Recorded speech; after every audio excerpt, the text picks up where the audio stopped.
The water I provide is nourishment and life. In the Titicaca Mountains, I filter it naturally as it flows through layers of rock, adding a delicate balance of minerals that makes Titicaca spring water unique. Choose unspoiled purity. Choose Titicaca spring water.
Good morning everybody and welcome to day 4 of the SA Masters Champs down here at Seal Point.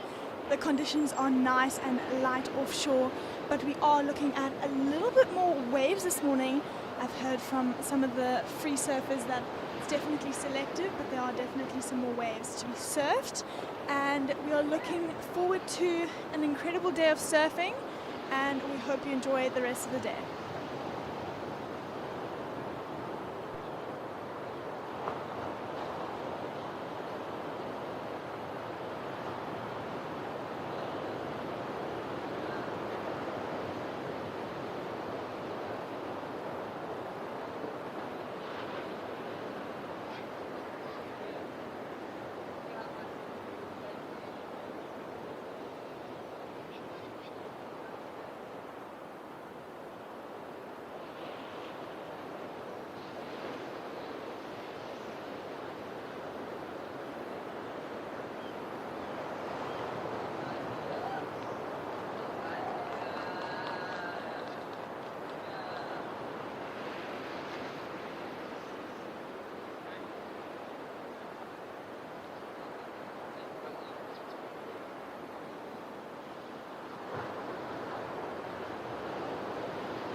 bit of a slow start to the beginning of this heat, but now we see surfer in the yellow up and riding on the first wave,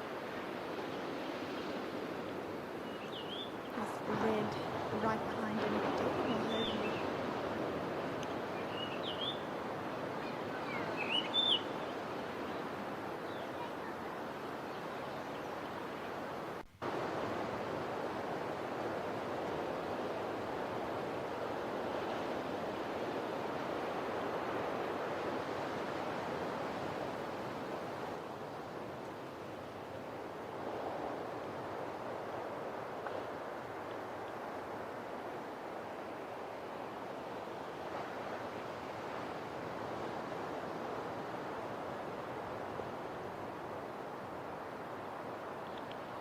As we watch a few more waves come down the point.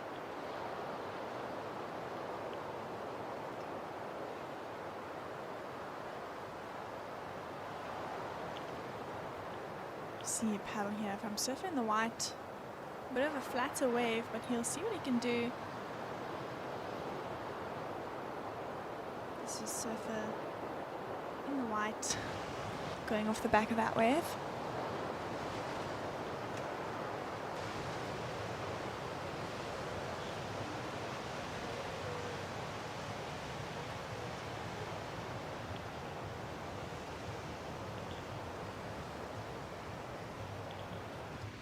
Scores came in for our surfers that have opened their accounts. We have David Malherbe in the red dropping a 3.67 and surfer in the white dropping a 3-point ride while we wait for surfer in the yellow's score to come in.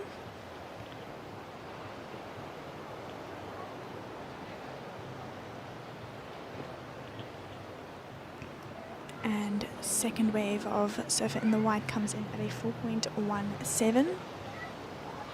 So he is now in the lead.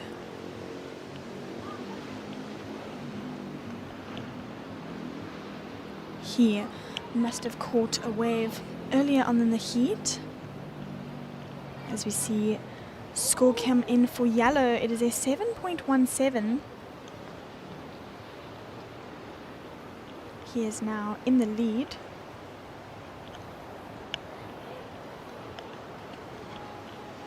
As we watch a paddle for surfer in the red. This is David Malherbe on his backhand, really getting what he can out of this wave as it gets smaller and smaller onto the rocks.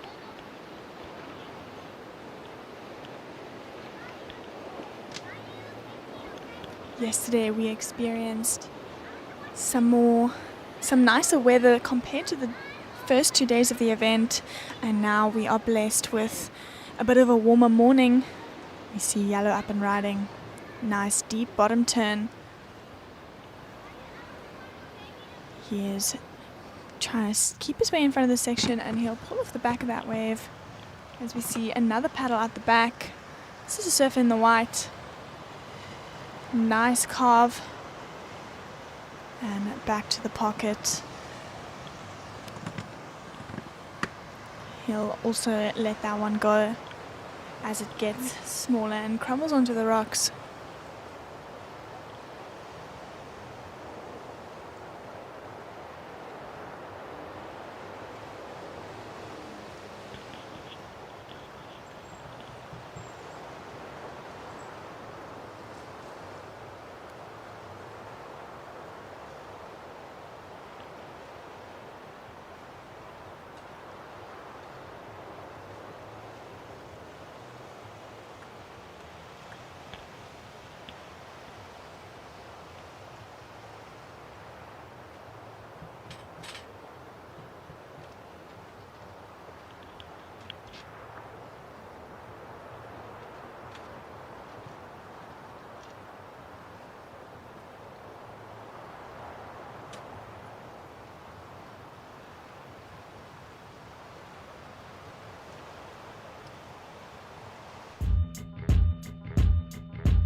Now looking at another paddle. This is surfer in the red.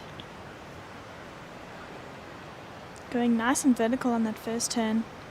Getting a couple more in. Staying with it, but he'll pull off the back. He's currently sitting in second with a 3.67 and a 5.67. And surfer in the yellow with a 7.17 and a 4.57.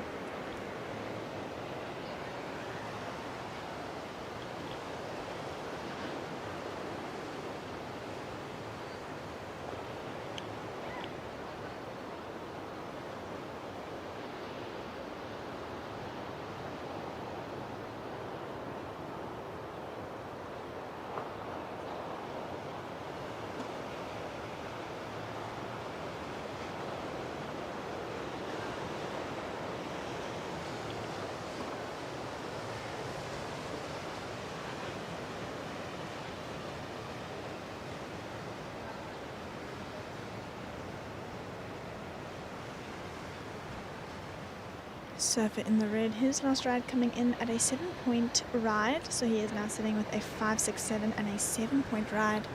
He is currently in the lead with surfer in the yellow needing a 5.5 to take back that first position from David Malherbe, and surfer in the white needing a 7.57 to advance into the next round. This is our over 60 men quarterfinal heat 1.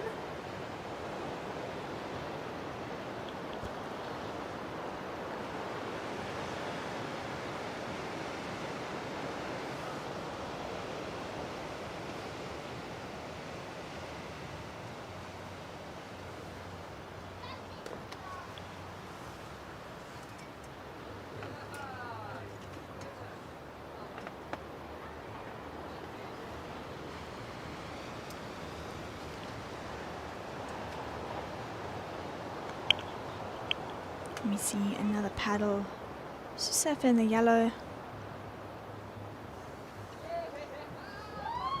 Nice turn off the top. He'll complete that.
Looks like we have some waves coming through here for our surfers, and it looks like surfer in the white just getting caught behind that foam. That would have been an important ride for surfer in the white. With 2.5 minutes remaining.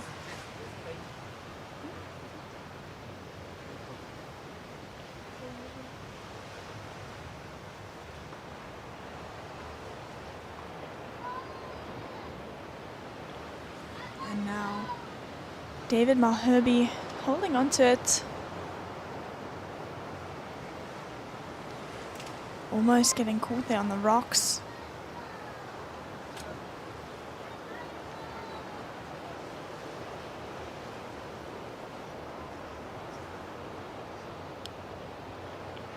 As we watch a paddle surf in the white, managing to get around that section. Nice first carve, almost getting unstuck, unfortunately going down.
We are now down to the last 20 seconds of this heat. In the lead we have Surfer in red with a 7-point ride and a 5 at 9.3, and Surfer in the yellow behind him with a 7.17 and a 4.57, and Surfer in the white in the third.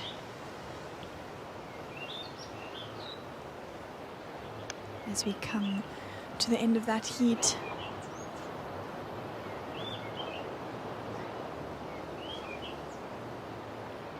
congratulations to Surfer in the red, taking the lead in that heat, and Surfer in yellow advancing with him. But a big congratulations to the surfers surfing in that heat. Conditions were slow in the beginning. We are now into the second heat of our over 16 men quarterfinal heat 2. We have in red Nick Pike, in white Glenn Milne, and in yellow Patrick Cuthbert.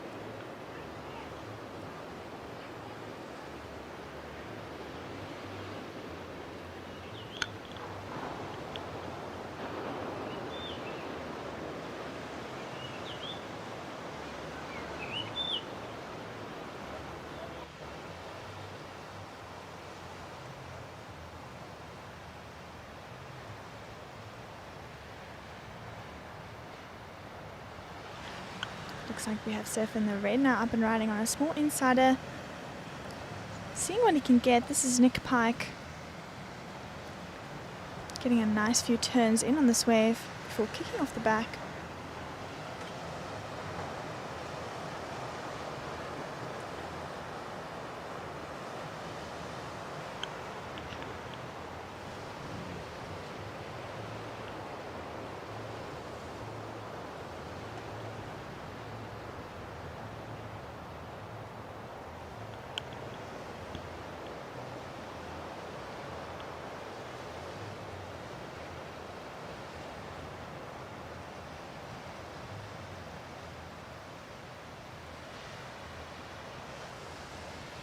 We'll see what score comes in for Surfer in the red.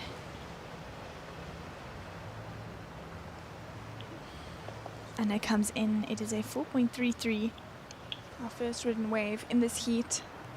As we see, it's gone a bit flat, but every now and then there are waves that roll through,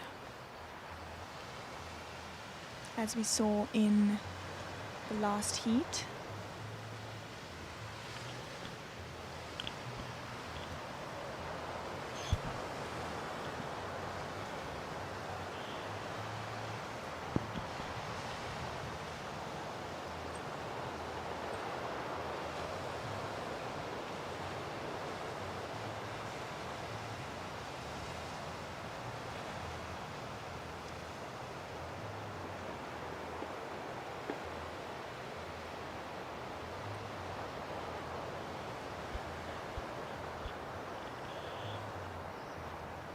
Like we see here, nice looking wave rolling through as we see a paddle from Surfer in the white on his backhand. Nice first carve to start, and goes in for another, and again trying to hold onto it, but he'll kick off the back.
is surfer in the white.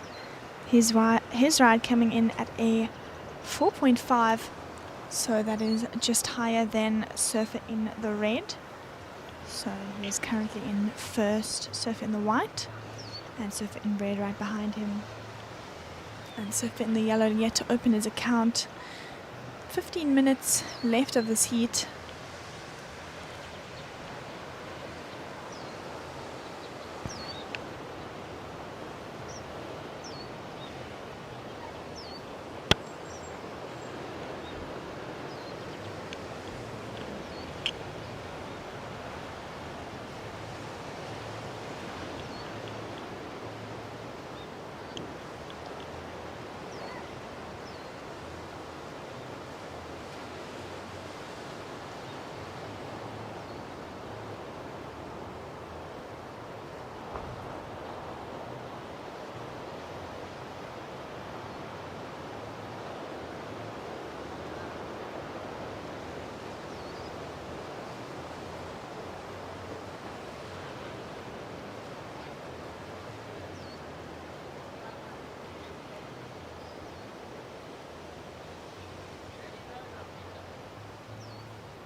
As we watch a replay from surfer in the yellow, Patrick Cuthbert.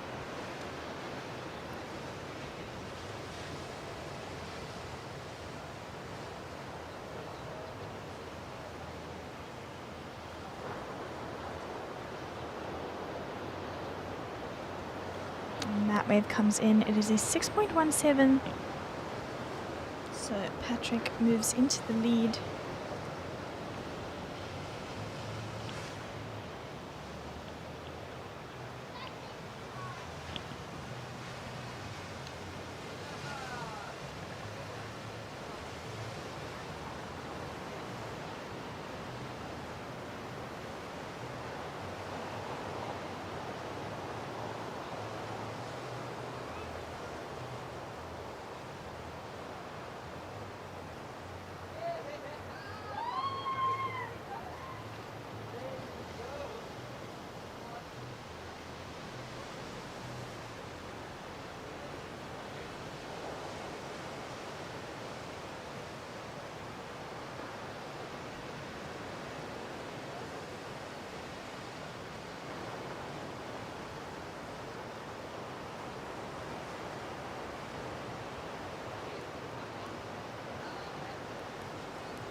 We see a paddle here from surfer in the red.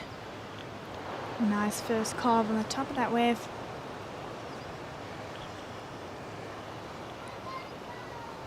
Finding another, getting around that section. Getting another small turn in there before he'll pull off the back. That was surfer in the red, Nick Pike. As we watch a replay of him getting around that section.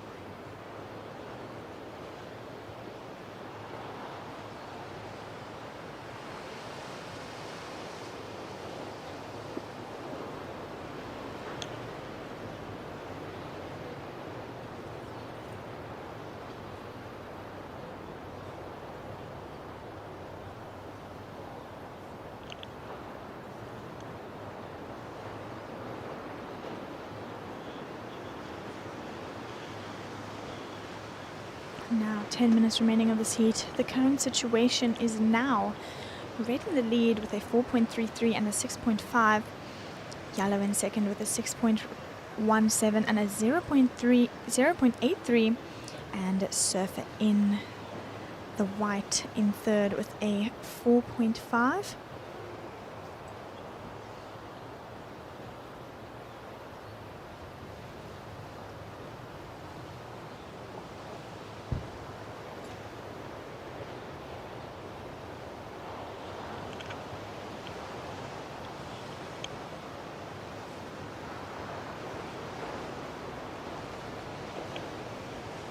The sun has now poked over the clouds, feeling a bit of morning heat from our sun.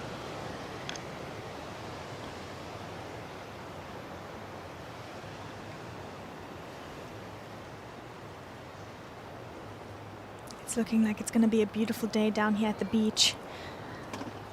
A nice change for our spectators.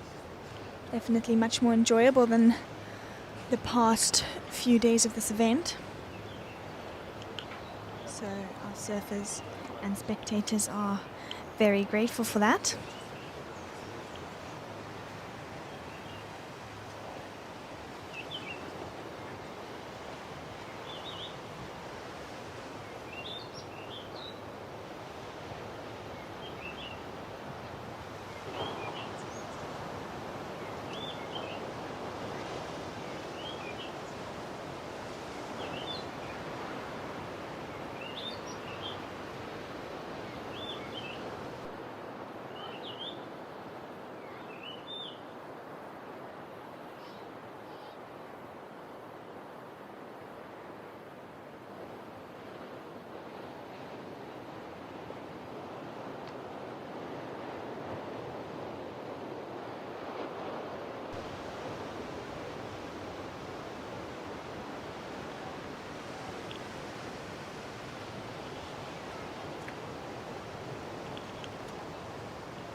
Coming down to 5 minutes remaining. The situation is still Red in the lead, yellow in second, and white in third. White needing a backup score and only needing a 2.51.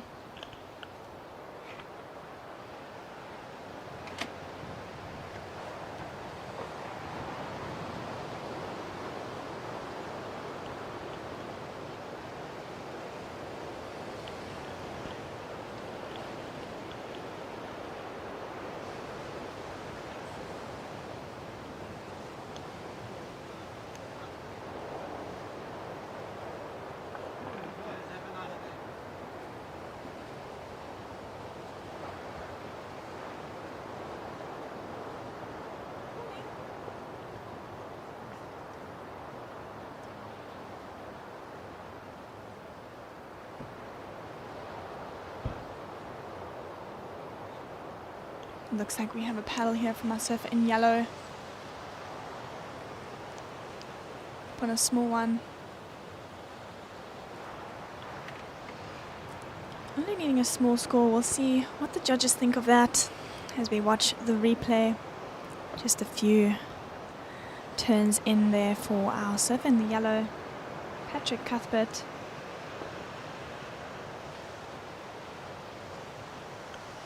As we see surfer in the white now up and riding.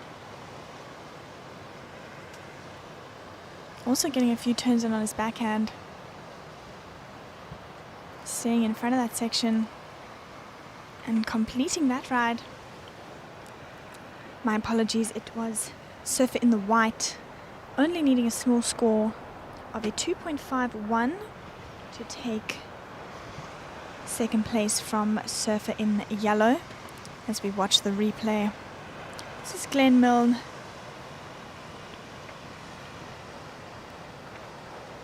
Getting a good few turns as we see that last one. And now we see a surfer in the red up and riding. Nice check off the foam. Set up for another one. And he'll get the completion. That's looking like a good score to come in for red as we watch the replay. Saw some nice deep bottom turns from Nick Pike. And a greatly timed small little closeout turn from him.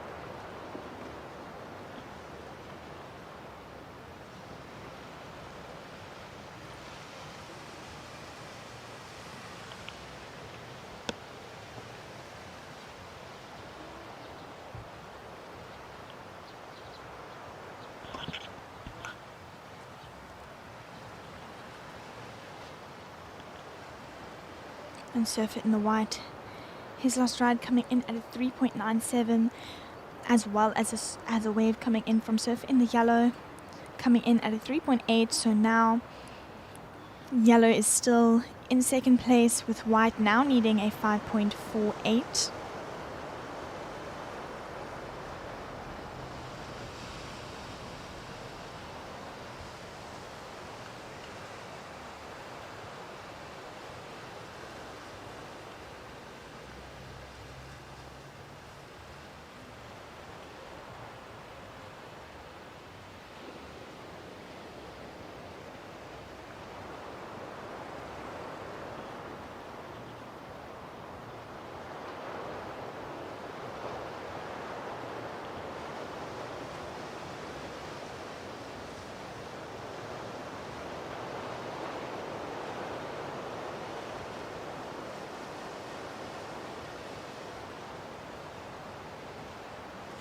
With 40 seconds remaining in our over 16 men quarterfinal hit 2. If you're just joining us down here at the beach, welcome to day 4 of the SA Masters Champs 2026. We are currently in our second heat of the day, second quarterfinal of the over 60 men, with 15 seconds left.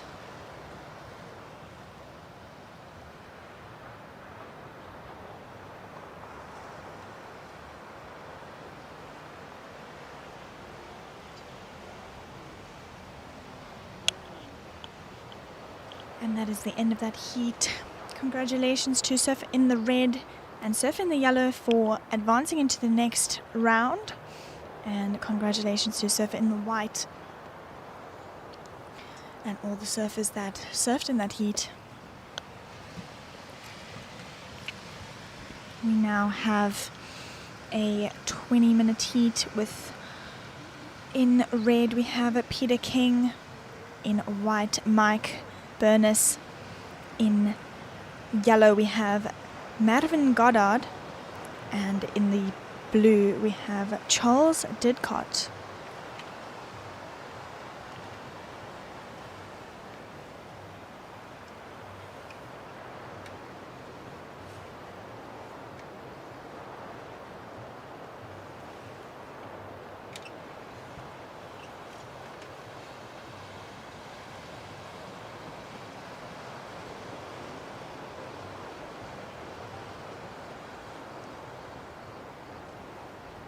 Looks like we have a paddle here. This is surf in the blue. Trying to see what he can get from that small one. Not offering him much.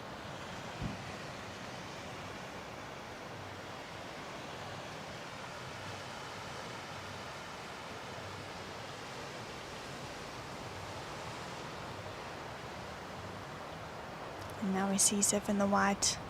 Also on a smaller one. He'll come off the back of that one. Surfers in this heat really keen to get onto waves as soon as they can. That was Mike Burness and Charles Didcott trying to get an early start. Past few days I've been talking about how interesting it is to see the different strategies of these surfers, especially knowing that they have a few years of experience behind them. Now looking at surfer in the red, Peter King. Nice wrap back to the pocket. Trying to get around that section. And he manages to, before this wave goes a bit more flat, right onto the rocks, but he's sticking with it. And he pulls off the back. Scores have come in for the first two surfers. We have surf in the white dropping a 2.5 and surf in the blue dropping a 1.33. We are now waiting on a score to come for surfer in the red, as we see some waves rolling through and a paddle. This is surf in the yellow.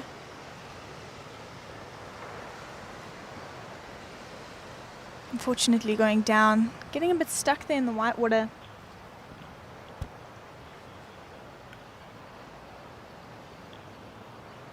Surf in the red, his last ride coming in at a 3.4, so he moves up into the lead. Now waiting on a score to come in from surf in the yellow. And it comes in, it is a 2.1, so he moves up into third, only needing a 0.41 to advance his position. As we now see a paddle from surfer in the white, second place at the moment, on his backhand. Nice check off the top. Trying to keep in front of that section, unfortunately going down.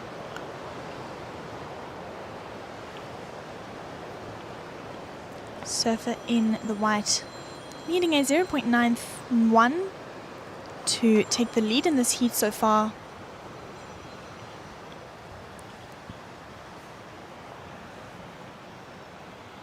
Some very impressive surfing from the surfers in these first few heats.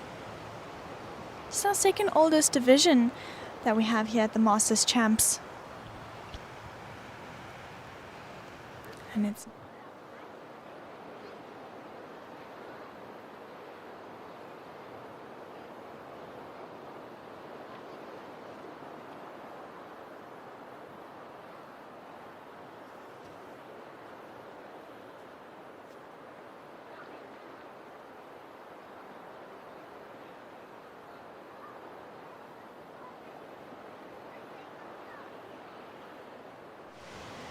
Now looking at a paddle here. This is surfing the yellow. Unfortunately, also going down.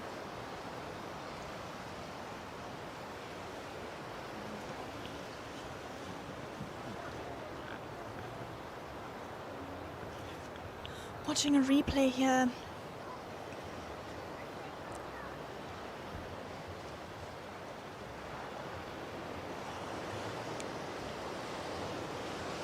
As we see surfing in the blue.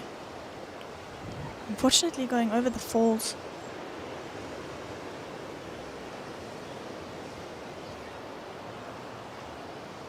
As the set comes through, he's going to try his best to make it to the back. But it looks like we have surfer in the red getting this bomb of a wave. This is one of the better ones we've seen so far. Nice wrap back to the pocket. And another surfer in the red. Only needing at 0.03, so this will be a good score for him.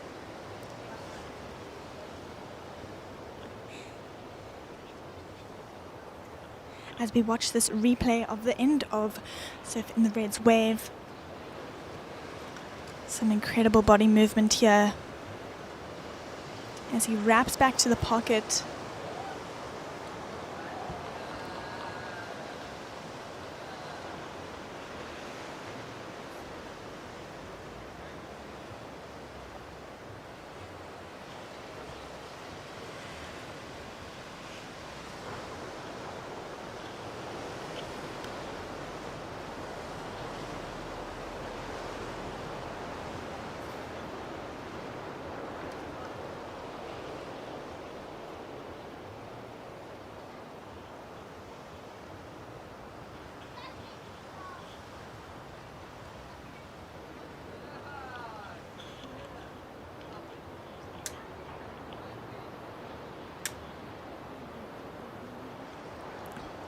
We are waiting on that score and it comes through. It is a 5.67.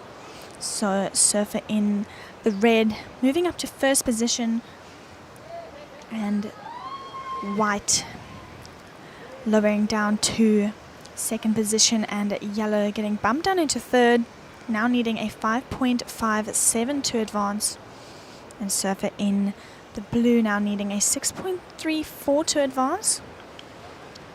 Almost coming down to the halfway mark in this heat.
Coming down to 10 minutes left in this heat, we have Surf in the Red in the lead, Surf in White in second, and surfer in the yellow, needing a 5.57 to take that advancing position from the surfer in white, and surfer in the red, needing a 6.34 to advance into the next round.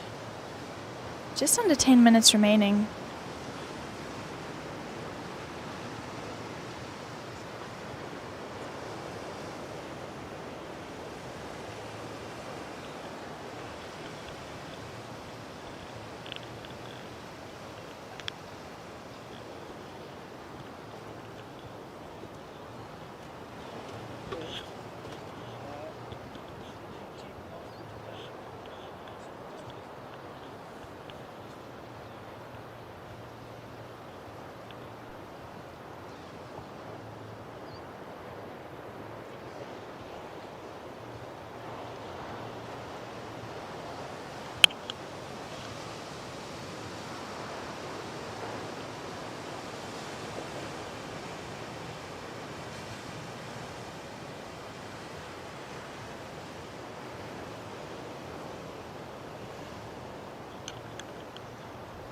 We have had to set up further up the point due to the conditions being a little bit smaller, so that the judges can analyze our surfers as best they can.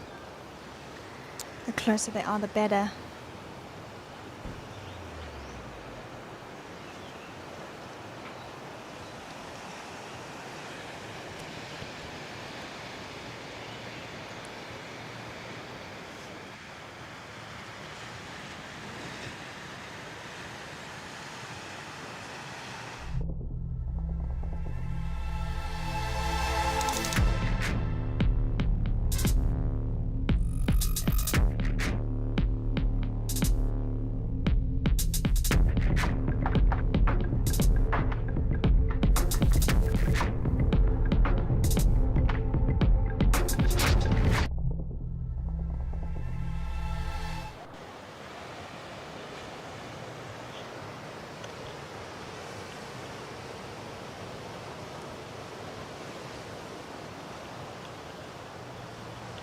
Now looking at surfer in the white, getting a nice few backhand turns in on this wave.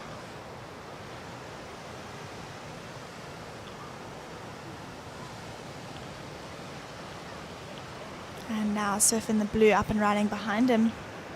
So we see a split screen here.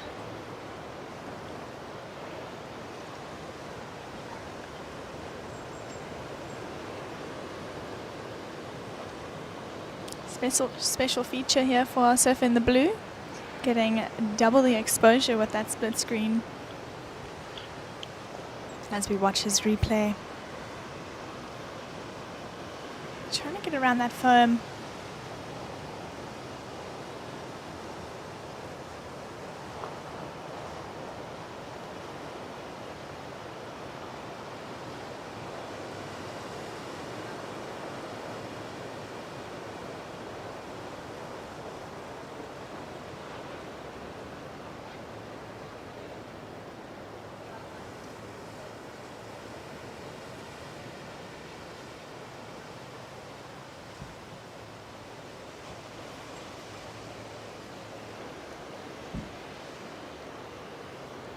Tash and I have been switching from the live stream to the beach mic, and we've had to be walking up and down the point.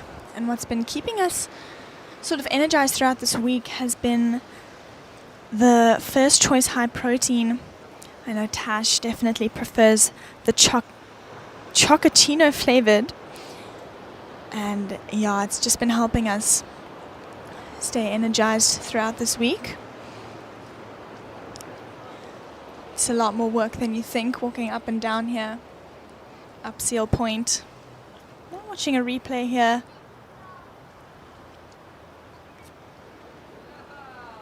Surf in the yellow, just not managing to stick with that wave. As we see surf in the blue trying to take it from him, just not managing to get on it either. And surf in the red on the inside, working his way through this wave.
We see surf in the red.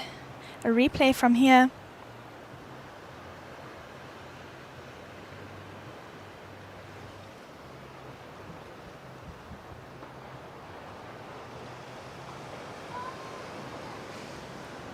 Coming down to 3 minutes remaining in this heat. We have in first position Mike Burness, second position surfer in the red Peter King, and surfer in the blue in third, and surfer in the yellow in fourth.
That is now the end of our over 60 men quarterfinal heat 3. Taking the win in that heat, we have Mike Burness, and advancing with him we have Peter King in the red. But a huge congratulations to all the surfers who surfed in that heat, making it to the quarterfinal. And now moving on to the fourth quarterfinal of the over 60 men. In this heat, we have in red Richard Heath, in white Rob van Bergen, and in yellow Trevor Hansen.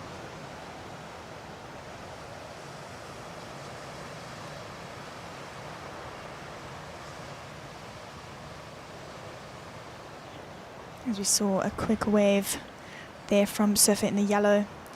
Now watching his replay.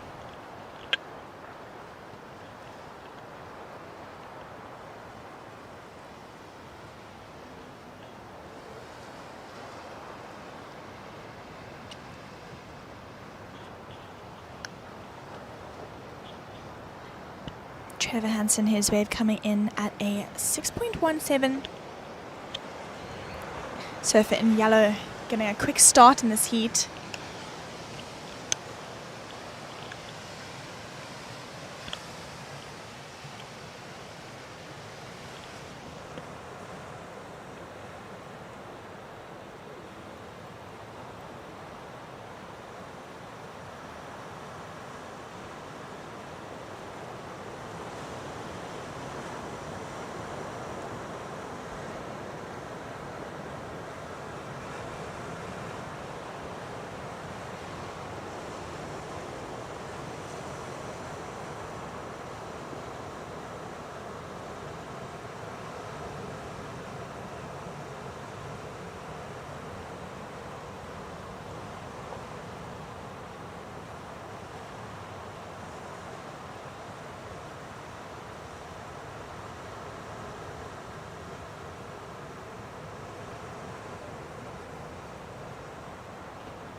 We see a set coming through here.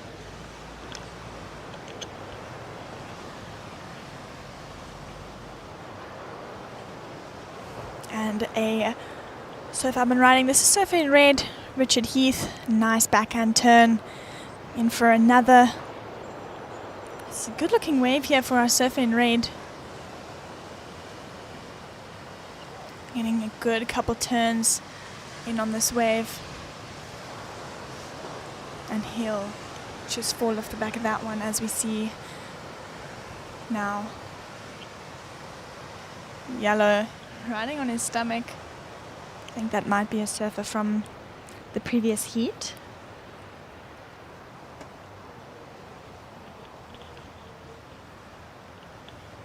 We're going to see now what surfer in the red's wave comes through as.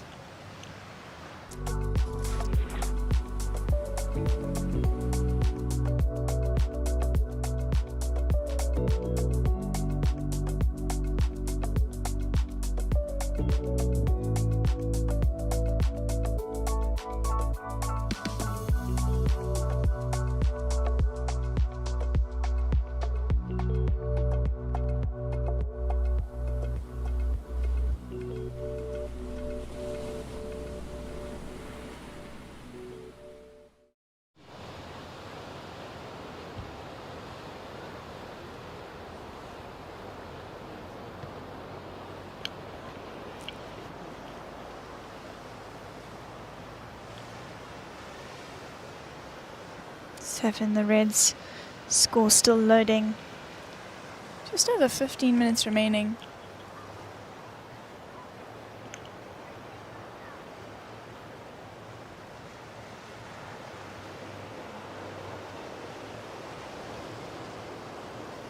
Surf in the reds wave comes through. It is an 8.67. That is the highest score we've seen so far. We are now in the fourth heat of the day. Looks like we're going to have some good scores drop throughout the rest of the day. That was a good looking wave for surf in the red.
It's day 4 of the event, and I must say it has been such a pleasant time here down at Seal Point.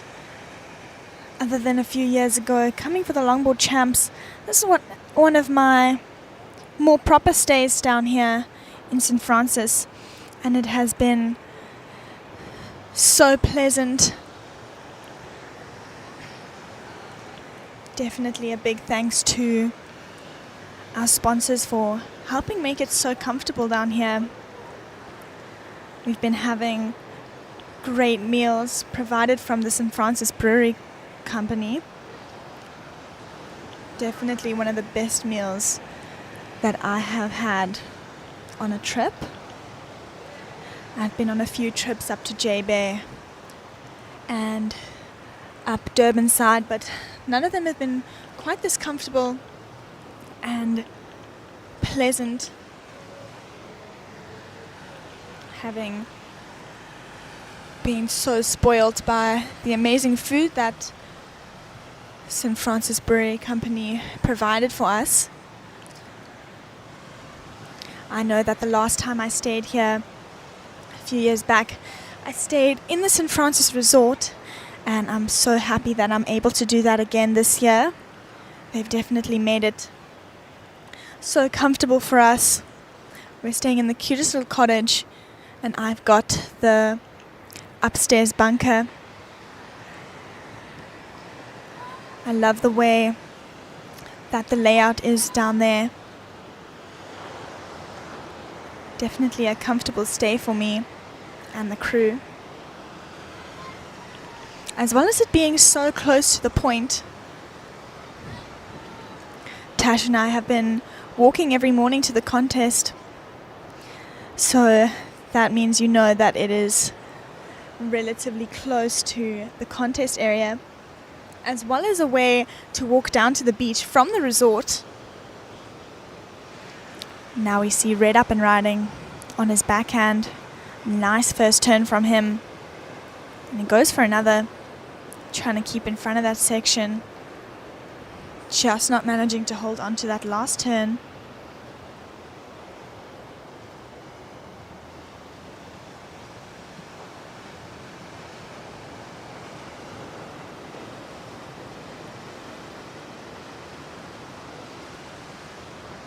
Ten minutes remaining in this heat. That was our heat leader. His last ride. His first ride, an 8.67. We'll see what the judges think of his second ride.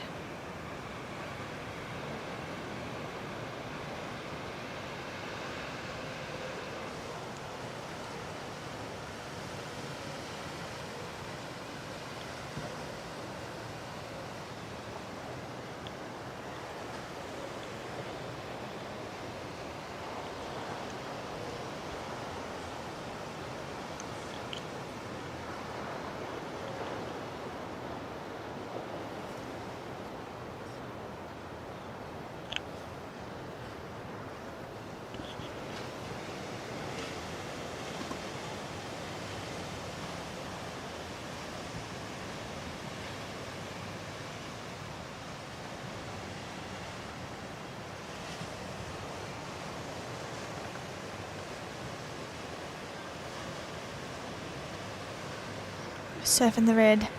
His way of coming in at a 5.5, so he further extends his lead, sitting with an 8.67 and a 5.5.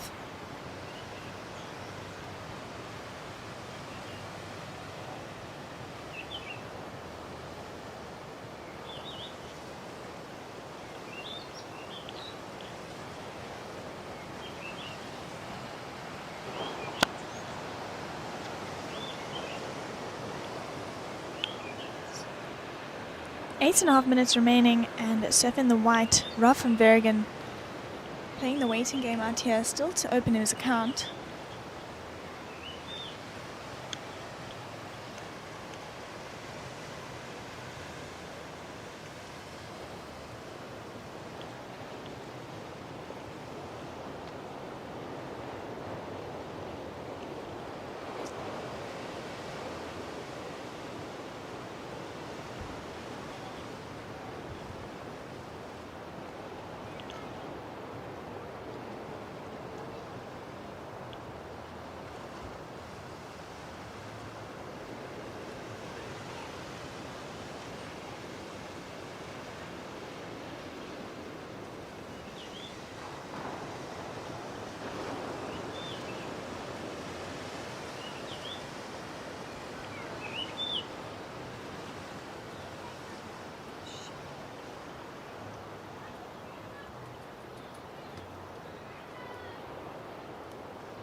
We now see a paddle here from Surf in the White.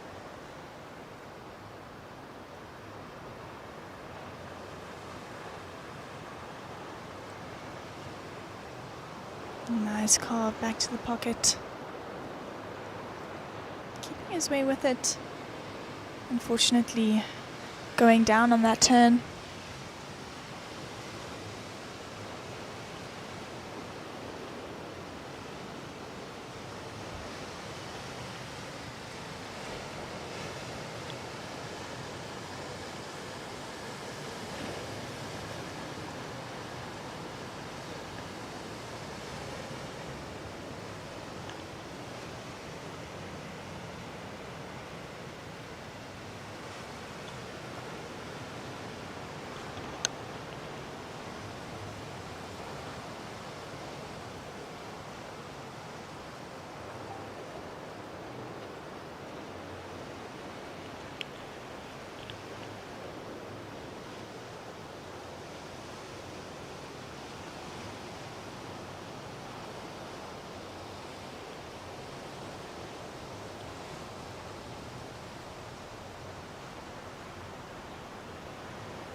I am nature, I am calm, I am balance.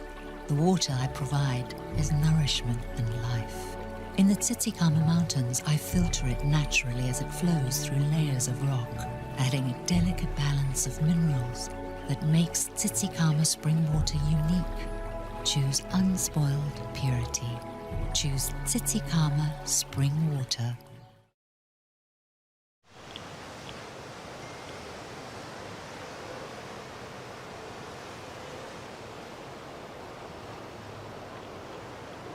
We have just under 4 minutes remaining now, and the situation is still red in the lead, yellow in second, and white in third.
As we look at a replay here from Surf in the Red. Nice backhand turn.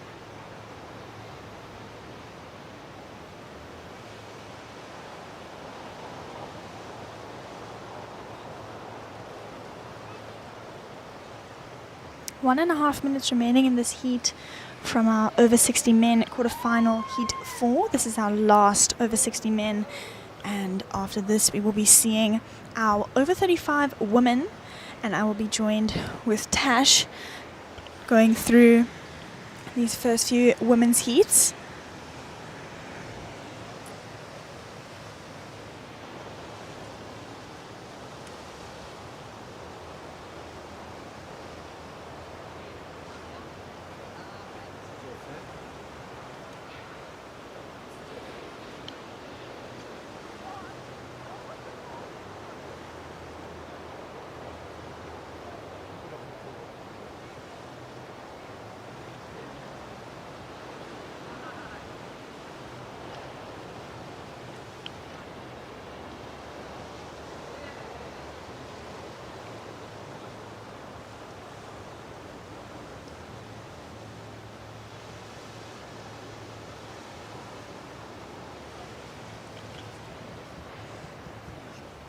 Serve in the Reds last wave coming in at a 5.83. He further extends his lead.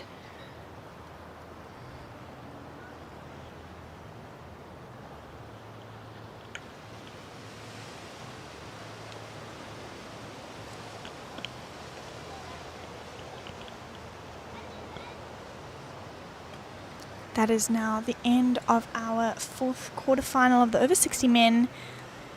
We will now be going into our first quarterfinal of the over 35 women. In this heat we have in red Bonnie Hannafay, in white we have Roxy Davis, and in yellow we have Penny Stemmet. This is a 3-woman heat of 20 minutes. I'm really interested to see what our ladies bring to the table during these next few heats.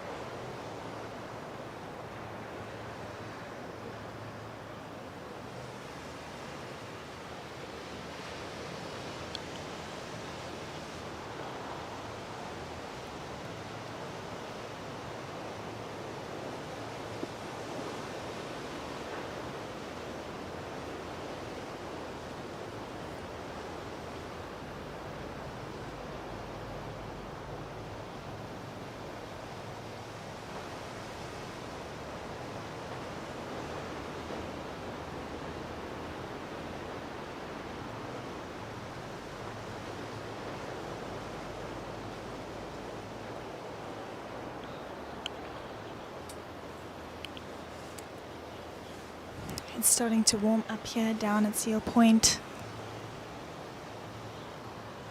Definitely nice for our spectators watching on the beach.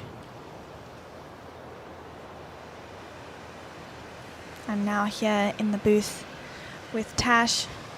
Tash, what do you think of having so many women in this division? I know we don't have older divisions, we only have the over 35 women, but I think that's also pretty cool to see that there are still women out here surfing.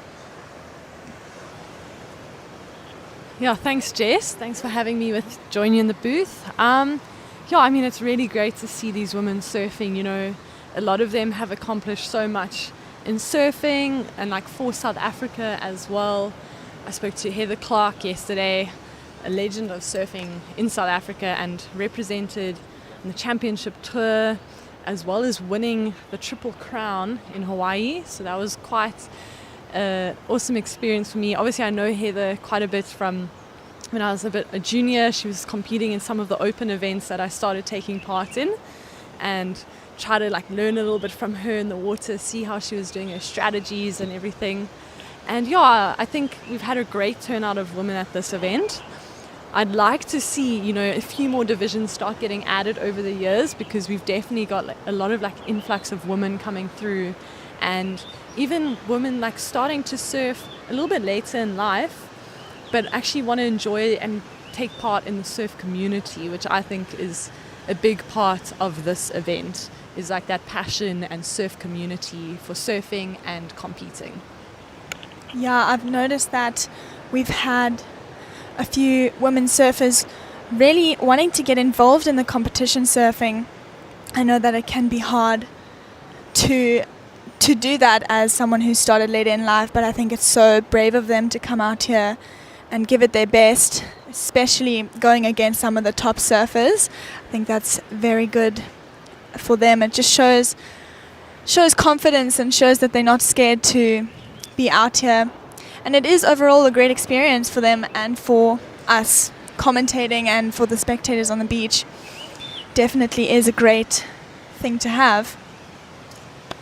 Yeah, it is, and it's really nice now to see this quarterfinal of our women's in slightly better conditions. Obviously round 1 was super challenging in that onshore, and I think a few of them felt like they didn't get to perform the best that they could and would have liked to.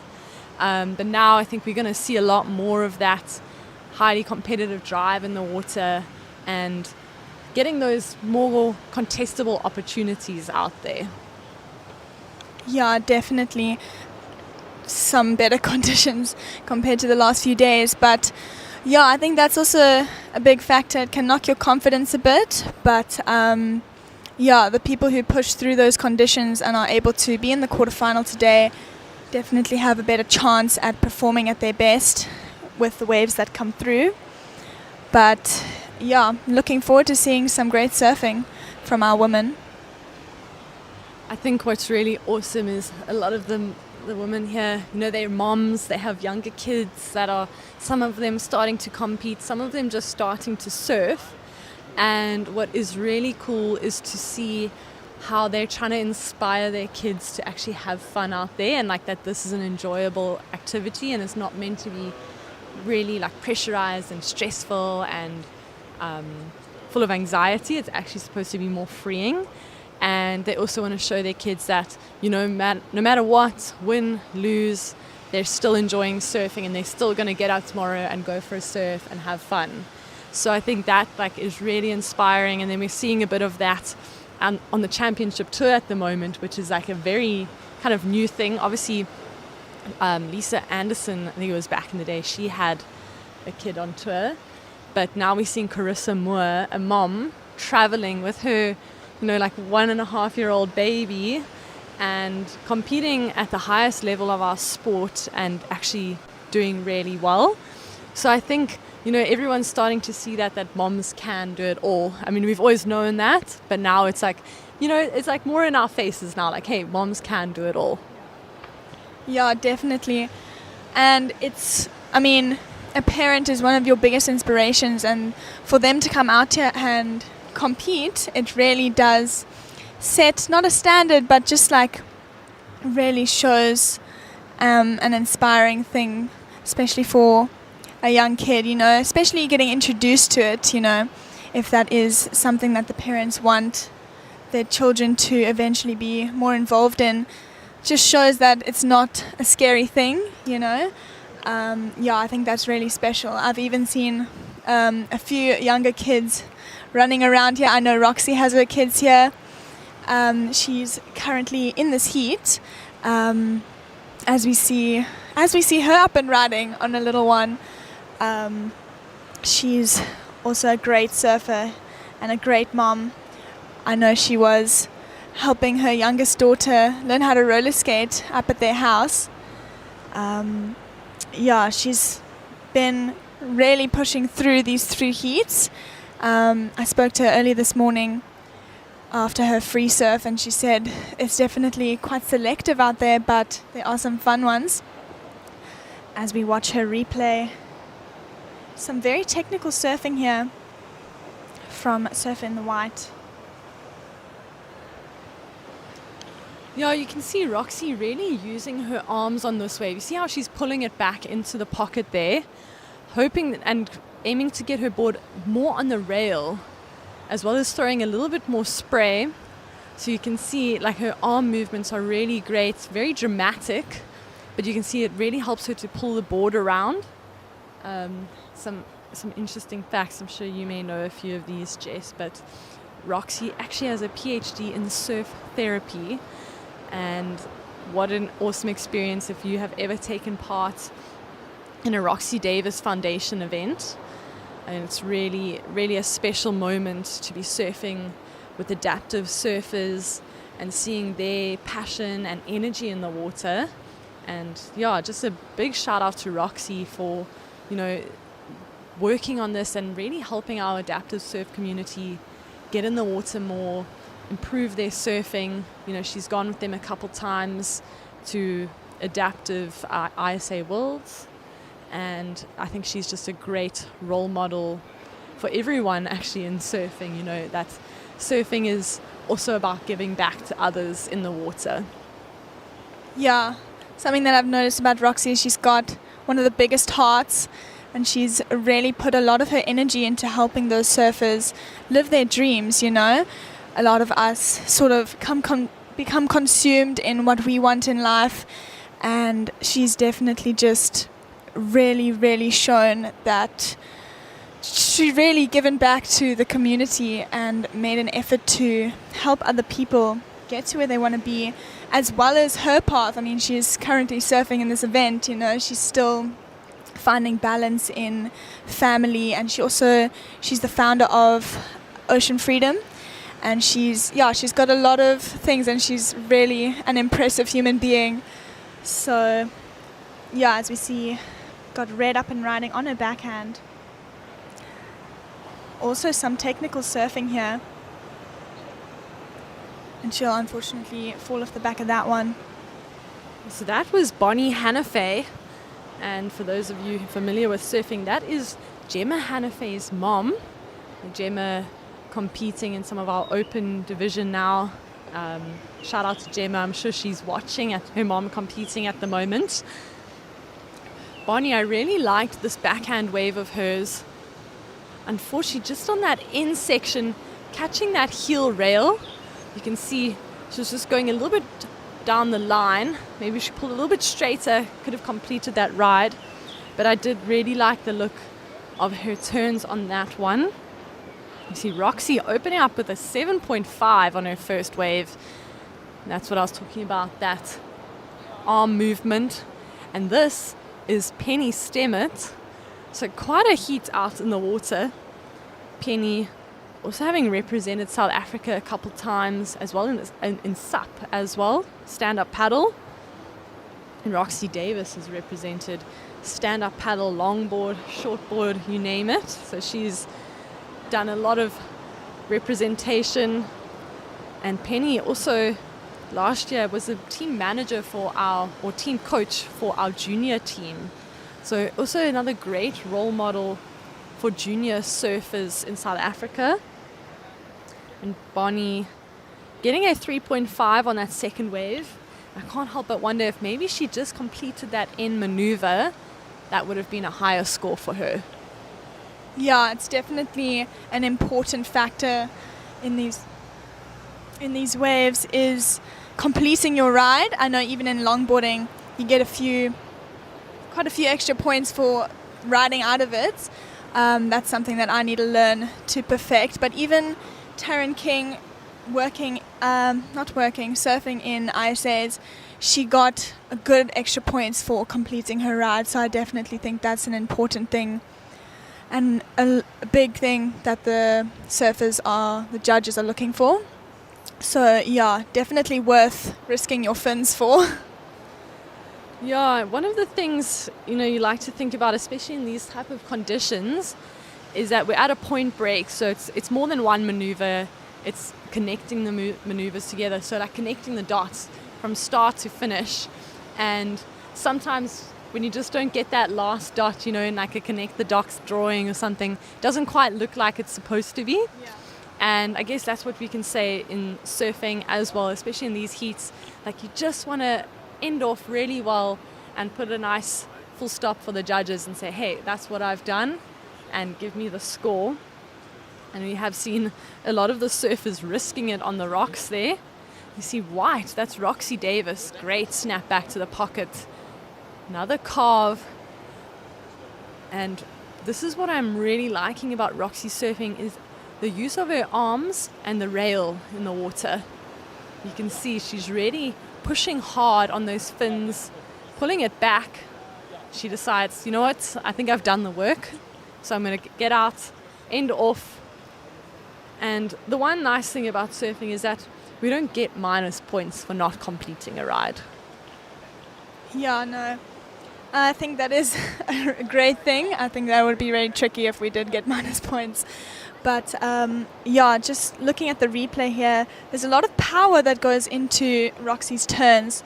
You can see that she's, as you mentioned, the drama and just the technical side of her turns, but she definitely manages to throw some spray and just show that she's got power behind her turns. As we see Surfer in the red now up and riding. Nice carve there from her. She's holding it in the pocket here. You can see she's just waiting for this wave to slowly double up, and you can see it is. Great carve there. Looking for a little bit more. Can she complete this one? Unfortunately, a little bit late into that in section. So unfortunately, again, Bonnie not quite getting that completion. You saw Penny getting a 5 on her second scoring ride. It'll be interesting to see the next score for Roxy Davis. But one of the things I am noticing is that they are looking a lot more comfortable out there in this round compared to our previous rounds, which were very, very challenging. And it is nice to see that the women are all getting opportunities to perform, all of them having 2 or more rides. And this is Penny, surfer in yellow. Quick check there. Nice slash in the pocket. Unfortunately, that wave not offering much more, but you can see Penny's differentiation. She has great power in her surfing. Yeah, no, that turn definitely was one of the more powerful ones we've seen so far. Really going full out with that turn. Yeah, and I think Penny is on a Shaper X surfboard out there. Big thank you again to Shaper X. They're one of our live stream sponsors. So you can see Penny showcasing what those boards can do in these conditions. Roxy Davis getting another 7, a 7.17 on that last ride. So she's making it quite challenging for Surf in Yellow to try and attempt to get at that first position. Yellow now needing a 9.67, so almost a perfect ride. And Jess, I mean, we've seen some scores getting pretty close to that perfect 10. Do you think we might see one in this competition? I think we definitely can. We have had some really close scores. We've had some high 9s drop. I definitely think that it is possible in these conditions. You know, the judges have to base the surfing off of the conditions as well. So if we just see an absolute bomb come through and the surfer surfs it to its full potential, I definitely think that we can see a perfect 10 drop. But yeah, I'm really looking forward to it. It'll be pretty good. And I'm just seeing Gig Saliers standing in the corner here, giving him a little wave. Really exciting. We're going to have Gigs coming into the booth in a few minutes. And yeah, this heat really standing out is Roxy Davis. But this is only quarterfinal heat 1, so there's more women's action to come. And I am really excited to see what they're going to bring to the table.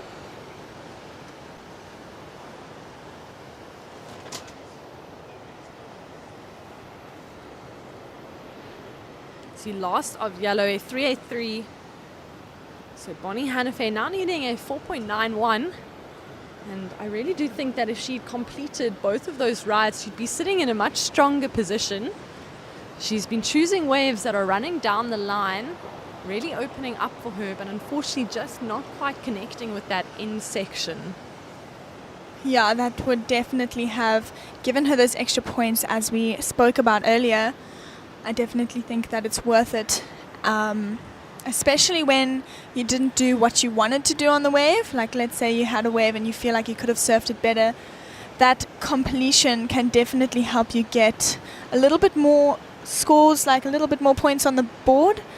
So it can definitely help get you a bit further on. So yeah, definitely would have helped her. Now looking at Surfer in Yellow. Oh, Surfer in White up and riding. This is Roxy Davis. Also showing us some great surfing here. And she gets that completion. That will come in as a good score. She surfed the wave well and completed her ride as we watch the replay. Definitely showing us some different maneuvers on this wave. A lot of variety here shown by Roxy Davis. And then, like we've been speaking about, she gets that completion on a huge closeout turn, really showing us what she can do and the different maneuvers she can accomplish. And here goes red. Bonnie Hannafay, I think this might be her last opportunity with just under 50 seconds remaining. And I'm going to say I would go higher than her 7.5 on that wave for Roxy Davis. And there it is, a perfect 10.0. I was just about to say, I really enjoyed that wave. Yeah. She had great speed, great flow throughout. 3 completely different turns. She threw buckets of spray on that first turn, and that completion really nice and critical. So Jess, we were just predicting the 10s coming through, and there it is, a perfect 10-point ride for Roxy. Yeah, she definitely exceeded the requirements on that wave. Her first turn was powerful. She completed the turn. She fully put it all into that wave. It was really impressive surfing there from Roxy Davis, and she just gave the judges everything that they wanted to see, as well as completing that ride strong and fully, no wobbling, nothing. So some impressive surfing there from Surf in the White, Roxy Davis. Yeah, what an awesome heat to call with you, Jess. And we're going to take a quick break, and we'll be back in the commentary booth in a few minutes.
We have just ended with our first quarterfinal of the over 35 women, and we are now into the second heat.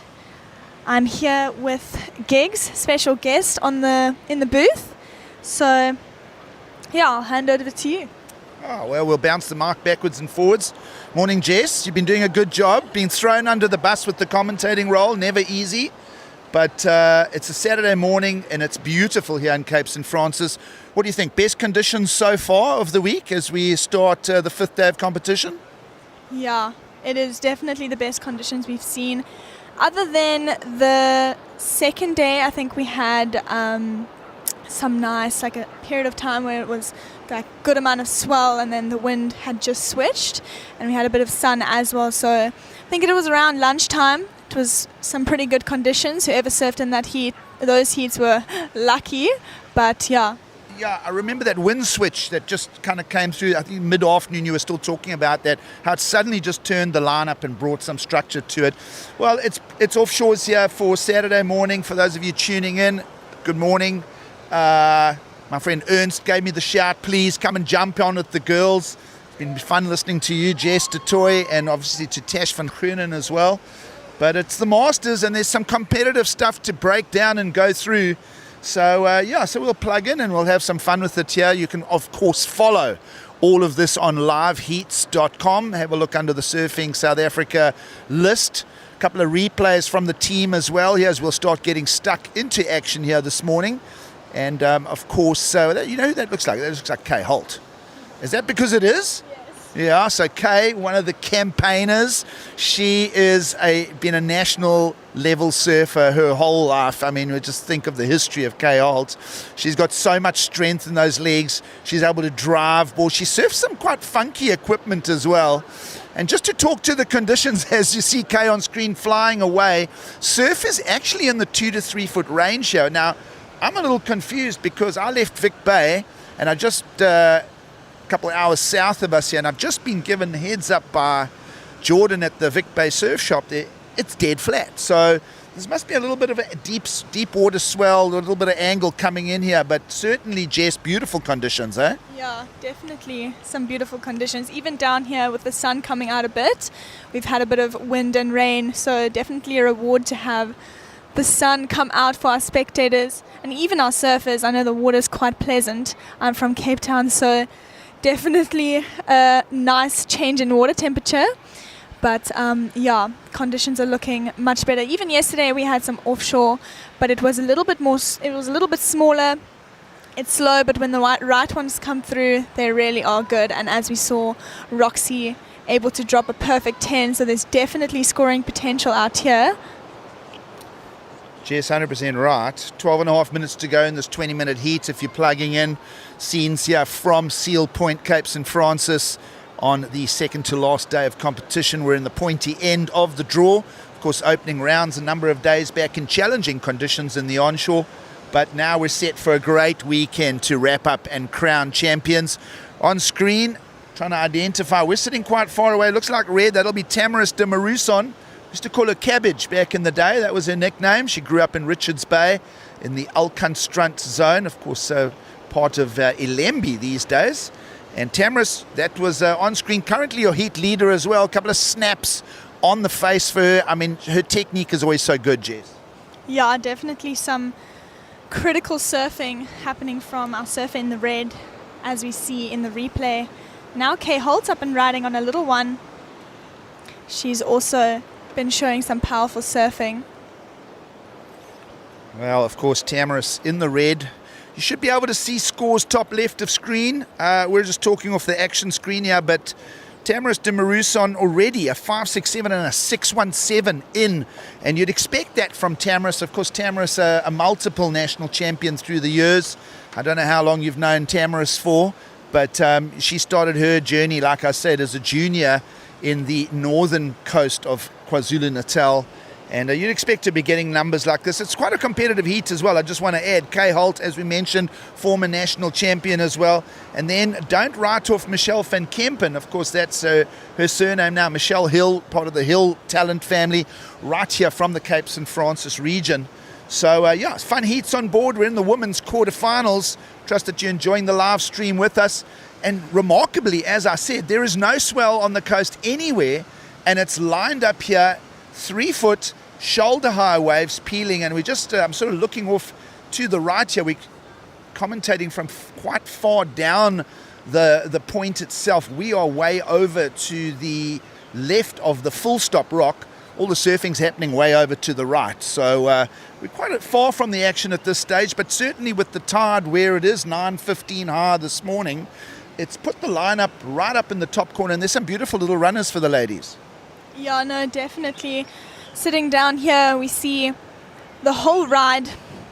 We have a pretty good view of that. But I did have a walk up to the top there, and being closer to the action is definitely a different angle.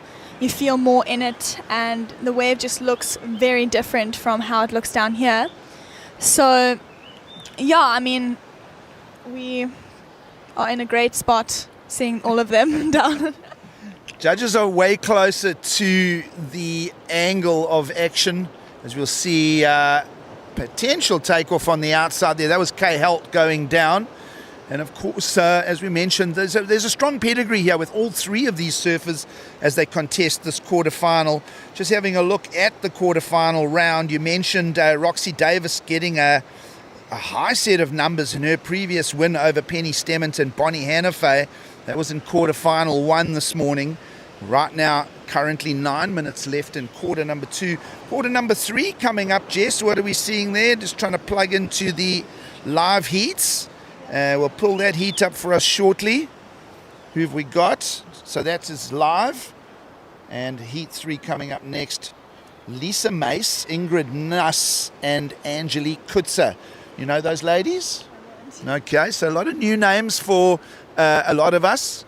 But of course, 6 different regions being represented as well. You see, this particular region here, the Nelson Mandela Bay zone, further up the coast, it's the Buffalo City Surfers, and you keep working your way up. The Ugu team, proudly representing that KZN South Coast. Of course, eThekwini, Central Durban and surrounds. Ilembe represents pretty much from Belito and far up the coast, and that is where heat leader Tamaris Damaruson originally hails from. And then, of course, down the coast to Eden, which sounds like most of the surfers from Plet through to Victoria Bay, through to Mossel Bay. That's the Eden region.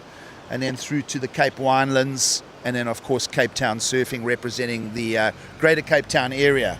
That's who you're representing, right?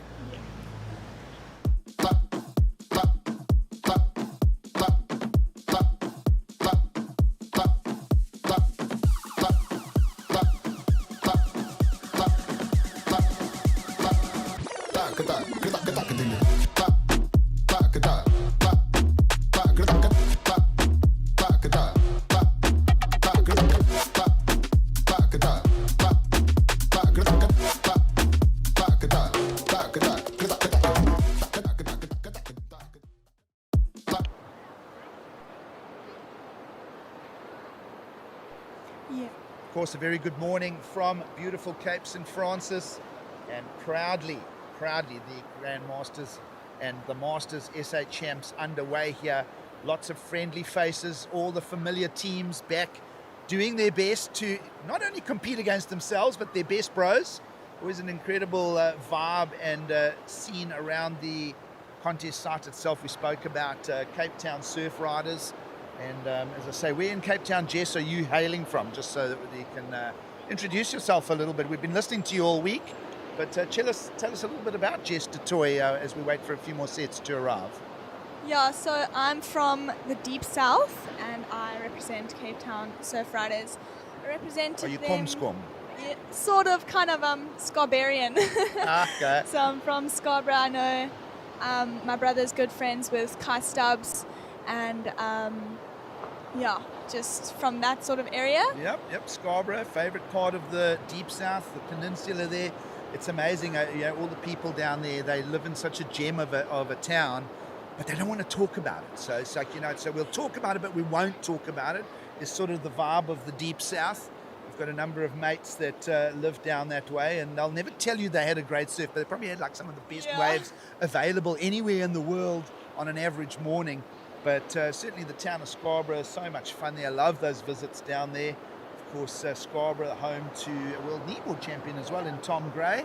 He's just down towards the Cape Gates there. And of course, lots of other surfing talent from that region. A friend of mine, Andrew Holmes, living there doing board repairs in the area. And always just so much fun. And the nice part of the deep south there is that you guys have got so many variables. Doesn't matter if it's a north wind, you'll find your lineups, and if it's the southeast, you'll get those more obvious choices. But plenty of waves there, and yeah, it's just a lovely area for you.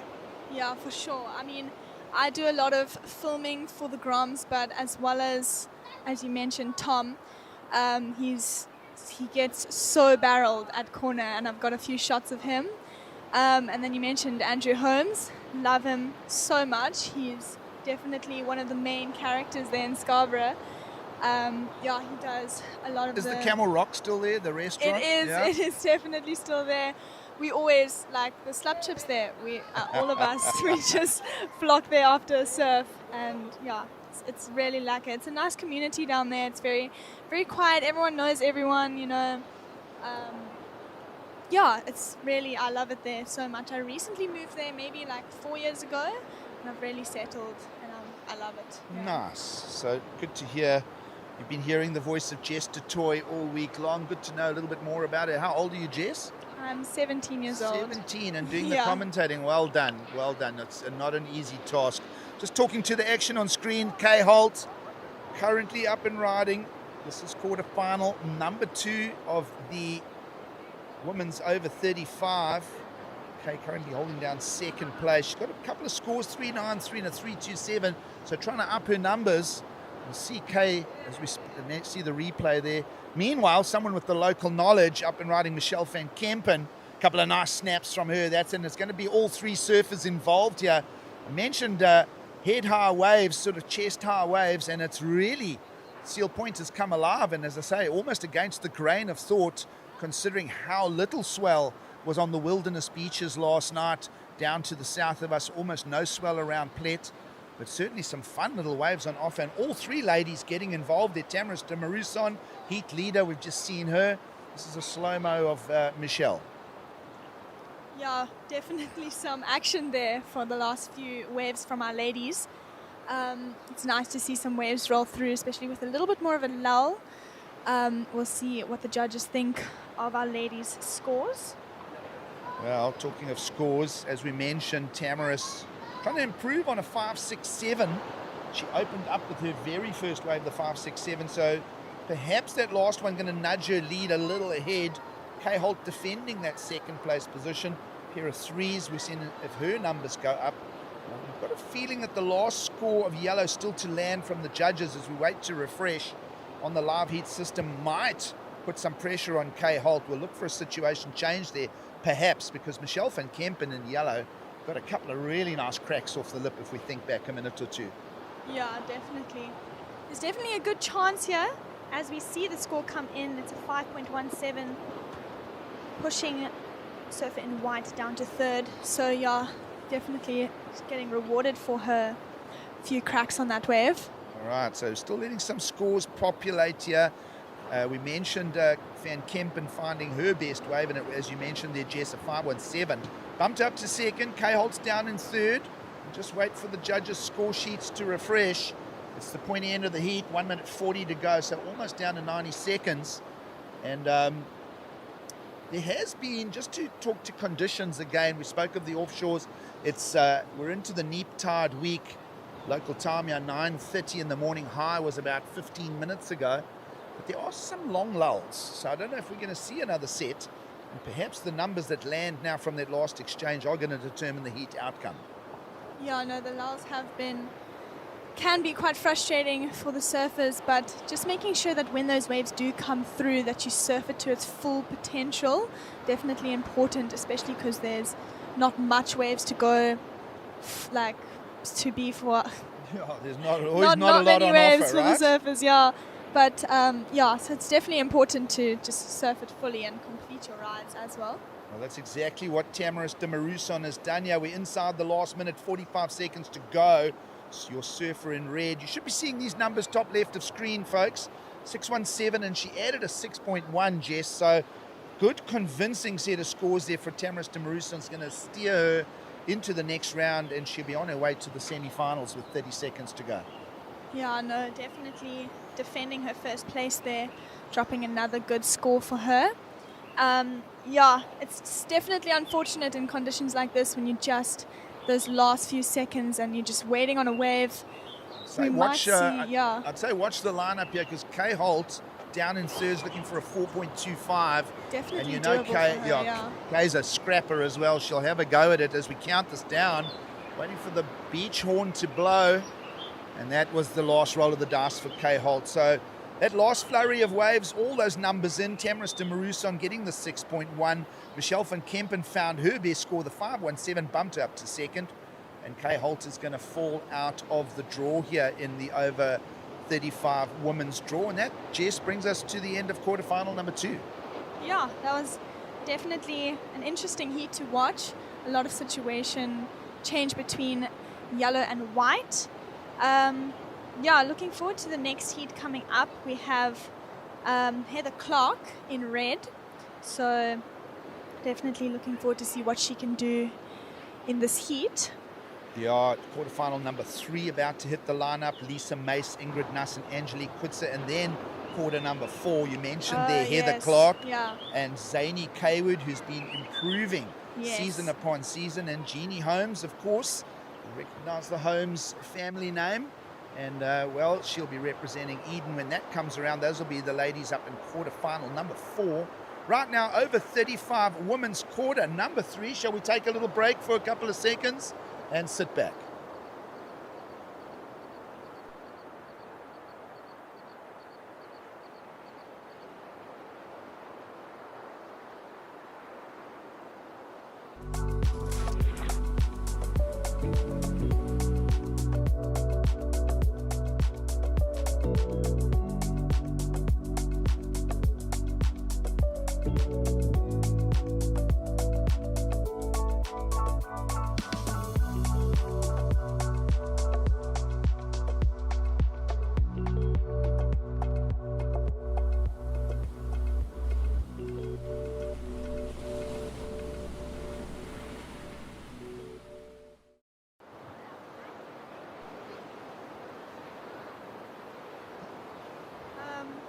We're a few minutes in to this third heat of the over 35 women. No rides yet, but I'm sure with this lull passing, we'll see another flurry of waves come through soon. Interested to see what these surfers in this heat will do with the waves, as we saw some action in the past 2 heats. Yeah, absolutely, Jess. As I say, into quarterfinal number 3 this morning. Trust that everybody has plugged in from, I think maybe all around the world too. Remember, a lot of vested interest from various surfing families. Of course, all the regions being represented here across multiple age categories. And so, friends and family from all around the country, certainly, and other parts of the world. We're coming to you live from Seal Point, Cape St. Francis. It looks like we're getting an opening ride here to your split picture, just having a look at the first ride underway. Who could that be? Hard to tell. We're so far down the point here.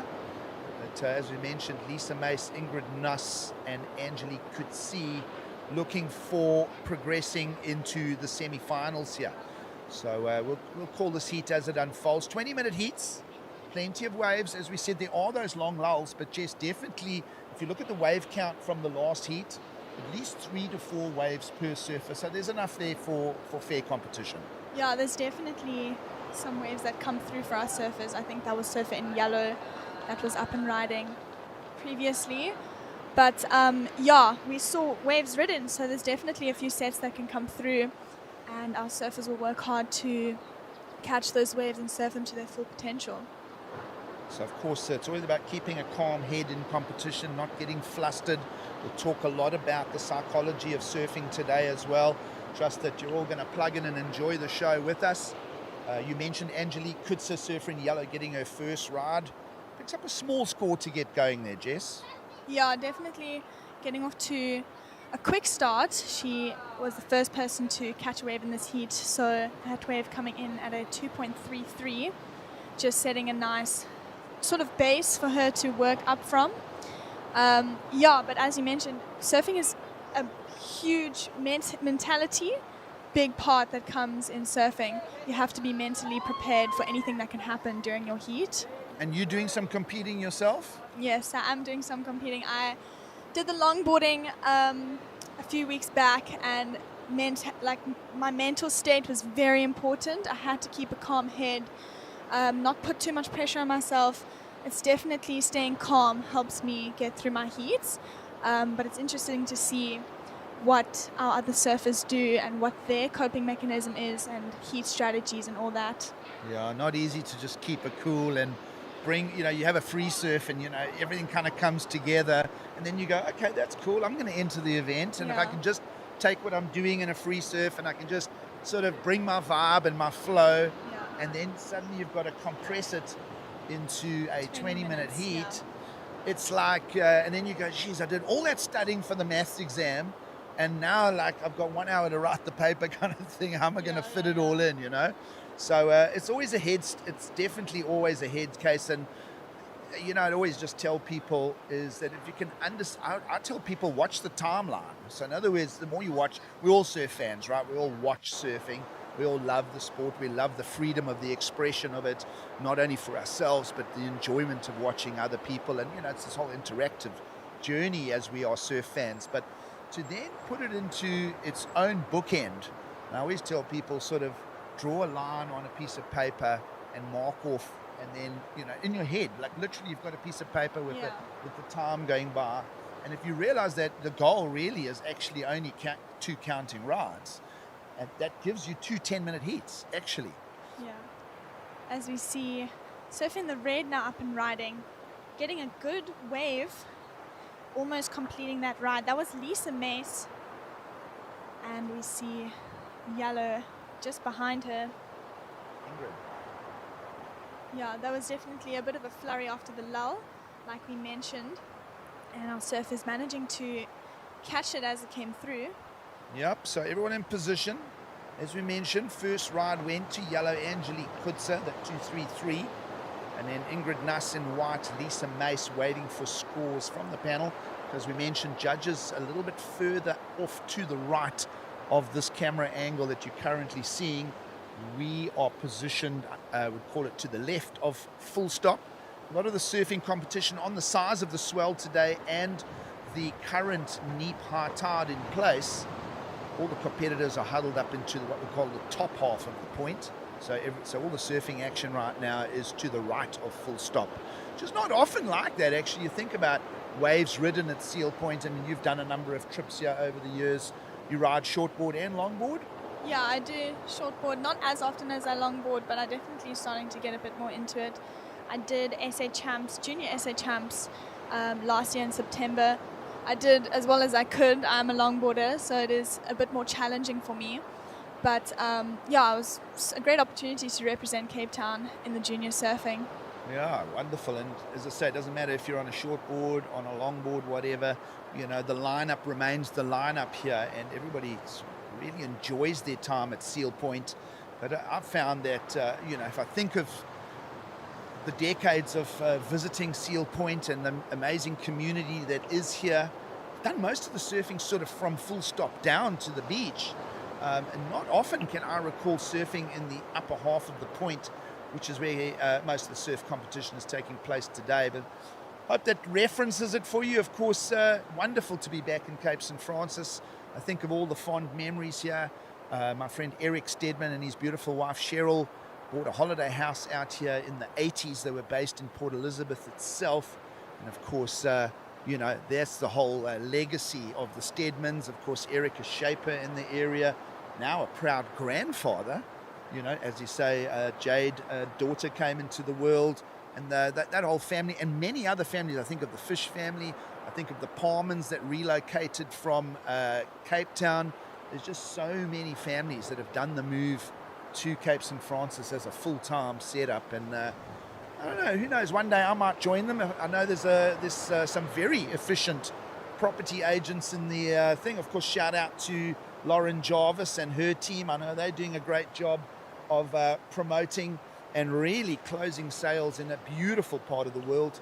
And I say, since the pandemic, it was like sort of like a rush of people leaving the big cities, and certainly everybody enjoying the lifestyle here in Cape St. Francis. And it's, as I say, every time I visit, I always just, my little soul smiles. It's just such a beautiful natural environment, from the Point Break itself to the quality of the beaches to, you know, the canals over in the village town itself, just a few minutes away. It's just such a lekker area to hang out. Yeah, definitely one of my top places to come visit. I have actually mentioned to a few people that I've just chatted to that I could definitely see myself living here for sure. It's I think every surfer in the world can echo you right there. It's like, who the hell wants to sit in the traffic? Yeah, you know? exactly. And it's a little bit different to J-Bay. J-Bay's got great waves, but I think the town here is so much more just special in the community. I'm not saying that J-Bay doesn't have a good community, but here I feel like it's very similar to Scarborough. Maybe that's the reason. Ah, but, okay. That's why it's touching a chord. Yeah, it definitely is. But I know I've gotten to know some of the locals here. Very nice people, and obviously great waves, and it's not so far from J-Bay as well. Exactly, so, exactly. Yeah, well, time moves slow here in this beautiful little coastal town of Cape St. Francis, but not that slow. We're into the second half of the heat, 9.5 minutes to go here. And you mentioned those waves in that flurry of activity. We've got some more surfing coming our way now. Switching to our lady in white, Ingrid Nuss. This is her second counting ride. Small ones. Her first one was a small throwaway of a 0.5. We've just seen her second one. But in that earlier encounter, Lisa Mason Red got the best of it, a 4.67. Let's have a look at the replay. Perhaps Ingrid Nuss upping her personal numbers a little bit here. Yeah, she did a small turn there, and she definitely could have ridden it a bit more, unfortunately getting stuck at the top there. But yeah, as you said, Lisa May's getting the better of that flurry. She definitely surfed the wave that came through as well as she could, obviously putting it in a good position with a single scoring ride of a 4.67. Well, we're still watching the lineup here. You'll see we might switch back to full screen surfing, because here's the next paddle. This is Angelique Kutzer. She's up and riding on her second wave. Rail to rail here. That's useful. Sort of touches the lip line there. Nice completed ride there from Surfer in the Yellow. Yeah, Angelique Kutzer.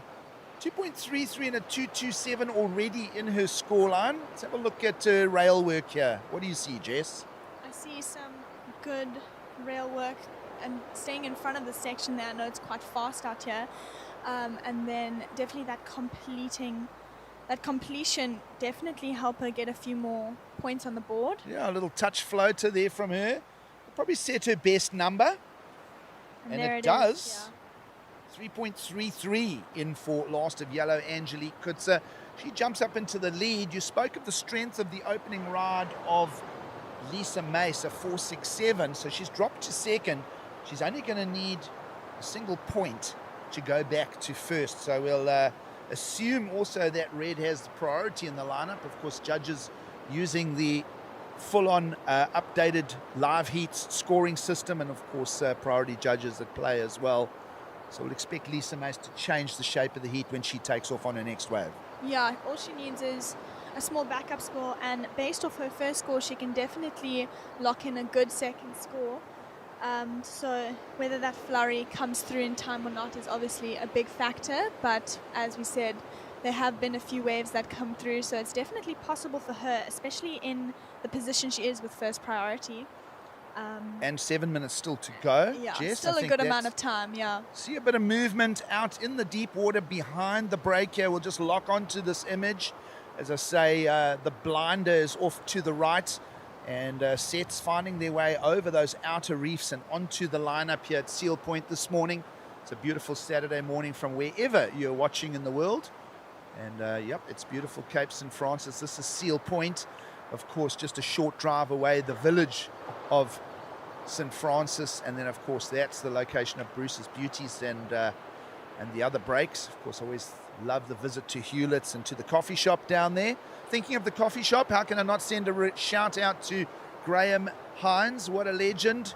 Made this place home now. Of course, lots to talk about with Graham, and I will certainly as the day and as the weekend goes on. But Heinzie now in his 96th year, I believe. I think he's probably 96, might be heading for 97. Feel free to WhatsApp me for the exact details, those of you who got my number. But Heinzie is looking better now than he did on his 90th birthday back in 2019. So, yeah, incredible community, and I love going down to the slipway there at St. Francis. I'll never not come to the town and go for a coffee down there. Of course, Ernst Benderman and his beautiful wife doing a great job with that little coffee shop there.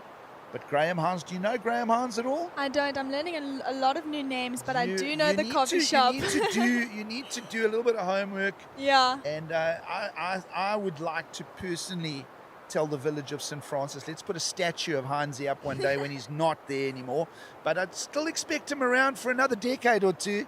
He's looking amazing. And so, yeah, if you are watching Graham Hines, how's it? Sending love and regards from the shores here of Seal Point. And, of course, yeah, we're loving the action here. We spoke about some time remaining. It's down to just under 5 minutes, and we're still waiting for that special set to come. And everybody could do with another ride here, Jess. Yeah, they definitely could, and it looks like we have just a few ripples coming through, but definitely some potential as we see Surfer in the Red on her second wave now. A nice cutback to start for her.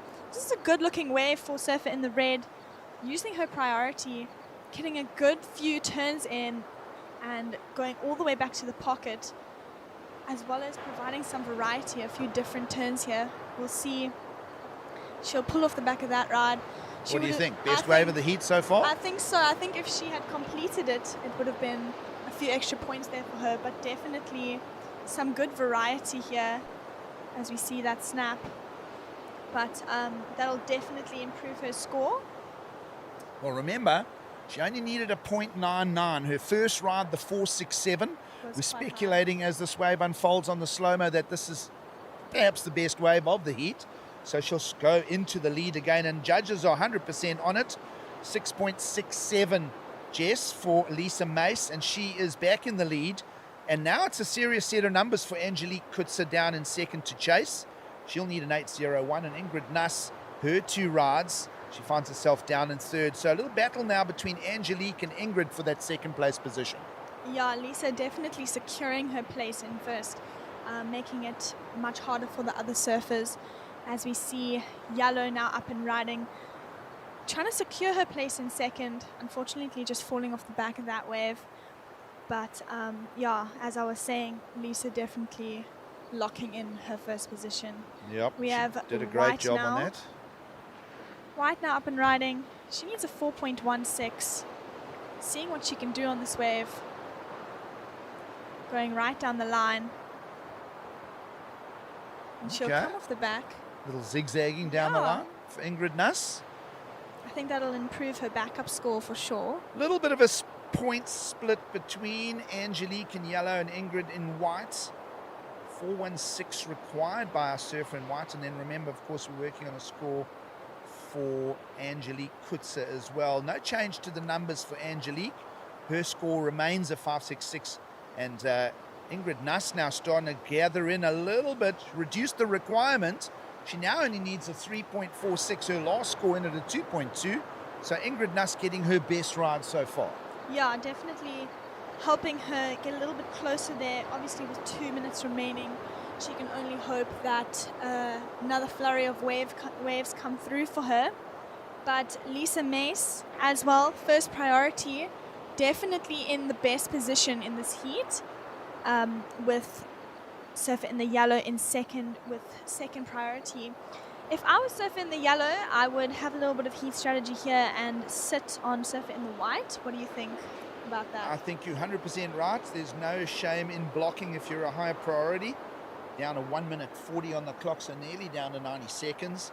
Angelique Kutzer, well, trailing in that second place position. She'd need an 8:01 to catch Lisa Mace, who stomped her authority on this heat and is on her way to the semi-finals. A 4.67 and a 6.67 for red heat leader. But Ingrid Nuss has got to try and worm her way to a 3.46 in the lineup. And as you mentioned, if Angelique Kutzer in yellow's got a higher priority, she's definitely going to be blanketing any options that come into the lineup for our surfer in white. Yeah, that was red up and riding now.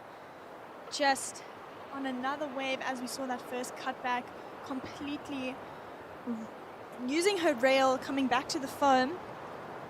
Just another wave. We'll see if that improves her 4.67. Well, nice slash there, and a good point you make there is I think of Lisa Mace's first ride, the 4.67. You mentioned that, Jess.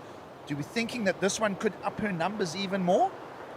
And the score came in and it was just under her first ride, so she'll keep her first score in her top two, but still in a good position for Lisa Mace. Yep, last of red, a 4.5 not in her top two. That wave number one for red still part of her top two wave score. She's put together 11.34 here, and we're down to pretty much 10 seconds remaining here, Jess. It looks like pretty much the order's been set here, except for a last roll of the dice here. This is surfer in yellow. Angelique. I'm not sure she's going to improve on any of her scores as well, but quarter number 3 for the over 35 women's draw coming to a close now. Lisa May stamps her authority and on her way to the semi-final. She'll take Angelique Kutzer with her. And Ingrid Nuss just couldn't find that 3.6 requirement in the end. But nonetheless, fun heat to call. We're going to sit back, take a little break, and wait for quarterfinal number 4 to come around. Stay with us.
Just a quick one.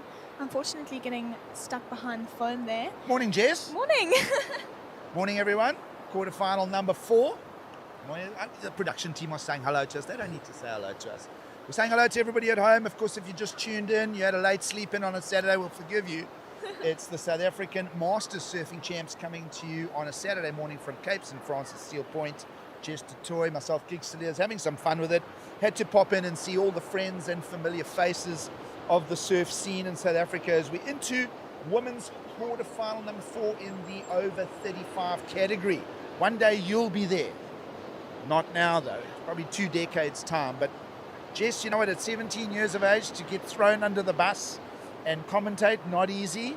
Did you practice all your orals at school? Because this is now where you see if you did your orals, now it starts coming out in stuff like commentating. Yeah, definitely would. No, I didn't do well at Oral.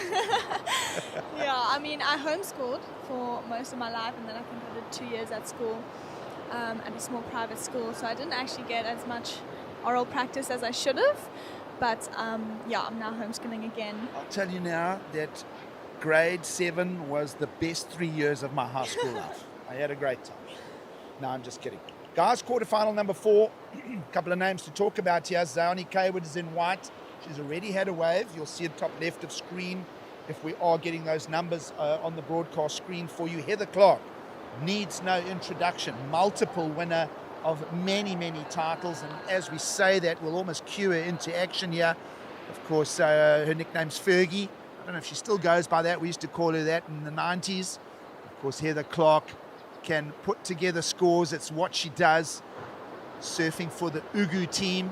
Lots of great characters in that Ugu team again in 2026.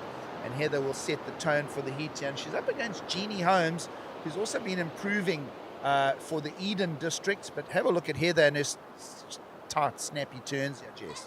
Yeah, those were some great turns. Definitely critical. And her technique is great. She had a good flow on that wave, no in-between pumps, going from one turn straight into the other. She chose that. She did enough on that wave, and she didn't have to go all the way onto the rocks. So definitely a good score, and it's now come in at an 8.5. So good start for Surfer in the red. There you go. Jess next to me, nodding her head like a woodpecker. 8.5 for Heather Clark to start. We said that she doesn't need any introduction. Do you know a lot about Heather Clark? I've heard a lot about Heather Clark. Okay, tell me what you've heard about Heather Clark. Because she's just started the heat with an 8.5. Yeah. Okay, how does she do that? What is her pedigree? And how does she just keep doing this at her ripe old age of, I don't know, I think she's actually maybe 50. And she's surfing in the over 35s. We'll double check on that number. But Heather is an absolute machine. She definitely is. She's got a lot of experience under her, and she's just proved over and over and over again. Do you have any idea how much experience? I'm going to tell you, okay? Tell me. Let me tell you a little bit about Heather Clark. Grew up on the south coast, Port Shepstone local. Beautiful daughter to the late Dave Clark, who was also a waterman and a surfer.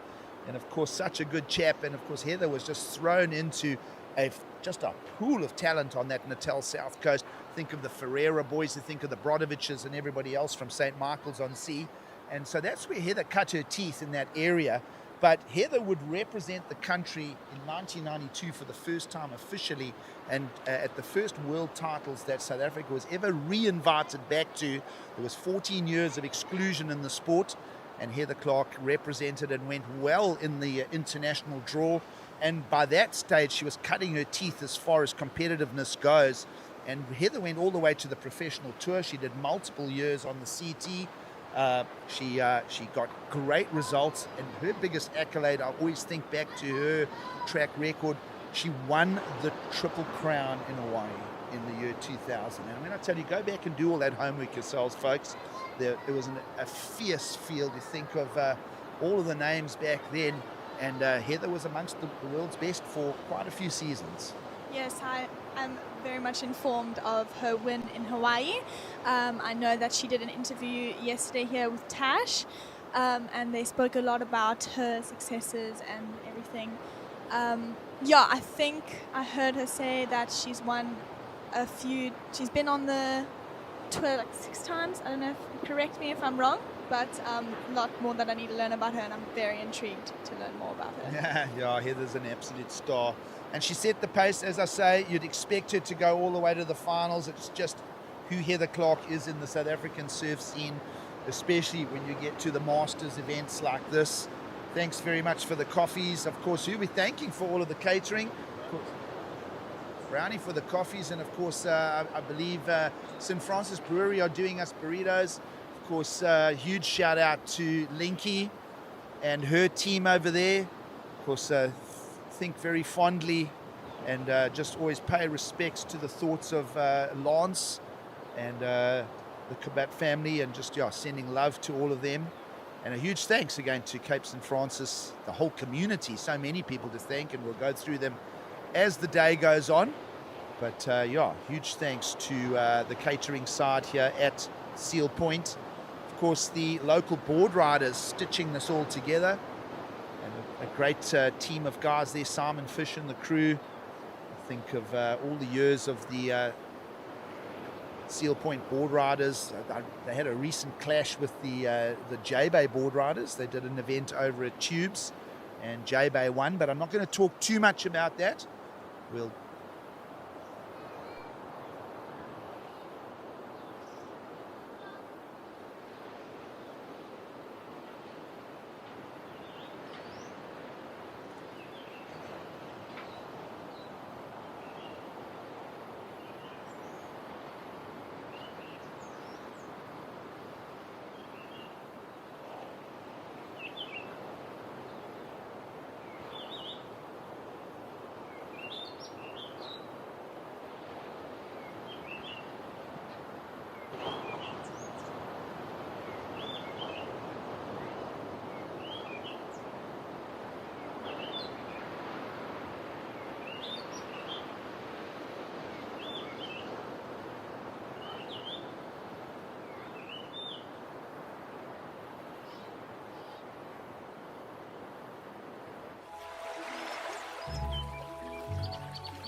I'm nature, I'm calm, I'm balance.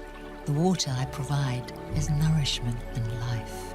In the Titicaca Mountains, I filter it naturally as it flows through layers of rock, adding a delicate balance of minerals that makes Titicaca spring water unique. Choose unspoiled purity. Choose Titicaca spring water. Welcome back to coverage of the South African Masters Surfing Championships, coming to you from beautiful Cape St. Francis. Dig Saliers alongside young Jess DeToy from the Scarborough. And she's been calling some heat. She's been cutting her teeth. It's not an easy thing to sit here and talk about something that we love so much, surfing. But hey, we're here. We're having a good time with it. It's 3 foot. It's way bigger than what we thought. We were like kind of really sitting on the edge of the surf report forecast here going, where is the movement in the water? But certainly overnight, a little bit more structure to the swell. As you see on your screen there, just a roll of the dice for young Zani Kaywood. She's trying to get out of those low scores. Jeannie Holmes, meanwhile, in yellow, has a single ride of a 3. Should be able to see all of this top left of screen, I'm assuming. And of course, if you just want to watch the TV and you can then take a walk around the house with your cell phone, your handheld device, you'll be on liveheats.com. Go through the menu, look for Surfing South Africa, and you'll find Masters Surfing Champs. It'll have a little button that says live. Press on it. Even I can do it with my phone, and I am not a tech guy. Yeah. You're young. You're a tech chick. I'm not. Yeah, no, I think that's such a cool feature to have, hey? It's cool to see how people got the scores when they come through and have it right there available, because everybody looks at the scores on Live Heats, and to have that extra feature there is definitely a cool thing to have.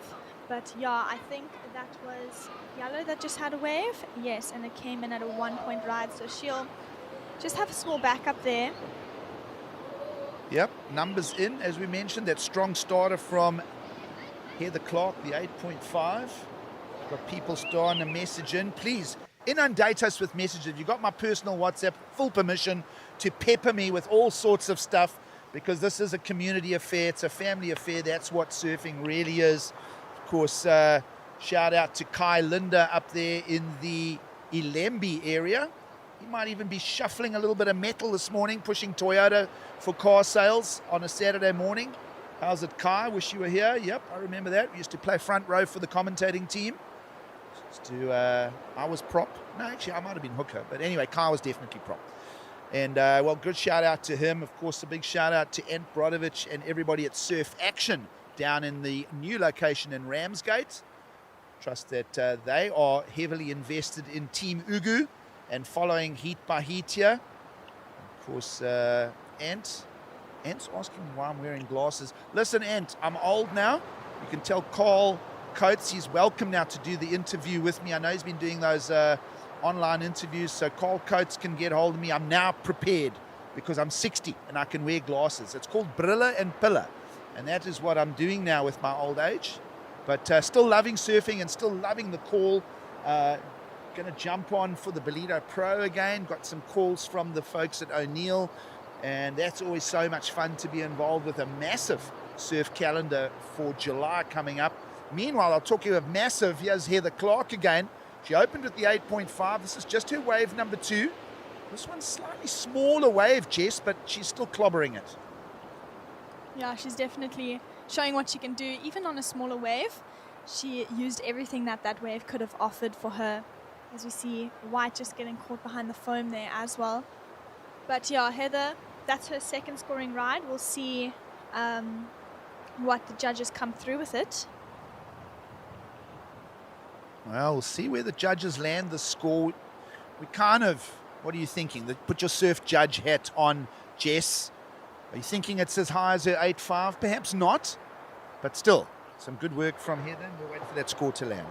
Yeah, definitely not as high as her 8.5. Her 8.5 was flippin' good at the beginning of this heat, but we will see. I'm not the judge, so I'll let them decide that. Of course, shout outs to all our friends and family tuned in. Good to hear from Eric Stedman, spoke of him earlier.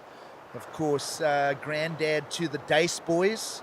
I mean, how are those beasts? I mean, Rory Dace should be with Kai Pratt. Do you know who Kai Pratt is? So Shane Pratt is one of the surfers for Eden, and his son Kai Pratt has been called up to the Springbok squad under Russie Erasmus. Anyway, the point of the story is how big Rory Dace is. Yeah. But yeah, great to see how surfing has, as a family, has unfolded here in this beautiful region. Of course, so many people calling it home these days. I think of one of the primary aerialists of the South African surf scene in the 80s, Mark Wright, and his beautiful wife, Suzanne.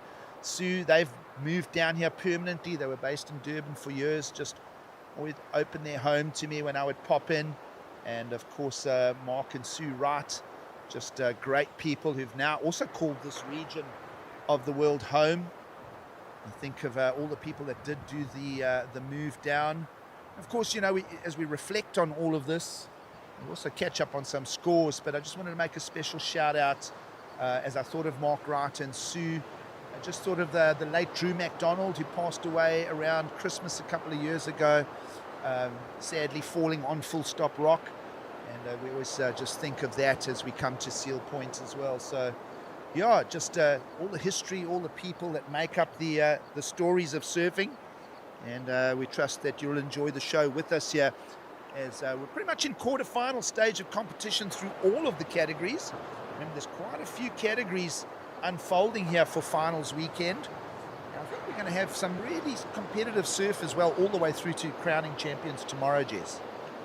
Yeah, it's definitely going to get more intense as the heats get closer to the finals. I know all of these surfers are frothing to be in that final, so they're definitely going to be working hard for it. As we see, looks like a few waves coming through here for our surfers. Well, Jess, where did Heather go with that last score? She came in with a 7.5, so not as good as her first wave, but definitely an amazing backup score for Surfer in the Red. Well, a 7.5 and an 8.5 is a solid lead, and it's a late takeoff for, that's Jeannie Holmes, and oh my gosh, she went down, but that was a great takeoff from her. She just needed to get her heels stuck in and get some drive down the line. Of course, I've been watching Jeannie over the last few seasons make massive improvements in the lineup at Victoria Bay. She also does the longboard scene with you, Jess. But I mean, how's that for a takeoff under the lip for Jeannie Holmes? Yeah, she really held on to that going down. And then obviously, even after I make takeoffs like that, I'm sort of surprised at myself. So everything after that is a bit of a flash. But yeah, she will go down on that wave. But her score coming in, that drop being rewarded, a small score of a 1.23. Yeah, so just that drop for how critical and steep it was, albeit not a very big wave, but on a day like today, that one had a little bit of steepness to it. Even though it was really just a drop, judges still seeing some value in that, and it'll go in as a counting second ride at this stage. So Jeannie Holmes will secure her second place position. but a massive lead being attained by Heather Clark so far. Yeah, the other surfers are currently in combination by Heather Clark, and I mean, it's no surprise from her, as I've heard.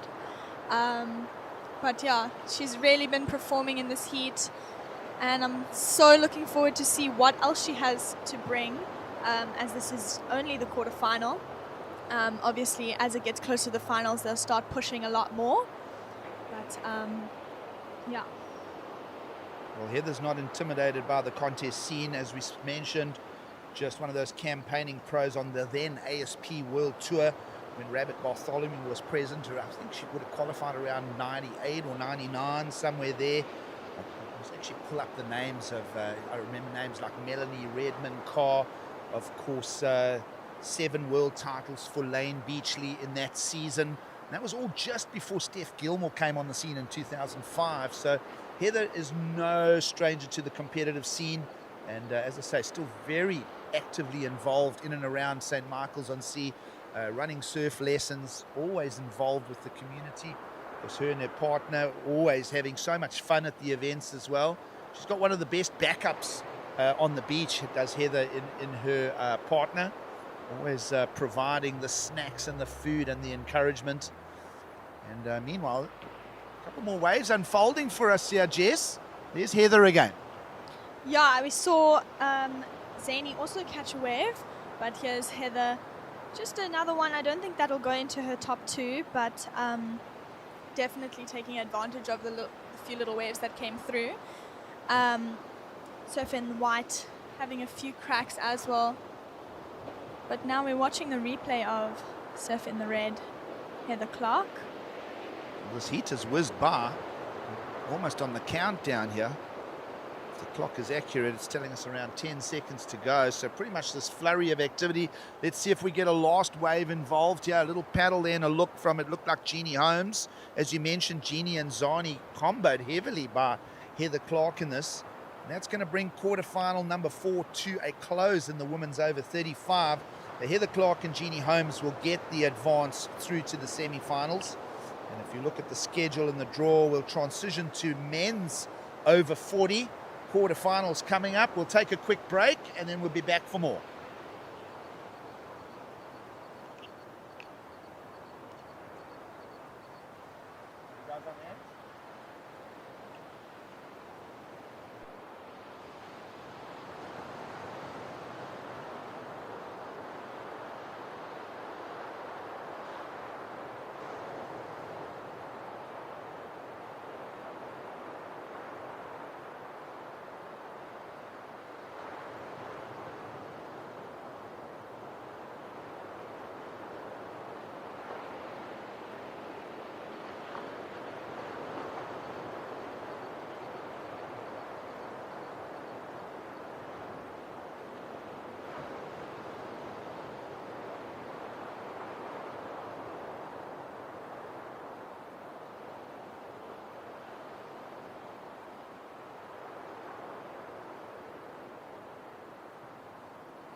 Welcome back to the beach. It is the South African Masters Surfing Championships, and live on your screen, we're stuck into quarterfinal action now, over 40 men's to get us invested, and lots of surfing coming your way as quarterfinal number 1, 18 and a half to go as you join the action.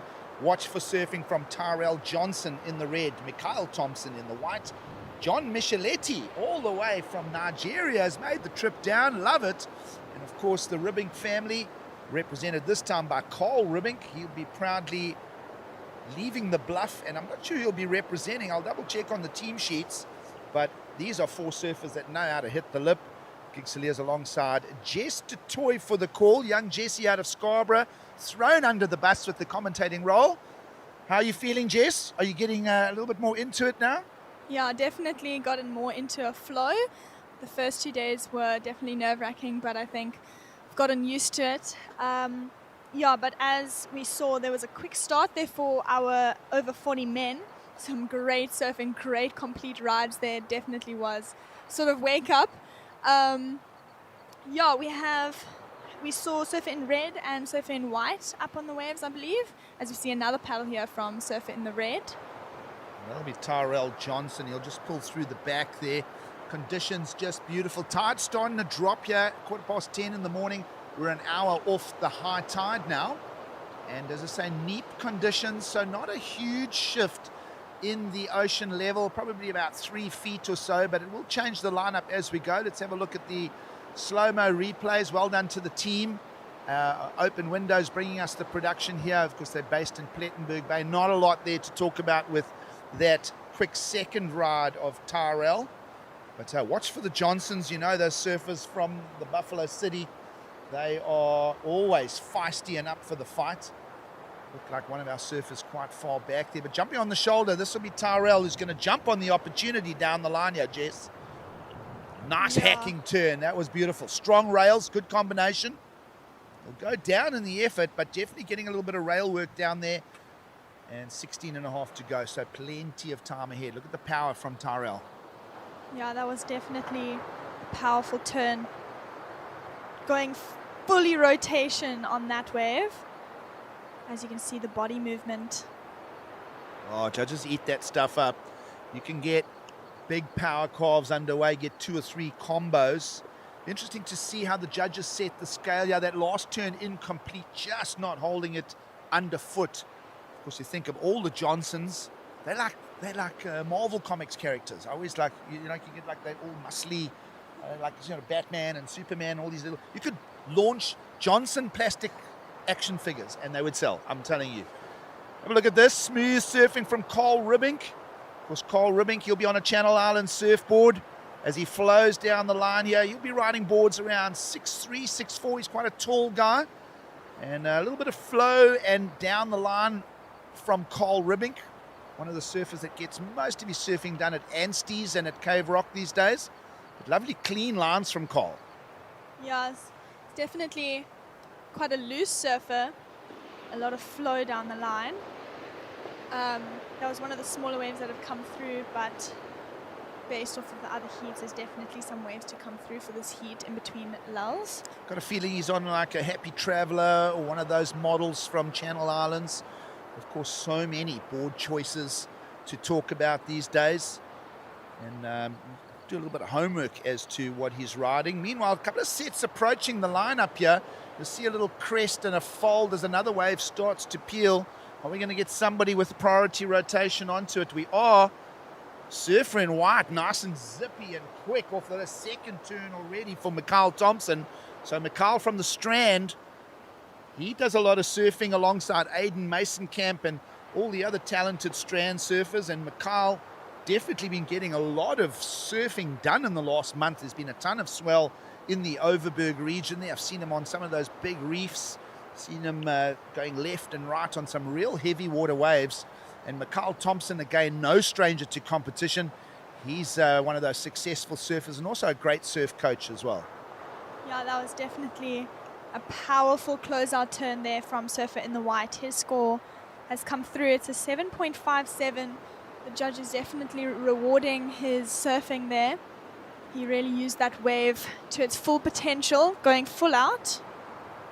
Quarterfinal 1 over 40 men's, and the numbers are starting to pepper in here. Follow it on liveheats.com. As you mentioned there, Jess, Mikhail Thompson, 7.57.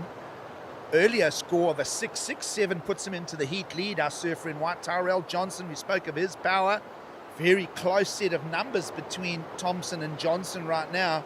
Tyrell Johnson opened with a 7. Backed himself up with a 6.1. We saw that power surfing, especially that big one open face carve from Tyrell Johnson. 6.1. Carl Ribbink, just that flow, looked all pretty on screen, but didn't impress the judges. Just a 183. He'll be back in the takeoff zone now, looking for a priority and trying to line himself up. But imagine right now, John Micheletti would be in first priority, Carl Ribbink in second, and still plenty of time. The clock has got a little under 13 minutes to go. But for now, 7 minutes in, Mikhail Thompson and Tyrell Johnson have stamped a real set of numbers to chase for the rest of the field. Yeah, the surfers in third and fourth have some scores to push through, considering the first two surfers have set quite a high standard for surfer in blue as well as surfer in yellow. So interested to see. There is a good amount of time left on the clock. So definitely a doable thing for our surfers in third and fourth. Oh, a little look there. I wonder if that'll affect the priority rotation. I've got a feeling it will. A little look. Might have been Mikhail Thompson just peeping at something. Either way, priorities look like they stayed in place. Micheletti in first priority. And now Tyrell Johnson in second priority. So it is important, the priority rotation.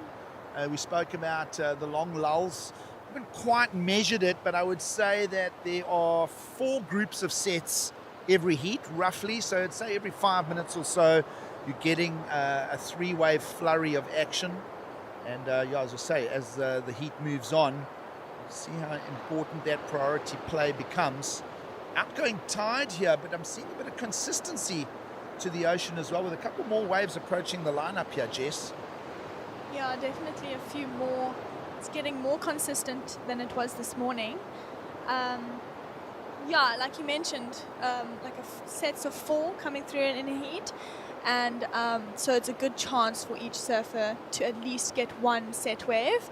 And then obviously depending on strategy and where you are in the priority, getting maybe 2 of those sets and getting 2 scoring rides can really put you in a good position, especially if you secure it at the beginning of a heat like first and second have shown for us. It's always great to start with a good score. Hey? It just puts you on the front foot, and often you start with a good category score, your 6 to 7 range.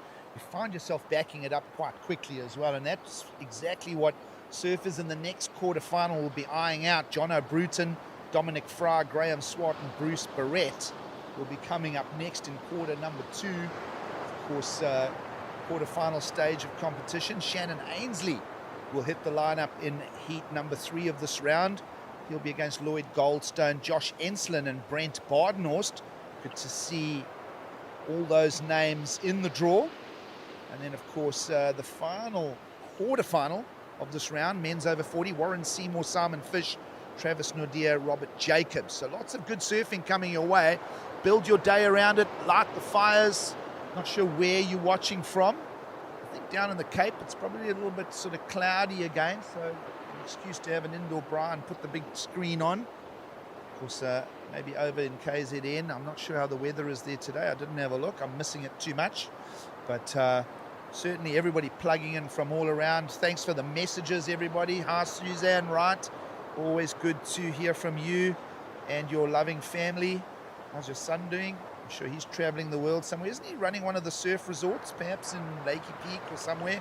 It's all right. I'll give an unashamed plug. Maybe I'll even get a couple of free nights at the resort. You never know. See, that's the beauty of commentating. You see? It's, you can say things. We're going to take a quick break.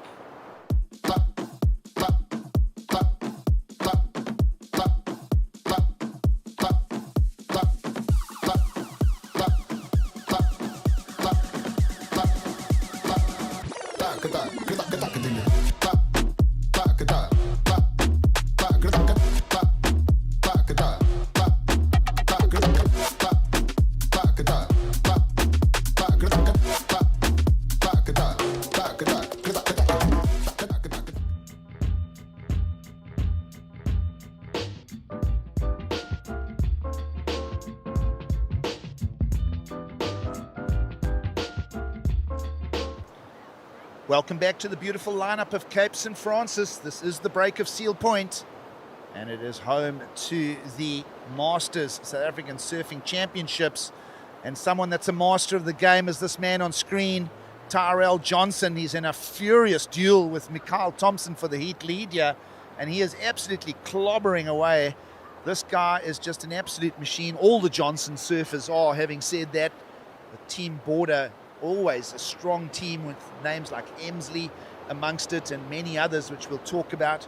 But have a look at the replay here. Tyrell Johnson just absolutely smashing this one and trying to up his personal numbers. Yeah, that was a great wave from him. Yeah, definitely quick turns, but definitely powerful ones that we saw here from Surfer in the red. Well, the question here is this a 7.25 or not? Because if it is, then he'll take the lead off Mikhail. Tyrell Johnson with a 6.1 as one of his counting scores, so he's got to fetch a pair of 7s. Mikhail Thompson still has the strongest individual wave of the heat, the 7.57. But nice little duel on paper between Thompson and Johnson here. Not to be confused with Johnson and Johnson, who are not a sponsor of this event, might I say. Just kidding. Waiting for the number to land now for Tyrell Johnson. I mean, we saw that replay there, Jess. He's such a strong surfer. Might think that he might be knocking on the number of the 7.25. We'll just wait for that score to come in. What are we thinking? Yeah, that was definitely could improve his 6.1. Obviously, with the size of the wave, not as big as the ones he's ridden previously, but we'll see if that factors in with the score to come through, which it does. It comes through at a 6.9. The judges liking that wave, liking the power on it. Well, I'll tell you what, close. Requirement 7.25. Last in for red, a 6.9, so he'll remain in second, still chasing the 7.25. Mikhail Thompson in the lead with 6 minutes to go. Johnson chases the 7.25 for the bragging rights of the heat win. But I'll tell you what has happened here, Jess. There's a massive separation between Mikhail Thompson and Tyrell Johnson over Carl Rubink and John Micheletti, who are both severely comboed at this stage and need to find their opportunities with time starting to whittle down a little bit. 5 minutes and 45 seconds to go. And look for more from Carl Rubink in blue and John Micheletti in the yellow. Yeah, they definitely need two good scores to get into that advancing position. Isn't it weird how it is, like even in a free surf, like certain people will paddle out and they'll just be on the button. They'll just find waves and find waves. And then other people, you paddle out and then you just, like, somehow you're 10 meters or 10 yards off to the left or to the right, or you're just too far out. What is it? I mean, how is that with the sport? It's just crazy that some people have just got the golden touch, so to speak. You know, they can just pluck waves out of a free surf. They can pluck waves out of a contest. I mean, here's Tyrell Johnson again on screen, still searching for that 7.25. He's so energized, you know. Look at that whipping turn right there. He's just so strong on the forehand. And I've seen him so many times make finals with that flow and style. That's Mikhail Thompson just exiting on that one. So again, surfers in 1 and 2 in the lower priorities, still busy in the lineup here. I mean, how's the power of this guy? Yeah, that was very, very good. Like, smooth to watch, very pleasing to the eye. Yeah, that was. We'll see what that does for his score. But Surfer in the white. Also, we didn't see his whole wave, but he had a little bit of a backwards tail sort of thing that he did.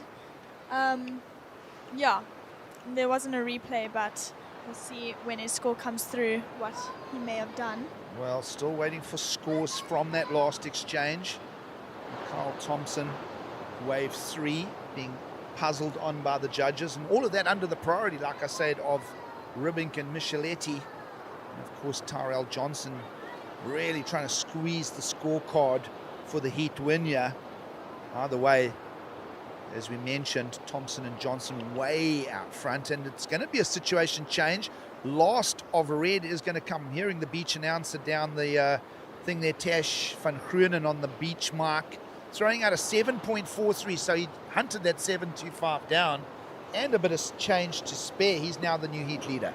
Yeah, the judges were impressed by that turn, so was I, and he got rewarded for it, moving him up into first position. He's in a good position. He's got 2 7s, and yeah, Tyrell. Look how close the heat totals are though, Jess. Tyrell Johnson 14.43 plays 14.24, so not a lot there. Don't write off Mikhail Thompson too, because he's sitting on one of his counting scores of a 7. He needs needs a 6.86, so that's a strange. There might be an incorrect there, but he needs, I would say, just a low 7 to steal the lead back. Look how close it is, 14.43 over 14.24. And where is Carl Rubink and John Micheletti? What are they up to? Are they in the same lineup as Johnson and Thompson? Just looking up off to our right here. There's some movement in the lineup now. That looks like John Micheletti coming from deep. There he goes. Lovely step float from him. Of course, John. Oh, no, I'm wrong. It's Luke. You're 100% right. It's Mikhail Thompson again. How are these guys getting these waves off the other two surfers? Yeah. Did they pay them? What's going on? Yeah, they look like they're having the time of their lives out there, if I'm honest. They really are just scratching. I'm going to have a for the strong word waves. with John Micheletti. I'm going to have a very strong word with him. I'll probably have a strong drink with him too. But such a nice guy, John Micheletti. Might be coming up now. Might be up on our screens shortly. There he is. John, as I say, did his studying. Him and his beautiful now wife hung out in the Cape Town surf scene. But he hangs out at that wedgie right-hander up in Nigeria. And he's obviously visiting. Not sure of his exact movements, but I can tell you about his movements on the wave face. He needs to get some powerful carves done here. He's always been a very accomplished surfer, has John. Smooth lines. He's able to really tuck under the lip of waves. So he's an exceptional tube rider. Gets a nice chuck of the tail there. And just one of the nice guys of surfing, John Micheletti. He's really sewn into the surf scene up on the west coast of Africa there as well. So huge shout out to John if he has a playback of the tapes here. Good to see you back in South Africa, John. And yeah, let's see if we can... there's no losers rounds too now, by the way, right? This is elimination. Losers rounds are done. So if he falls out here, he's out of the draw. This is the quarterfinals. Top two advance each time. And having a look at the rest of the field, as we spoke about, quarter number 2 coming up next. John O'Bruton, Dominic Fry, Graham Swart, Bruce Barrett. There's a lot of names in this over 40 draw. So this is going to be a tough title to take. Yeah, it's definitely, we have some good surfers in this division as well as the other divisions. There are a lot of names that I need to learn more about, and I'm glad that you're sitting next to me because you seem to know a lot about the surfers that are here. Because I'm more involved in the junior surfers, obviously, but definitely keen to know more about the others. Well, I'll tell you, the next time you commentate a junior event, you're going to sound like a pro, because you know, once you do a little bit of this and you do a little bit of homework on each surfer, it really does make it interesting for the audience, because you know what happens is you often say stuff that people know in this commentating role, but it's always nice to be reminded, and it's always nice and relevant when it does happen. Jason Lee Isaac's in the house. We've got all sorts of people here, folks, lots to talk about, and I think this heat is about to come to an end. Yeah, Jess, how are we on the clock here? Yeah, that heat is complete, with surfer in red and surfer in white taking quite a separate lead from the other surfers in that heat. Yeah, great heat on Very paper impressive. there. On screen, Mikhail Thompson on his way to the semi-finals here at the Masters SA Champs from Seal Point. We're going to sit back and take a little break. We'll be back after the ads.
Right, into quarterfinal number 2 of the over 40 men's on screen, catching up some replays of Bruce Barrett and Jono Bruton. Of course, they're up against Dominic Fry and Graham Swart in the lineup.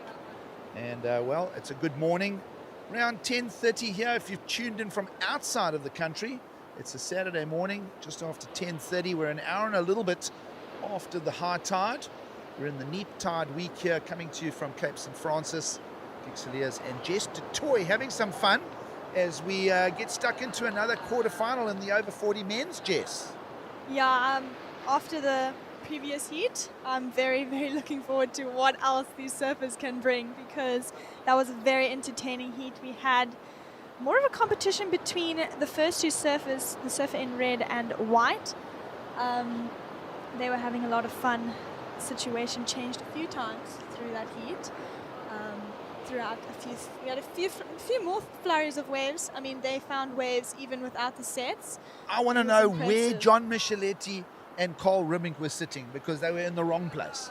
I mean, I just can't believe how much wave count the other 2 surfers got. Meanwhile, on your screens, live action coming to you.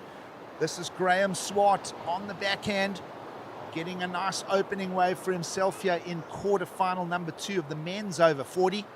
Nice rail work from him there. He'll set the pace for the heat. Bruce Barrett has already found a 3-pointer. Let's have a look at the slow-mos on Graham Swart here. A couple of nice turns from him, Jess. Yeah, there were some good turns. I wonder if he'll do better. Yes, he does. The score comes in. It's a 3.83. So his wave coming in a little bit better than surfer in the blue. Well, nice and clean from Graham Swart. Just one wave, a 3.83 goes into the lead. Again, folks, you can watch this on the screen, which you probably are, but you can also follow it. If you want the details of the scores, you can load it up on your handheld mobile device. Just go liveheats.com, scroll the menu, find Surfing South Africa, and you'll find the live button for today's event and this week's event. Of course, huge thanks to the community of Cape St. Francis. When I heard that it was happening, I sort of thought, no, I've got to come and say hello to everybody, come and hang out. Just love this region, love the casual cruisy type of wave here at Seal Point. Always a good venue for surf competition. And of course, just a huge thanks to the Seal Point board riders, the St. Francis board riders. Think of Simon Fish, he's probably heading it up. I'm guessing he's the chairman. And, you know, the Payne boys, they're always involved. A number of other names that hold it all together here. And just good custodians of the break, good custodians of the area. And, yeah, always love the visits to the area. And so does everybody else, especially Christmas time, when the whole world descends on Seal Point. Meanwhile, just 4 people in the water here at Seals, as flying across your screen is Jono Bruton. If I remember, Bruton will be representing Buffalo City. He'll just tuck under the lip there. Sea conditions this morning, mid-morning now with the tide dropping out. Beautiful wall stretching ahead here, Jess. Yeah, he finished that second turn quite strong, backing up his first turn, as we see now on the screen. We watched him go up onto the foam and just come down strong on that wave. Lovely little tail drop float for Jono Bruton, and judges have had a little bit of time to ponder it while you folks enjoy the replay at home. It's going to fetch a 5. So into the early lead now, care of that last ride of red. There'll be a small throwaway score still featuring in Jono Bruton's scoreline of a 0.5. He'll get rid of that shortly. Plenty of time to do it as well. 12 minutes 40 to go. But Bruton out into the lead. Graham Swart needs to find his backup score. And then, of course, a lot of work to do for Dominic Fry. No rides just yet for our surfer in the white singlet, who will have the first priority. Yeah, he's definitely waiting for one of those flurries to come through. Definitely some different strategies from different surfers. I see whether that is his strategy or not. That would be my strategy. I've done that in a few of my heats where I just wait for the right wave to come through. And I've heard a lot of different strategies come through from different surfers. I know some Tash definitely getting a good wave as soon as she can, where I would wait a little bit, and obviously longboarding's a bit different, but yeah. So Jess, I've had a lot of fun talking to you. I'm going to set you off on a little lunch break, and we're going to talk to Tash van Groenen, who's going to jump in. And as I say, we find ourselves in the over 40 men's quarterfinal heat number 2. Lots of action coming our way. If you think of the schedule this morning already, we got going around 7:30 this morning with the over 60 quarterfinals. And that very first heat this morning won by Dave Mulherby, as you would expect. Was a strong showing there from Mervyn van Straten as well. We lost Stephen Chappie Adshade. Great to see his name back in the draw, representing the Cape Town Surfers. So the over 60s men's got the day going. Nick Park, as always, just such a stalwart. He got over Pat Cuthbert for the win, and we lost Glenn Milne there. Of course, Milne, famous name in surfing legacy as well. Lots to talk about there. And then, well, Mark Burness, former pro surfer, former number 7 in the world, absolutely murdered his quarterfinal number 3 this morning. And then having a look at that round of over 60 men's quarters, we lost Rob van Veriching, but Trevor Hansen and Richard Heath went through. And jumping in with me is Tash van Groenen as we're watching another wave run down the line here. This one is the first wave underway here for our surfer in white, Dominique Frey. And he's doing a good job with it as well. Nice wall ahead, in section to hit as well. This is all to the right-hand side of full stop, by the way, folks. And there'll be more surfing action behind us. We'll run the replay of this, but I can tell you that there's an exchange of waves taking place here. Sets seem to be coming in 3s and 4s as the tide falls out here. Back to live action here. This is Red slashing away. We saw John O'Bruton open with a 5. He's got a 0.5 in his scoreline, so he's getting rid of that now. A couple of strong turns from Bruton. Of course, the Buffalo Surfers here in force, much like the Springbok rugby team do at a World Cup. That's how the Buffalo City team come down the coast. And good morning, Tash van Groenen. Been listening to you for a couple of days. Hi, Gigs. Thanks for joining me. Nice to have you here. Yeah, lekker. How are you enjoying this whole, I call it the crucible of commentating? It's not an easy game to play. No, it's not an easy game. And we're also alternating a little bit between here and the beach. So it's been a little bit tough, but really fun that we get to come in here and talk a little bit more about strategy. You know, the beach is like all very serious. Hey guys, here are your scores. This is what you need to get. Whereas here, you know, we can look into that mindset of these surfers as well as kind of what boards are they riding, what are they doing out there, and yeah, just seeing who they are as people as well. Yeah, a good point you make there is that people often get confused with the various roles that are in commentating, and that would be with any sports commentator. You think of you think of watching Super Sport rugby. I think of Matthew Pearce. To me, he's the best rugby commentator in the world. And then, you know, you'll have Stransky or one of the ex-players doing, the analysis. So it's always nice to see the different roles in commentating. And of course, you've been kind of doing it all this week. And as you mentioned, very important there that, you know, you're commentating, your responsibility to the beach commentating is very different to sort of us sitting here yarning on about every subject we really want to, including what's for lunch, but we'll hold on to that thought. But Tash, you get very invested as a beach commentator into the actual updates, what's happening, especially in the takeoff zone itself. Yeah, definitely. And you know, like from my experience also as a competitor, it's like, you know, all you want to know is like, what are my scores, where am I sitting, and what do I need to do if I'm not in a first or second place? You want to know how you can get through the heat. And I mean, these guys are quite serious. You know, I'm trying to update them like every 2 and a bit minutes, and then every now and then there's another guy saying, "Hey, I want more info." So yeah, it is a very different experience. You know, there it's like very intense, and you feel like you have this responsibility to ensure that they're getting the correct scores, absolutely, the correct information. Because you know, next thing you know, they come out and they're, I thought I had a 5, but they had a 3.5 or something. You know, yeah, exactly, and things like that.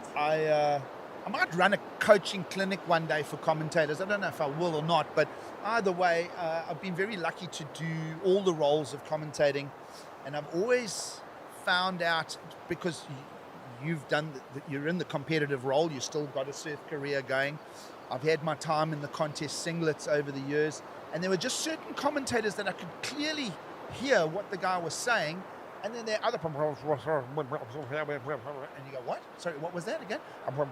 And then, so the beach commentating is a really responsible role and a very important role as far as the execution of surf competition, and even to the point where I used to make note of, because when you're in the water itself, there's flat water where sound travels, and then there's static and broken water, the impact zone, and it's pointless you shouting scores at a guy and he's actually in the white water. So I always used to do blue water, white water for score updates, and then is the guy about to push under or not? Because I've watched beach commentators give a score and the guy's underwater, like how, and then he gets to the back and he's got to ask for the score again. So you're very invested as a beach commentator, and certainly the two roles of doing a live broadcast and doing the beach, they definitely have two sets of responsibilities in that way. Yeah, they do. And I think from my experience, like those surfers who have actually competed in contests, or anyone who's put on a rashie and been out there, they understand those aspects on the beach commentary. So you find those people are the best at giving your information. Absolutely. You think of guys like Greg Emsley, you know, Exactly. no one in the country's got more competitive experience, maybe than Geordie Smith. And, and Greg's got that bellowing voice, and he sort of shouts with the authority over the mark. And so that really carries well to the guys in the water, from the point where the competitors in the water, as far as getting the vital information. Yes, yeah, and I've had Greg commentate quite a few of my contests as well, and I always enjoy having him on the mic when I'm in the water. Another commentator currently that comes to mind is Tasha Mentassi. I really enjoy her projection in the beach commentary. But then obviously, when those two also get in the booth, they have so much information, and that's what I love. But here we see yellow. This is Graham Swart. Nice carve back to the pocket. You can see there's a bit of that section that's running quite fast for these surfers. And what I've noticed is our forehand surfers, so our regular footers, they're managing to get that float, kind of speed float to go through. And this is blue. It looks like Bruce Borrett. Great snap back in the pocket there. Working this one through a little bit of a whitewater wave, but still standing up nicely. Unfortunately, a little bit late into that section. I'll probably reel some replays of that, but a very nice eye-pleasing style, sort of hunched over, low center of gravity from Bruce Borrett. I don't really know he's surfing that well, but certainly a beautiful style. And he gets that slashing turn there, Tash. So you'll get some points from that. You look at his scorecard right now, and of course you can follow all of this on liveheats.com. Also top left of your screen for the numbers. But some good flow there from Bruce Borrett, who finds himself in second place despite the little fall here.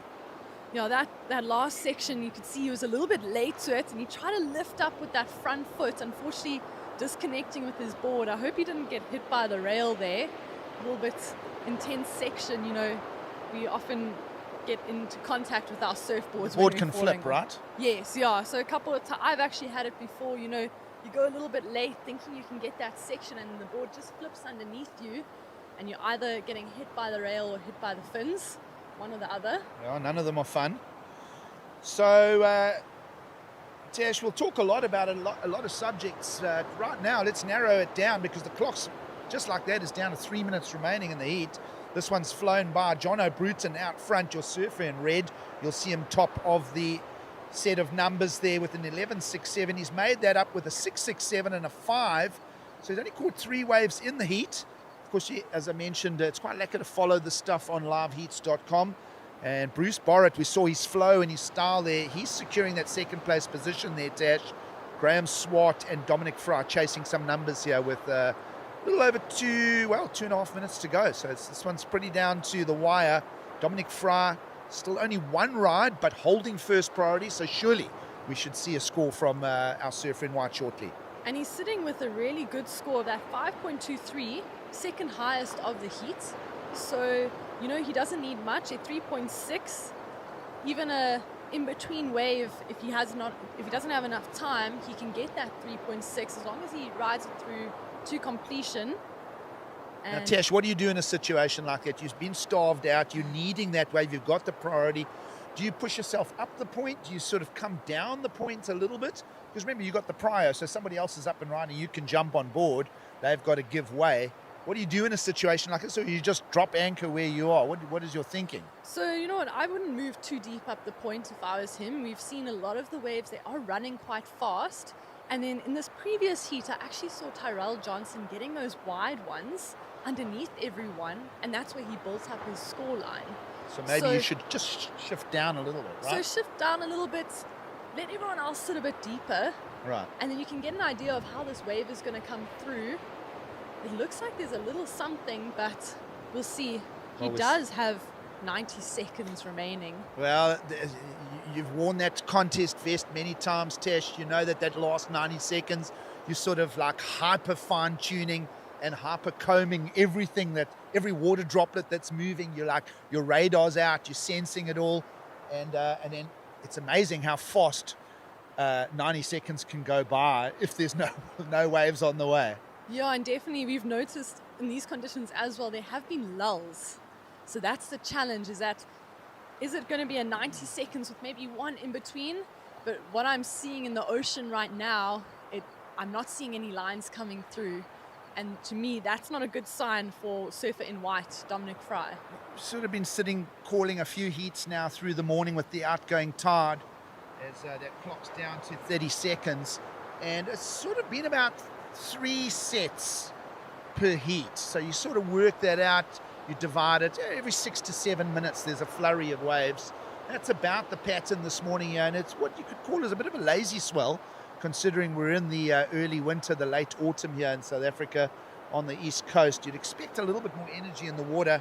And I'll tell you what, we're talking about all these things, but Dominic Fry only needing the 3.6. It looks like he's going to get starved out here as the clock counts down. Just an unfortunate situation, you know. You could say, oh, perhaps if I'd gone a little bit earlier, but you know, it's always hindsight when you look back at these heats, and you never know, he could have taken a wave earlier, used his priority, and then a set came through. It just happens. And that's just the nature of the game sometimes, right? That is surfing. Sometimes you land up in a great rhythm, and sometimes you are on the flip side of that. So much to talk about here at the Masters South African Surfing Championships. We'll sit back and take a quick break. We'll be back for quarterfinal number 2 shortly.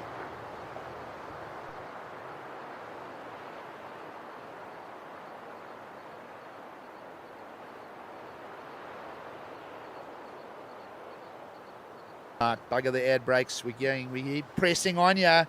Clock has started for quarter number 3, and the reason why we held off from the sponsor plugs is that we've got some surfing underway. These are the sets that those guys in that last heat were waiting for, like about a minute out. But it's a great start to quarterfinal number 3. As you see, quickly Lloyd Goldstone getting underway, or was that Josh Enslin? It looked like Josh Enslin. And Josh, big and powerful surfer, Tash, he knows how to throw buckets. Yeah, I was watching him yesterday, and he was really throwing a lot of spray under his board. You know, he's got that rail move as well. A couple of great rail carves yesterday, so I think it would be great to see him on a slightly bigger set wave. And then I think Dominic Fry is looking back as he's walking out of the water thinking, that's the wave that I was looking for. That's the one I needed, right? Yeah. And how many times has that happened? Meanwhile, live action unfolding here, opening rides for our respective surfers. Lloyd Goldstone from behind the section will float, and so he'll get his campaign underway. Also out in the lineup, Shannon Ainsley in the red, Brent Bardenhorst in the blue, waiting for opening rides for both red and blue. But quick starts for both Lloyd and Josh there. We'll wait for those numbers to land. Yeah, and I think it's really cool to see Shannon Ainsley back in the water here in South Africa. I don't know if you know Gigs, but he was living in Norway for quite some time. I know he was coaching some of the Norwegian surfers, a Norway team at ISA Worlds, and now he's kind of moving back to South Africa, living in J-Bay. So really great to see Shannon back here, bringing his knowledge and also bringing his surfing back to South Africa. Yeah, and bringing his vlogs as well. I see he's quite a vlogger. It's is it something you do? Not too much vlogging. I mean, I've been told I should do a little bit more. I do a lot to build your profile. Yeah, I do a lot of content, like other types of content, but it's just tricky, you know. I don't know how Shannon keeps up with it, because I forget in the moment. I'm like so in the routine that I'm doing something, and you kind of think, oh, flip. You know why I don't? I'm going to tell you why I don't lunch. vlog. I'm going to tell you why I don't vlog. Because I've got a face for radio. It's an old joke, by the way. But no, listen, I mean, everybody these days seems to be unashamedly capturing their thoughts as they blab away at their handheld cameras. And that, I'll tell you, who's very good at it is Trevor Hansen. I've really enjoyed his stuff over the years. And while we think about all of that, let's take a quick break. We'll catch up scores. We'll be back after the break.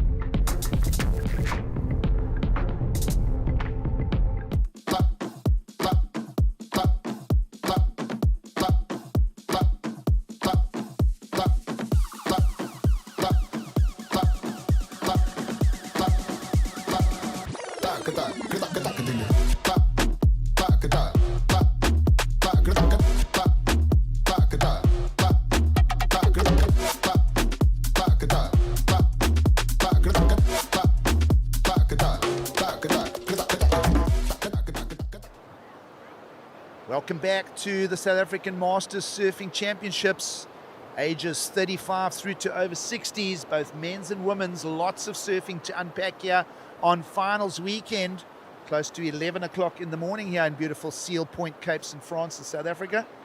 Dick Cilliers jumping on with Tash van Groenen. Multiple roles. Tash, you're on beach mark, you're on doing some broadcast. You're also a competitor, not at this event. You don't qualify yet. How old are you, by the way? Not quite old enough. Not quite old enough yet. 27. Richard's daughter is now 27.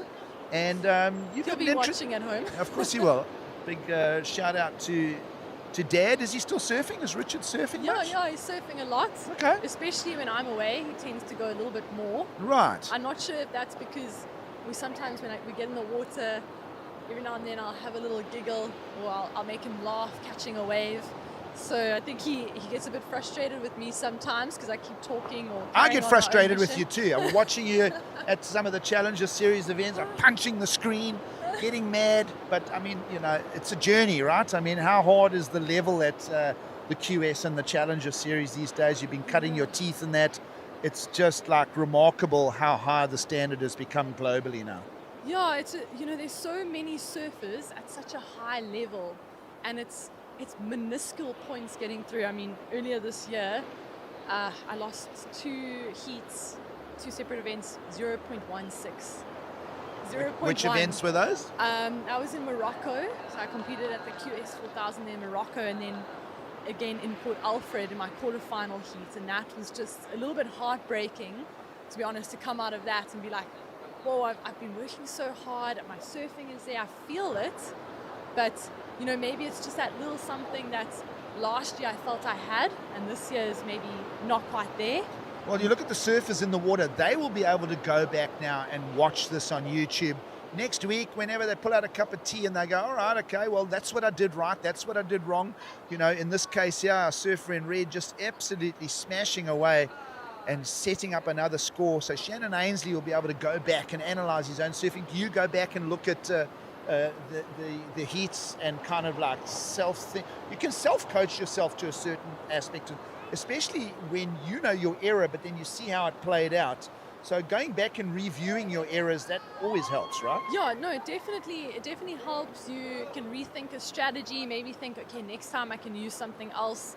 And then there's a lot of stuff that's going on that you kind of, people on the screen don't see. Yeah, that right? you don't remember on the screen, you don't always get the exact idea of how these waves are breaking, where it actually is in this lineup. I mean, we can describe it like, hey, we're sitting up the points at Seal Point. I always tell people, you're watching 2D and we're living this thing in 3D in the water. Yeah, and, just that half a board length error in judgment, or you just get, hold on, where's Tash in this heat? You don't realize how, like, you're getting caught on the inside, you're getting caught in the current. It really is such a challenge trying to put successful heats together. Yeah, they're not always showing you all those little moments in between that kind of impact on the heat as well. And here we see our surfer in the yellow up and riding, but he kicks out of that one. He had third priority, and this is blue.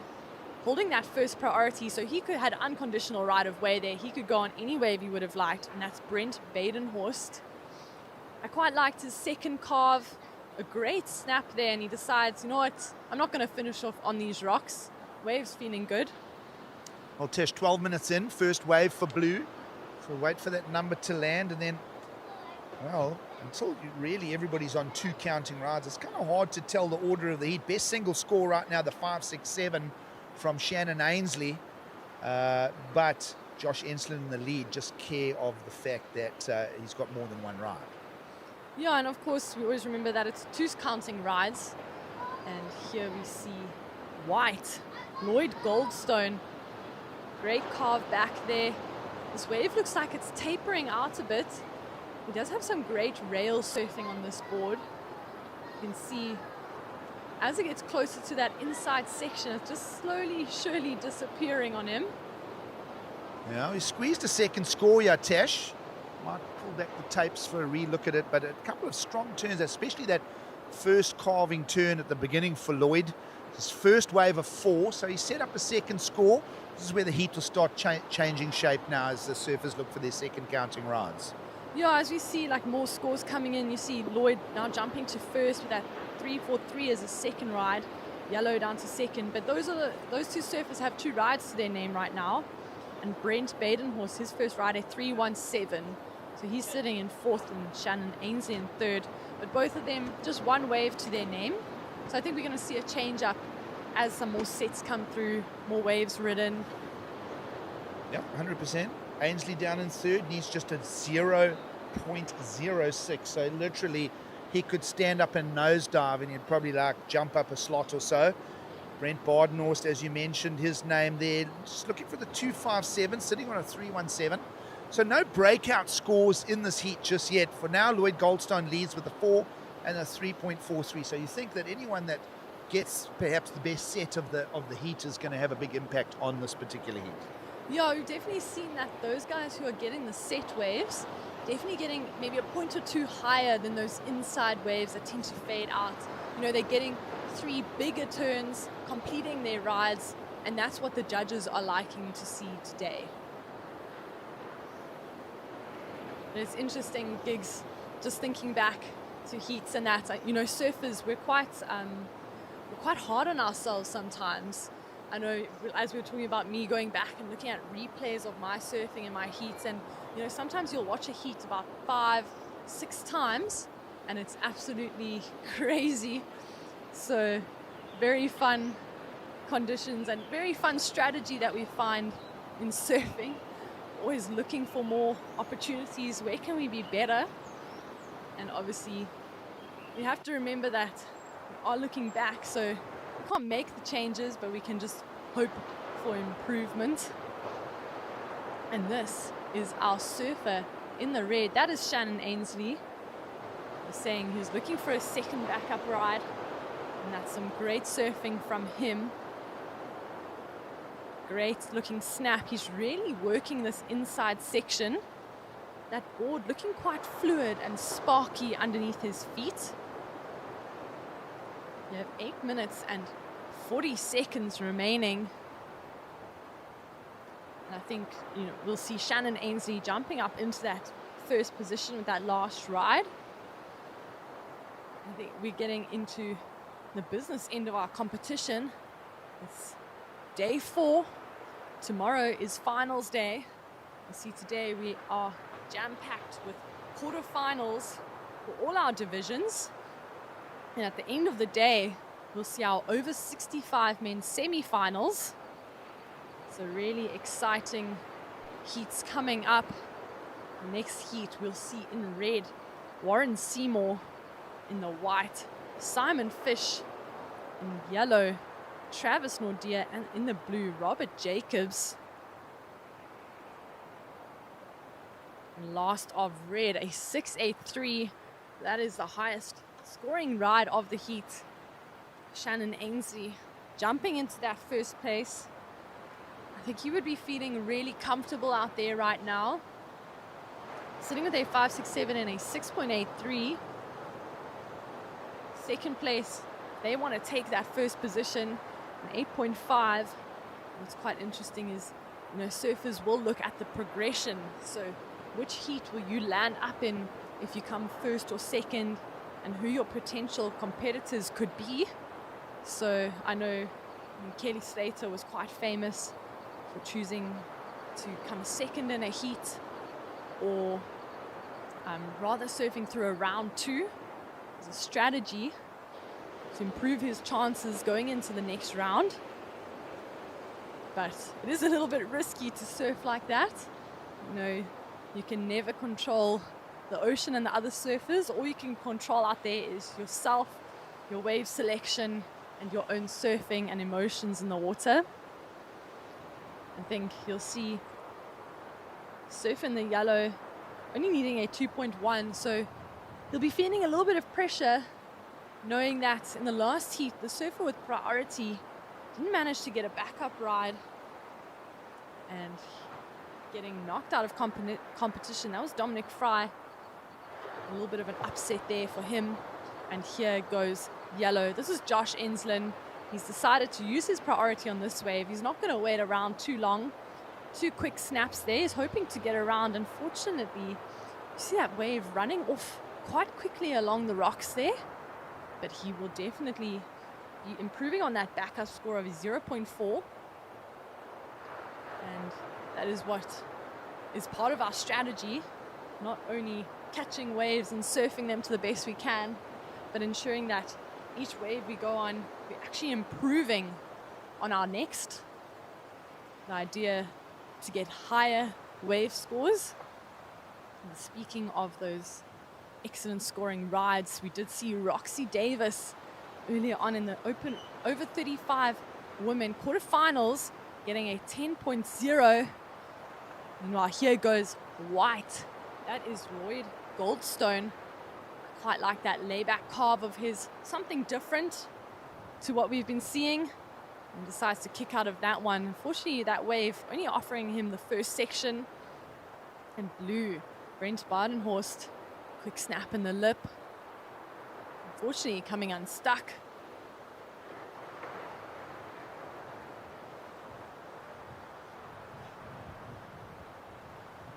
A flurry of waves, and here's Shannon Ainsley, our current heat leader. Snap back there. Sticking with the foam, hoping for a little bit more, but he decides, you know what, I'm feeling pretty confident with those scoring waves that I have. So I will kick out and hopefully get a higher priority than my competitors. Lou again, quick check turn there. Comes around the section, snap, and hoping to finish this one off. Unfortunately, just picking the nose a bit there. Yellow, great first turn, followed by that wrapping carve I was talking about earlier. That's Josh Enslin. You can see a lot of these waves tend to die out a little bit on this end section closer to the rocks. So the surfers will be looking for those set waves, as I mentioned earlier, allowing them to get those 3 turn combinations. Some surfers that were standing out to me, definitely I saw Tyrell Johnson and Mikhail Thompson in that first quarterfinal. I was really impressed with their surfing, both of them coming out of the gates blazing.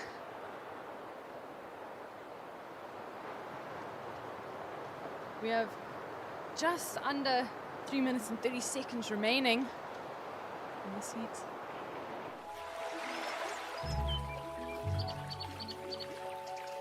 I am nature, I am calm, I am balance. The water I provide is nourishment and life. In the Titicaca Mountains, I filter it naturally as it flows through layers of rock, adding a delicate balance of minerals that makes Titicaca spring water unique. Choose unspoiled purity. Choose Titicaca spring water. Here we see Josh Enslin improving on his situation, getting that 3.43, moving him up into second. So Josh making sure he's not going to be in the same situation as Dominic Fry, ensuring he's backing up his first scoring ride. Gigs, you had a little bit of a look higher up now. What can you tell us from this different point of view? Well, I'm noticing, Tesh, that the tide dropping is spreading the line out a little bit. I felt that like 9:15 high this morning, those first couple of heats, and then all the way through to maybe even just prior to this quarterfinal unfolding now, everything was sort of pressed up to the right of full stop. But I've noticed a couple of waves zipping from full stop down now. So maybe as the sort of the water level falls down now through the course of the outgoing tide, 9:15 high, 3:30 will be low.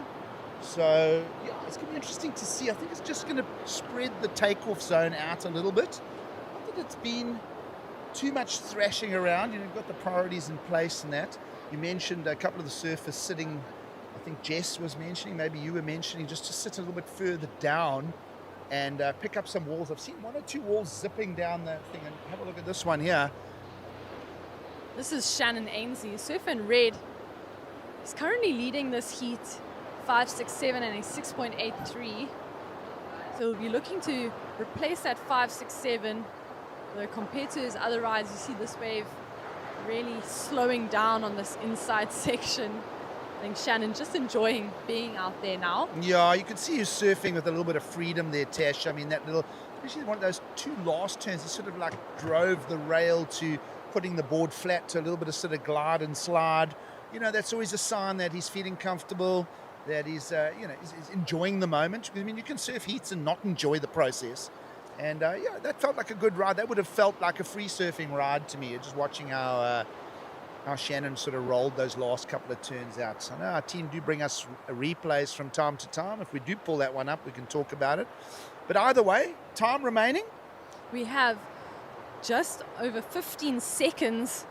So this heat starting to wind down, and doesn't look like there's much on offer for surfer in white Lloyd Goldstone and blue Brent Badenhorst, both looking for scores to progress in second. Remember, Goldstone was in the lead at one stage. Remember, he was quite quick to get his two scoring rides together. But I just hear the blast of the horn in the background there. And official result, Shannon Eezi still waiting for his last score to lock in. But either way, he is already the heat leader. Holding the 5.67 and the 6.83. Maybe he drops that 5.67, his opening score. Might replace it with his last. Not quite. Either way, Shannon Eezi takes the win with a 12.5 over Josh Enslin's 8.76. And we're going to lose Lloyd Goldstone and Brent Badenhorst out the draw. And that, Tash, brings quarter number 3 of the over 40 men's to a draw. We're probably with no sets on the horizon. We'll sit back and have a little ad break, and then we'll be back for quarter number 4.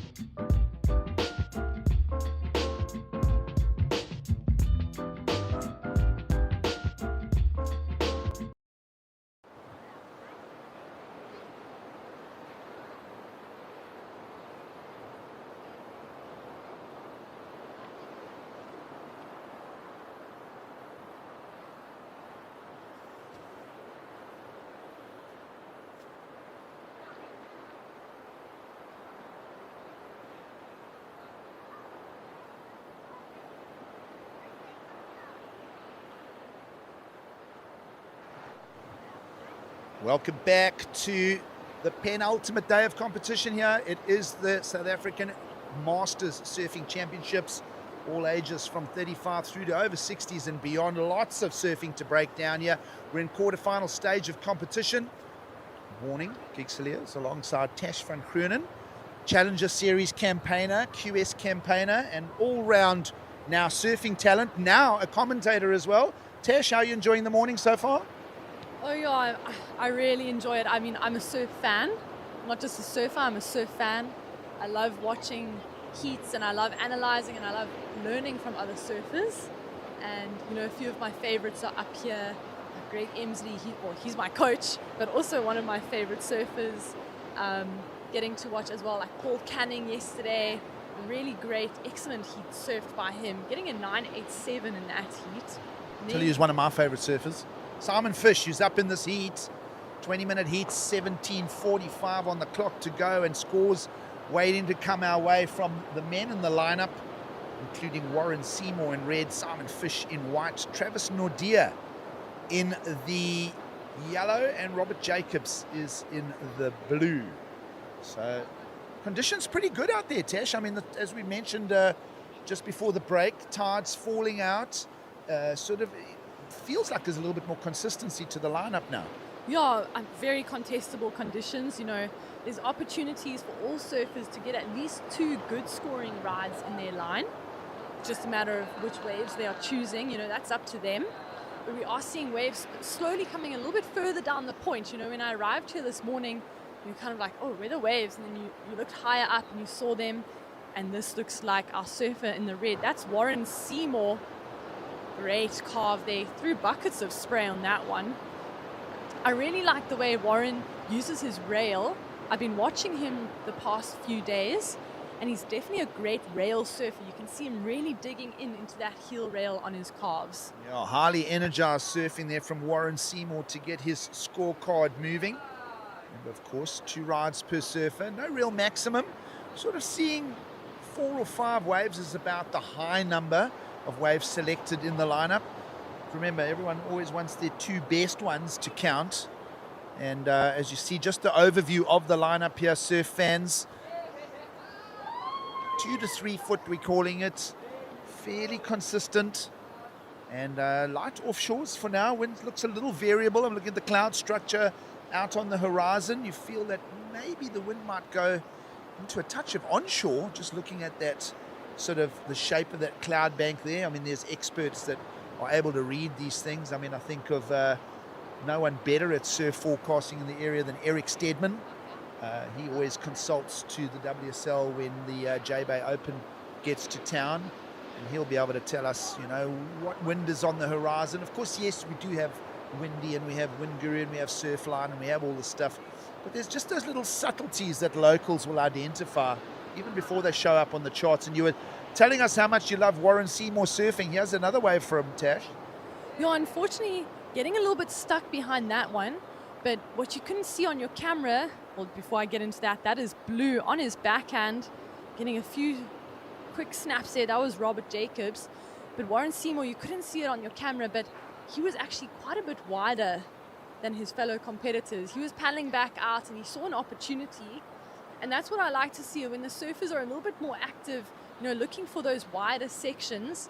Unfortunately, he got stuck behind the section, but you know, he would have felt a little bit more comfortable getting around there, probably getting another 4-point ride if he had made it around, getting that 4.33 to start, and just a 0.77 to back it up.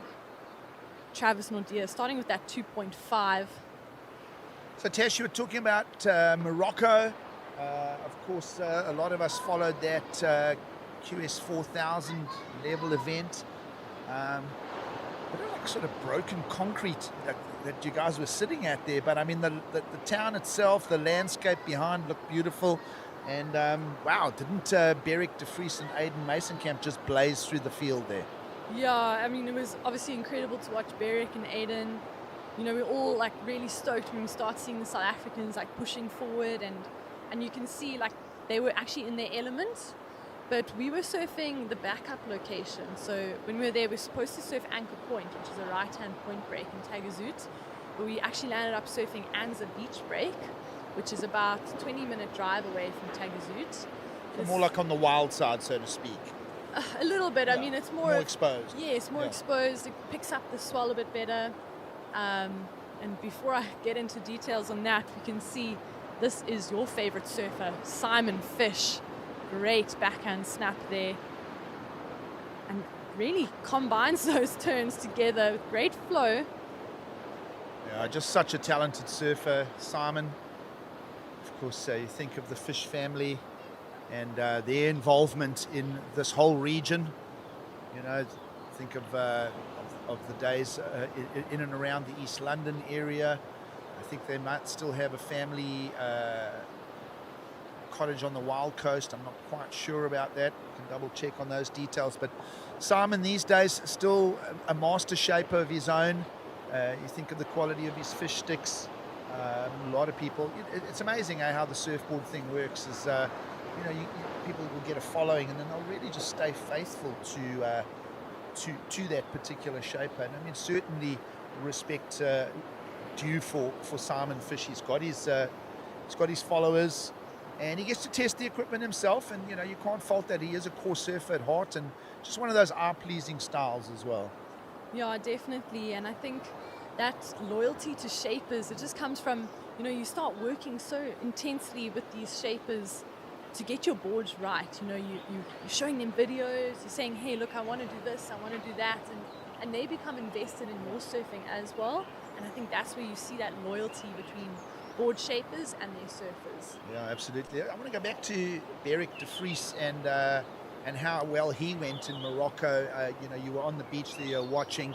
I mean, Beric's just done a massive turnaround from where he found himself a few seasons back, a step in the right direction with his faith, really working, realizing that, he's got a last shot at it, and he's a great talent. He's one of South Africa's most natural talents, and just one of those, and a great character as well. I wish he'd come and do some commentating, because he's always good for a yarn, but he's got the knowledge. He's got the knowledge, he's got the experience.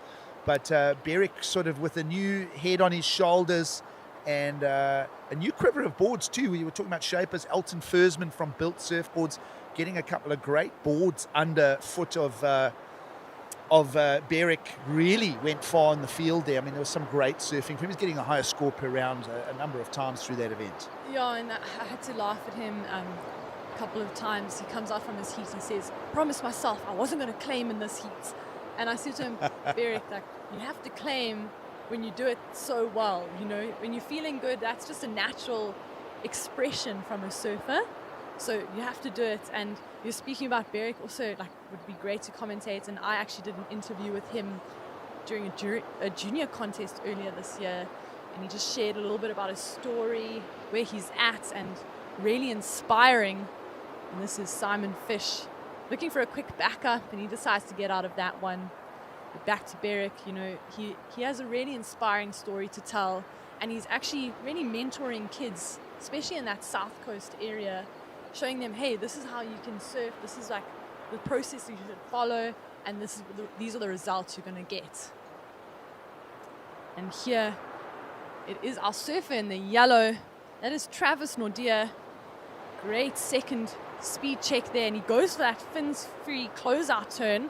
Wow, that was one of the best waves of the heat right there, Tash. Definitely. A couple of great clobbers to the lip there, end section. See if the boys give us a replay of it. Nah, they're going to starve us out of the replay. But considering those two big hits in the lip and then the end section, I've got a feeling that could be the heat's best wave, Tash. Yeah, I mean, we saw Simon Fish starting with a 617, but that closeout turn to me was a standout maneuver so far. And I think the judges are really going to reward that critical surfing and that standout completion on that wave. Into the second half of the heat as well, Tash. 9.5 to go. Waiting for that score of Travis Nordia to land, and that's going to change the shape of the heat. As here it is, it's now in, and there, we were right, best number. An 8.0, so that's excellent surfing deemed by the judges. And I agree with them on that wave. A set wave, combination of those three turns and a completion, kick the fins out a little bit more. And I'm sure he's going to be go watching the replay of this heat later on today on YouTube. Absolutely, and then when they do watch back at this stage of the heat, what are we on? To 8.5 to go. Travis Nordia with an 8, Simon Fish with a 617. Both of them in that top two, obviously, but both of them still lacking a backup number. So can almost speculate a battle of the backup kind of story as a theme as we go into the last 8.5 minutes here. Where is Warren Seymour in all of this? He opened with the 4.33. Robert Jacobs got a 4.17, so they're not out of it either. And we'll watch this heat with some keenness as we get down to the final 8 minutes. Well, Giggs, it's been great sitting in here with you in the commentary booth. I'm going to be heading back to the beach commentary, switching roles again. And just before I go, we see Travis Nordia looking for a backup wave. I'm sure he's feeling quite confident after that 8.0, and he completes another ride there, so he'll be improving on that 2.5.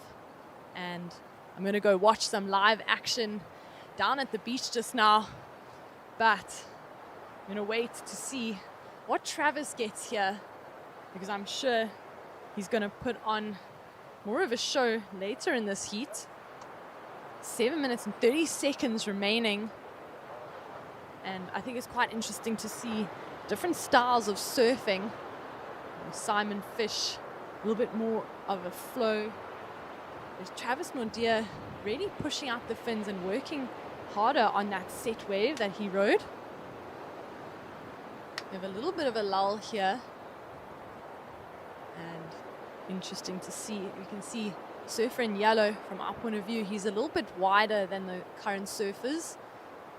He will have fourth priority when he gets out there, so he knows that he won't be able to select the best wave, because those surfers are going to make sure that they are selecting the set wave to hopefully improve on their backup.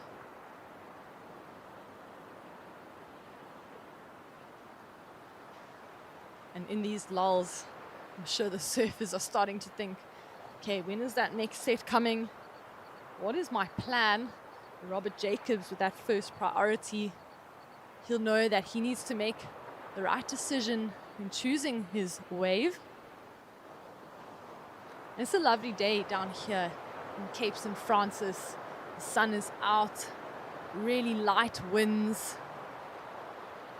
You can see some groms at the beach, having some fun at that beach break. And I'm going to move on. How good are the conditions there, Tesh? You're going to go and call some live heats. Thanks, Gigs. Make sure you shout well and clear so that everyone can hear. And of course, everybody enjoying the show. Thanks for the feedback from all around. Beautiful Cape St. Francis. Of course, Open Plan Pictures bringing us the action here.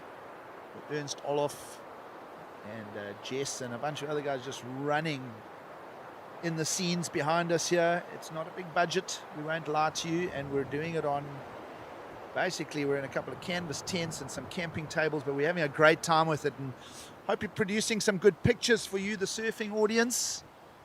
There's lots of people tuned in from all around. We're talking about Buffalo City and all of those surfers in the region. Had a big bear hug from Neville Wilkins. Of course, Neville played a huge important role in surfing administration, not only in that region. Of course, you think of the 80s and the difficult challenges of traveling with national teams at the time. Neville Wilkins steering the troops, so to speak, and many great memories there from the 80s and into the 90s. Of course, Neville part of that first South African team after isolation to represent South Africa in France in 1992. What a wonderful experience that was. Of course, Carl Roux in the Opens, going all the way to a near world title, just missing out to Australian Grant Frost. Think of the Open surfers, Warren Kushner, and of course Vince King, who's now living, I believe, in the area here in Cape St. Francis, making that move down the coast. And of course someone that is in the draw and ripping is Wayne Monk. He was part of that 92 team as well. Lots of cool stories there. Heather Clark was part of that as well. She's moved on to her respective semi-finals in the age groups here, so we'll see more from her again this weekend. But everybody's just enjoying. I mean, it's just such a great time of year here, the autumn into the early winter.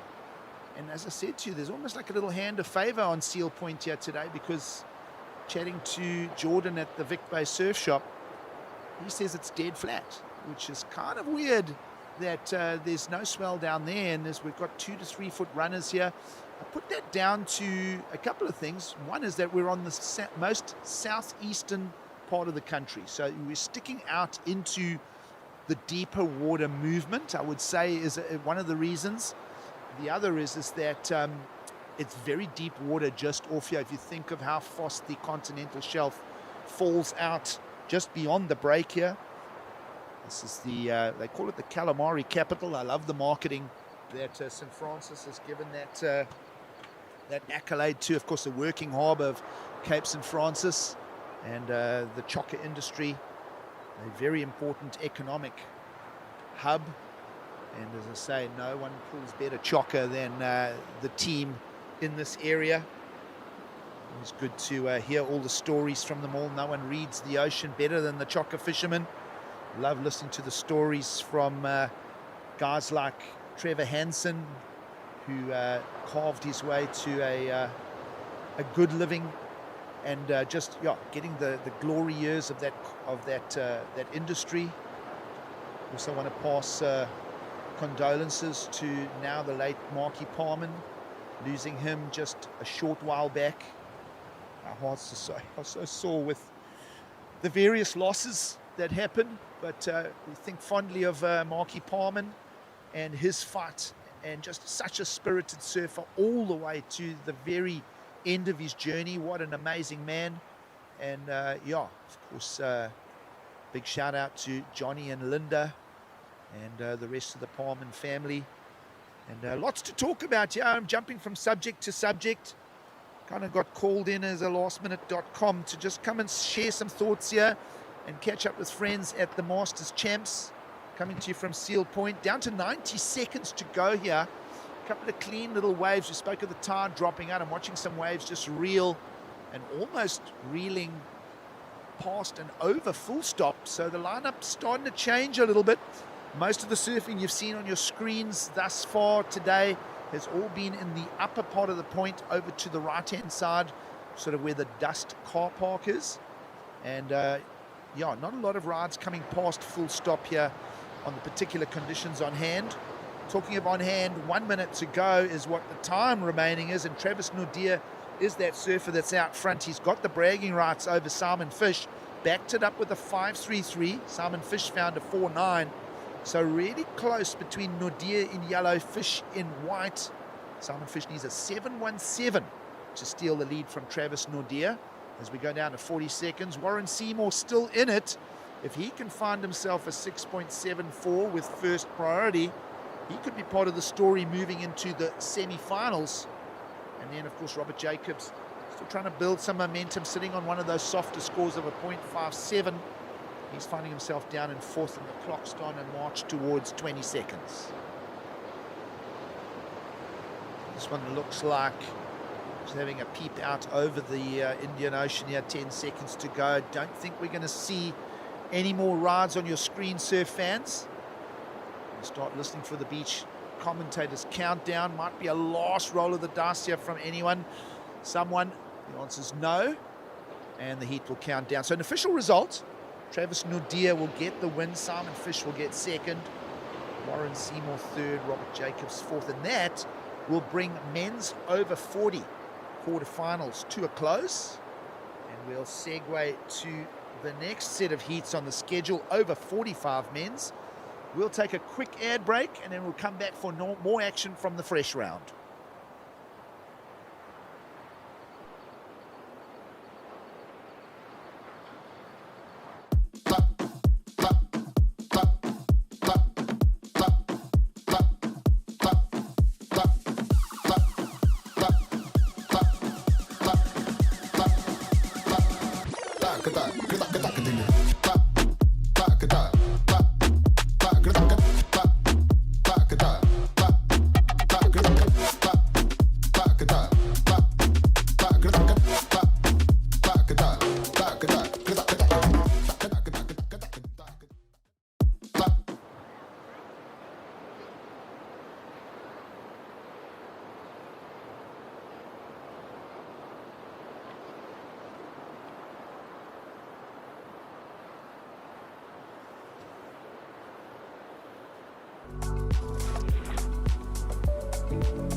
Welcome back.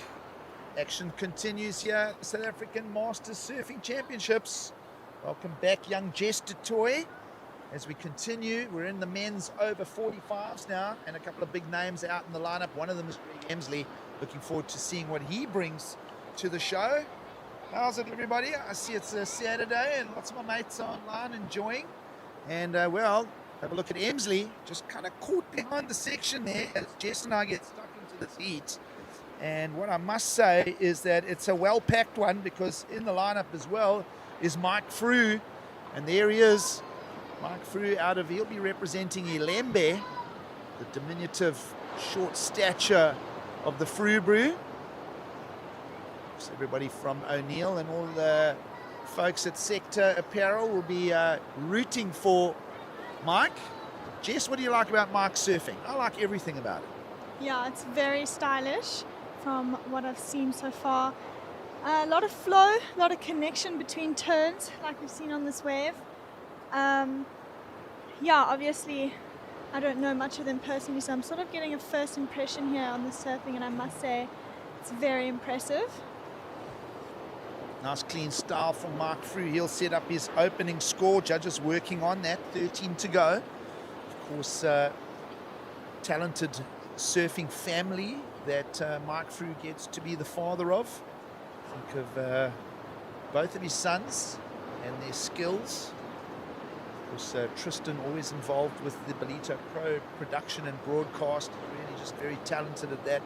Both his sons, amazing watermen and surfers and swimmers as well. And of course, beautiful wife Chantel might be tuned in. I'm not sure if she's taken a break from the hair salon, but either way, she will be cheering for her husband as we get stuck into the early stages still of this heat. We're seeing a wave way up the point. Lovely cut back there, and onto screen here is our man in yellow. He just keeps that board whipping. That's Martin Hartsleaf, who's already caught a few waves in the lineup. We've catching up with some scores for you surf fans. A 4.33 and a 3.33 already in the hat for Martin Hartsleaf. And a quick feeling he might be improving on his scores just a touch here, Jess. Yeah, I think so too.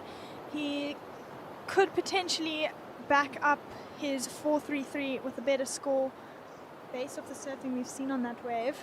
Definitely utilized what he could on that one. Nice speed and flow down the line. And what I'm noticing, you might get a wide shot of it from the camera team. We're seeing another paddle here, so we'll zone in on this man. Beautiful rail surfing again from the blue singlet. Lots of speed down the line. Lovely banking turn for Ryan Ribbink. He'll just kept that one moving down the line. There's his opening ride. That was Ryan Ribbink's first ride. Mark Frew came into the 4.9, by the way. And I've got to ask the question, the most experienced in the lineup would be Greg Emsley. Where is he? Oh, well, right on cue. Former pro surfer, all-round nice guy. And one of the pivotal figures of Buffalo City surfing, Greg Emsley. Multiple years on the ASP World Tour of the time. No one in the lineup will have more experience than Greg Emsley as he gets his first meaningful score. And what a beautiful morning it is. Seems to be some more consistency in the lineup as well now, Jess.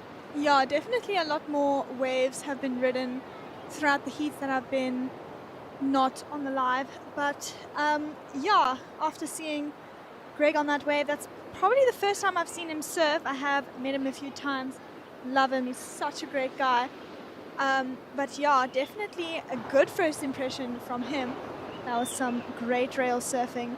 Also giving a lot of variety on that wave. Yeah, absolutely. Well, Greg Emsley inevitably will always set the pace for the heat. Took him a while to find that. A couple of quick misfires. Watching Mark Frew back on screen.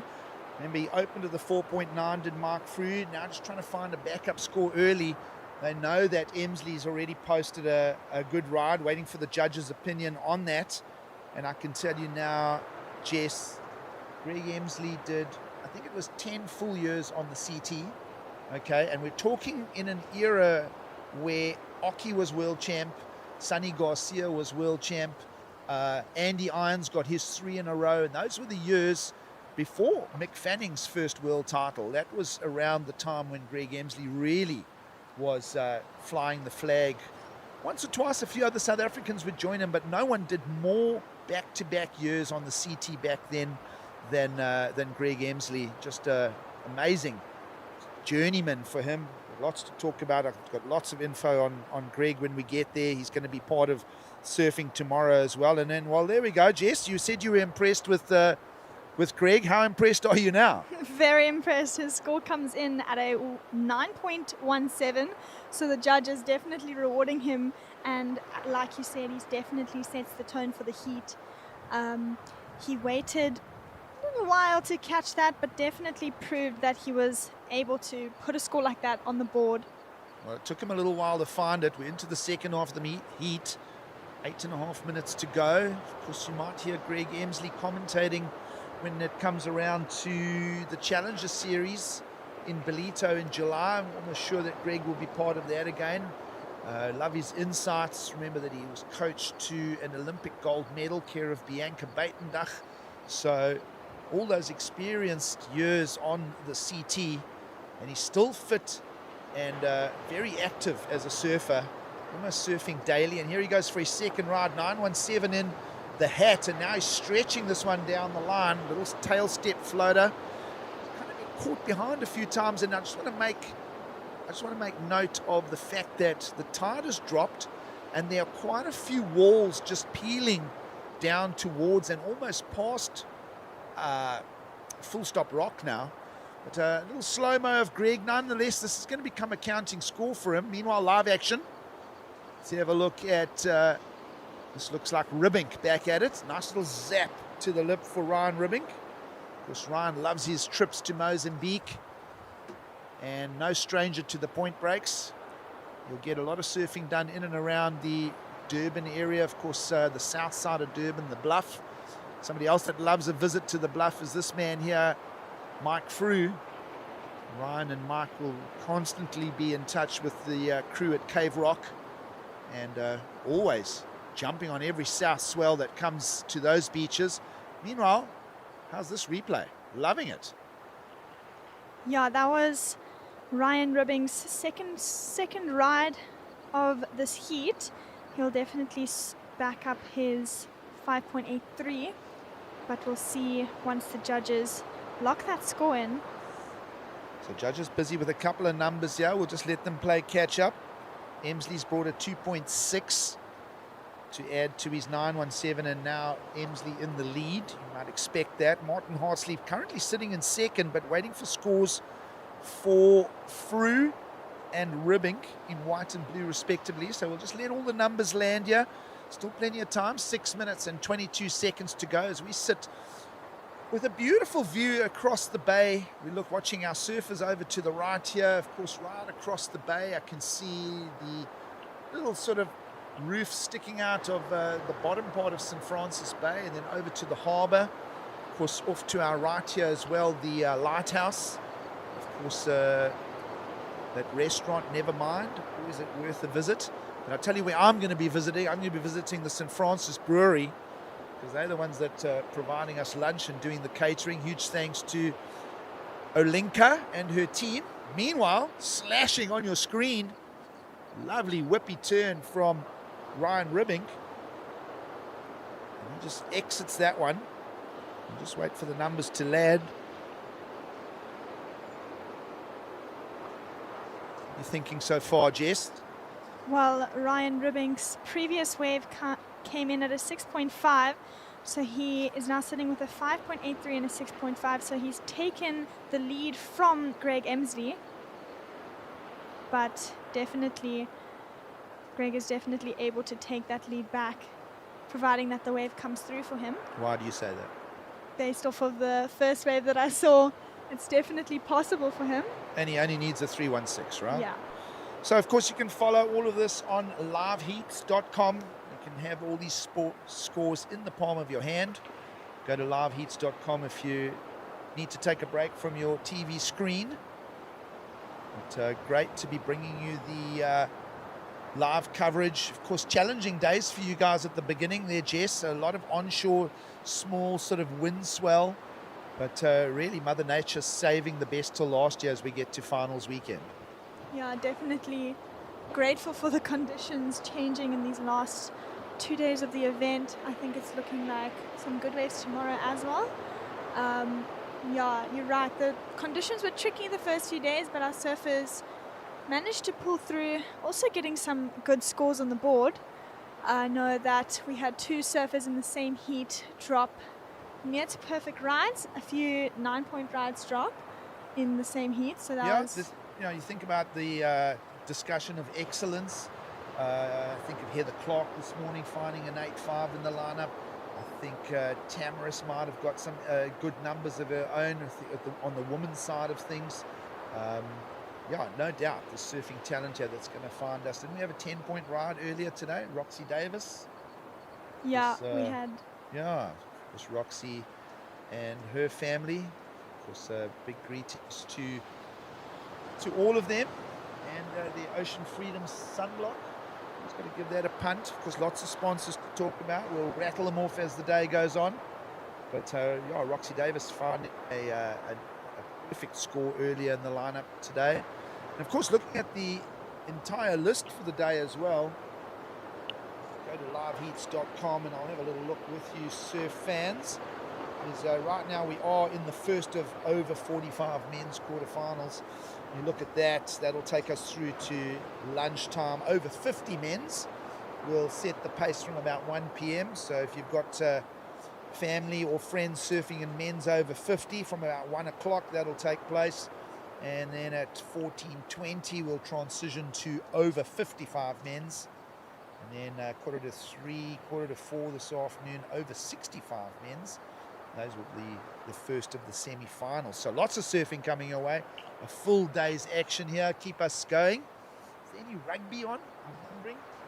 Feel free to message me and remind me of the other sporting events, because you can sort of, minimize the window and you can do multitask.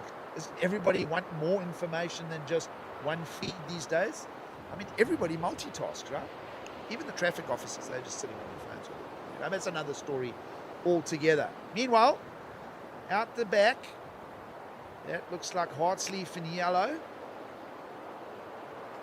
And he's whipping a couple of turns, keeping himself in the heat here. How's our time, Jess? We have 1 minute and 45 seconds remaining, and Ryan is still in the lead. But we're still waiting for a possible flurry of waves to come through, where Greg can easily take back that first position. Well, Emsley's got first priority, surf fans, so just letting you know. Meanwhile, replay of Martin Heartsleaf, who has dropped down to fourth, chasing a 7.45. Mike Frew ahead of him in third, would need a 6.11 to catch Emsley, but got a feeling that Emsley will punch this heat into some kind of different shape shortly. Just a 3.16 required to steal the lead. Care of the strength of his 9.17, and here he goes right on cue with the clock on 1 minute remaining. Former championship tour surfer Greg Emsley, coach to the Bianca Buitendag silver medal, and Emsley's just got that flowing style, a right-hand point break. He just eats them up. Of course, you think of all his finals day appearances and on the CT level at J-Bay. Meanwhile, Frubru behind him, trying to defend and perhaps try and stay in that top two picture. He's down in third. So in exchange there, judges owe us scores for Emsley and for Frew. And we're down to just under 30 seconds to go. So you would suspect that Greg Emsley's about to steal the lead back now from Ryan Ribbing. Yeah, definitely. That score is definitely going to come higher, much higher than a 3.16, maybe even improving on his first scoring ride. Well, Emsley was sitting on a 2.6 as one of his counting scores. You can see Greg there as we count the heat down. He is picking his way through. That's pretty much the shelf right in front of Full Stop Rock. So all the surfing over to the right-hand side of Full Stop today, those that have a more intimate understanding of the lineup here at Seal Point. But a little bit of sort of Watching a little bit of wind movement on the outside as well. A fresh little bluster of southerly wind. Just brushing the lineup here as we wait for all those numbers to land. And there's your view of the entire. We're taking up about 400 yards of space here between judges, commentators, food stands, and everybody else. And of course, don't forget that all the team tents as well. You know, you think of all the teams bringing their own tents and taking up what I would say is the key positions there at the top of the car park. So waiting for the numbers to populate here. Well, you were right, Jess. A 9.83 for Greg Emsley. Just absolutely combos the field, sends Ryan Ribbing down into second. Mike Frew will finish in third. He'll fall out of the draw here in the over 45 men's. And Martin Hartsleaf will finish fourth. And stick with the live surfing here because we're into quarter number 2. And I'll just wait for our little cue for an ad break. But plenty more surfing coming our way here in beautiful Seal Point.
Welcome back to live coverage. It's quarterfinals here at the Masters South African Surfing Championships, coming to you from Seal Point, Cape St. Francis.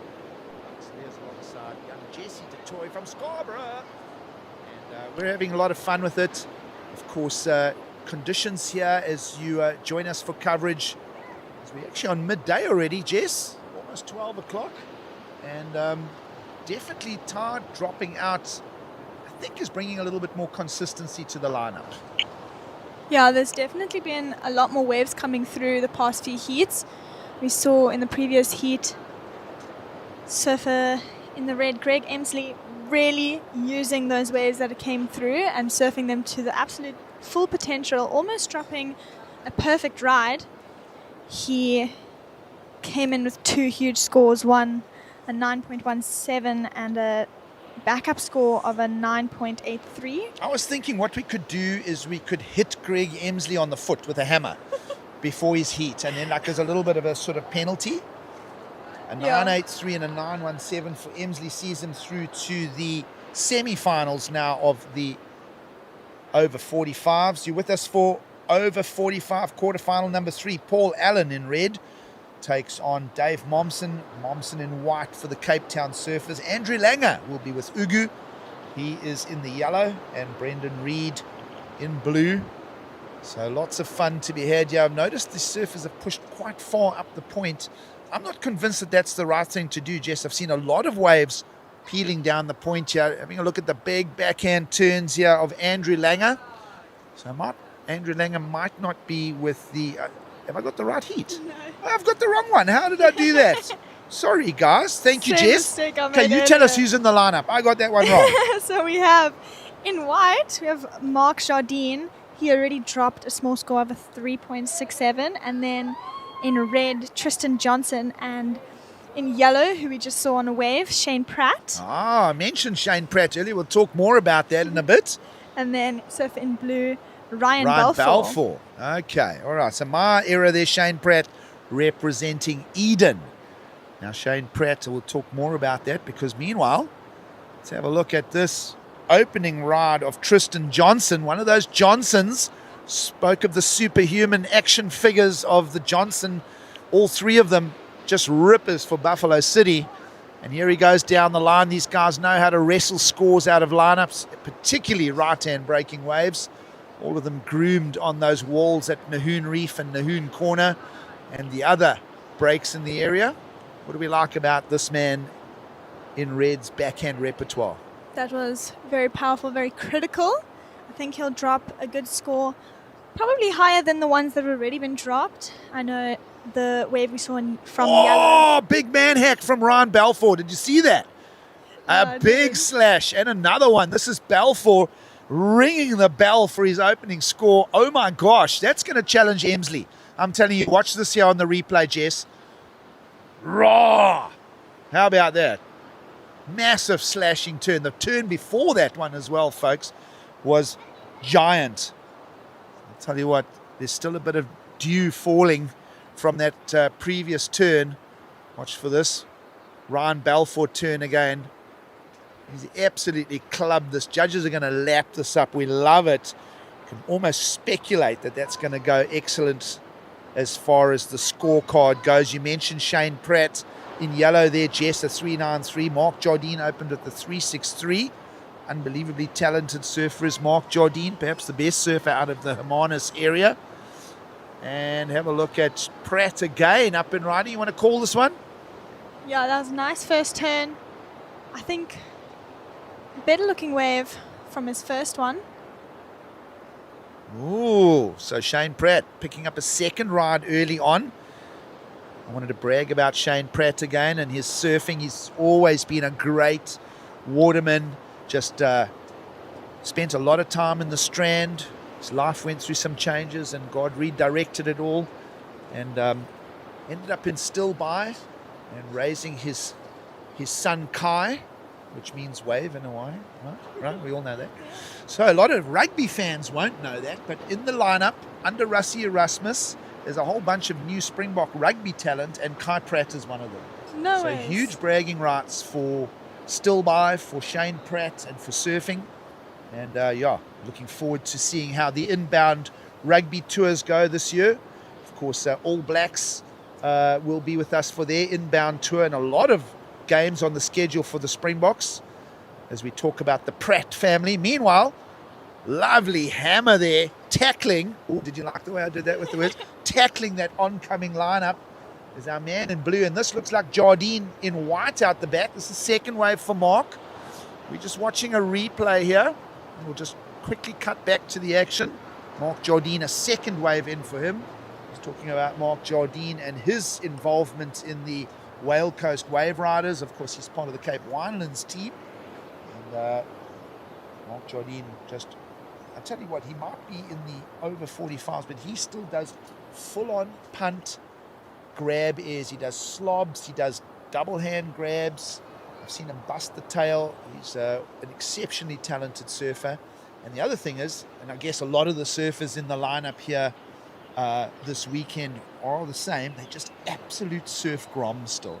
Mark Jardine out in the water long before the sun has even thrown a little bit of sunlight onto the breaks in and around Hermanus. Jardine's one of those committed guys that will be doing the dawn patrol in an area that's not that easy to dawn patrol, I dare say sometimes, but certainly making for an exciting heat here. Looking at some numbers, remember that series of backhand turns for the man in red, Tristan Johnson? How's that score? Yeah, that score came in pretty good with an 8.5. Definitely the best score, but as we see another score that needs to come in for Ryan Balfour.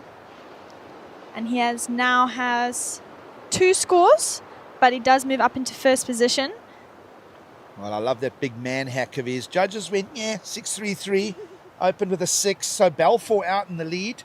Jardine lifting his pace, opened with a 3.67, now 5.6, puts him in second. So Johnson on the single ride of an 8.5 for now drops down to third.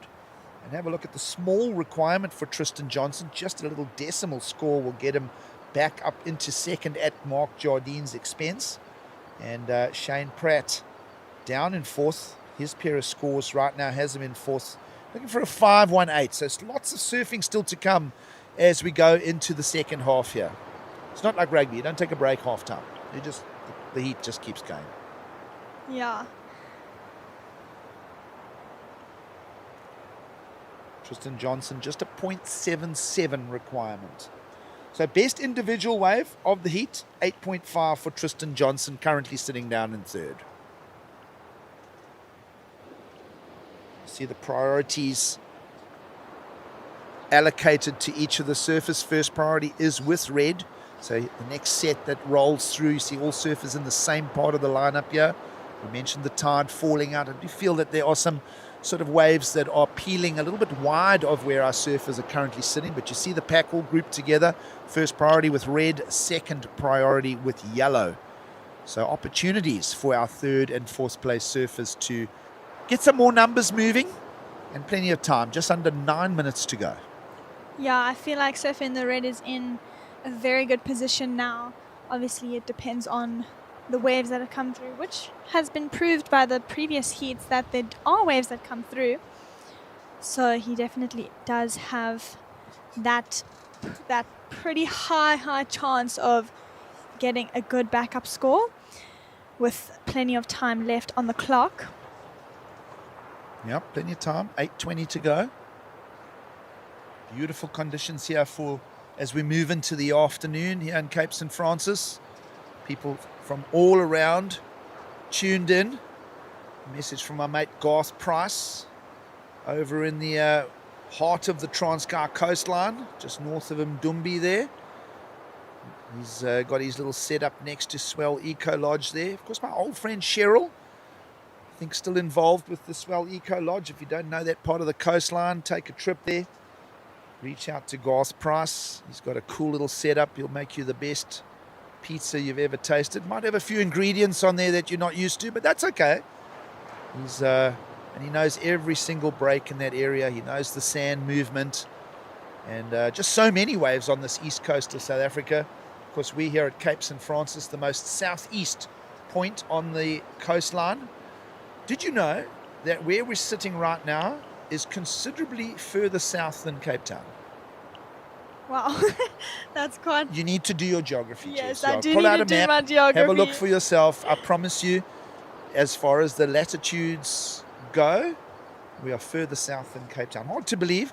And that's often what you'll find is because we're so stuck down on this corner, you'll often get weather that will affect Cape St. Francis here, that even J-Bay will sometimes have a completely different weather pattern to Cape St. Francis, and they're literally 20 minutes, half an hour drive apart, maybe 20 kilometers along the coastline.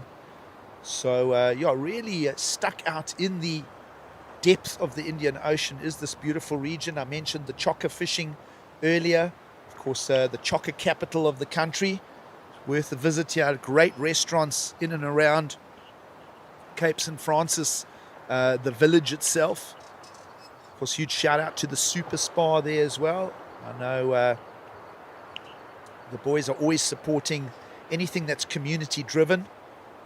Think of Mickey Lindsay and his crew. I think he's still involved in the Super Spa there. Of course, always a shout out to Linky at St. Francis Brewery. I'm going to start rattling off as we get to lunchtime all the sponsors. But you've been enjoying yourself here. Yes, I have been enjoying myself here.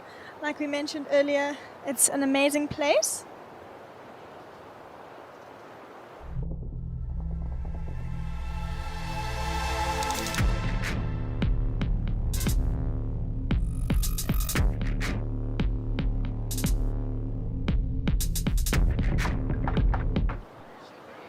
Okay. I won't actually.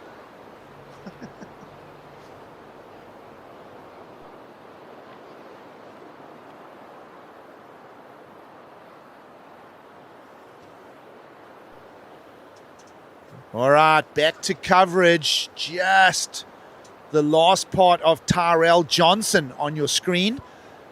Needing just a 0.77 to shift himself out of third. And while you were away at break, Johnson back at it, strong backhand attack. Remember, he opened with the 8.5, and you would speculate now, as judges think about this, Jess, that he's going to go into the heat lead here.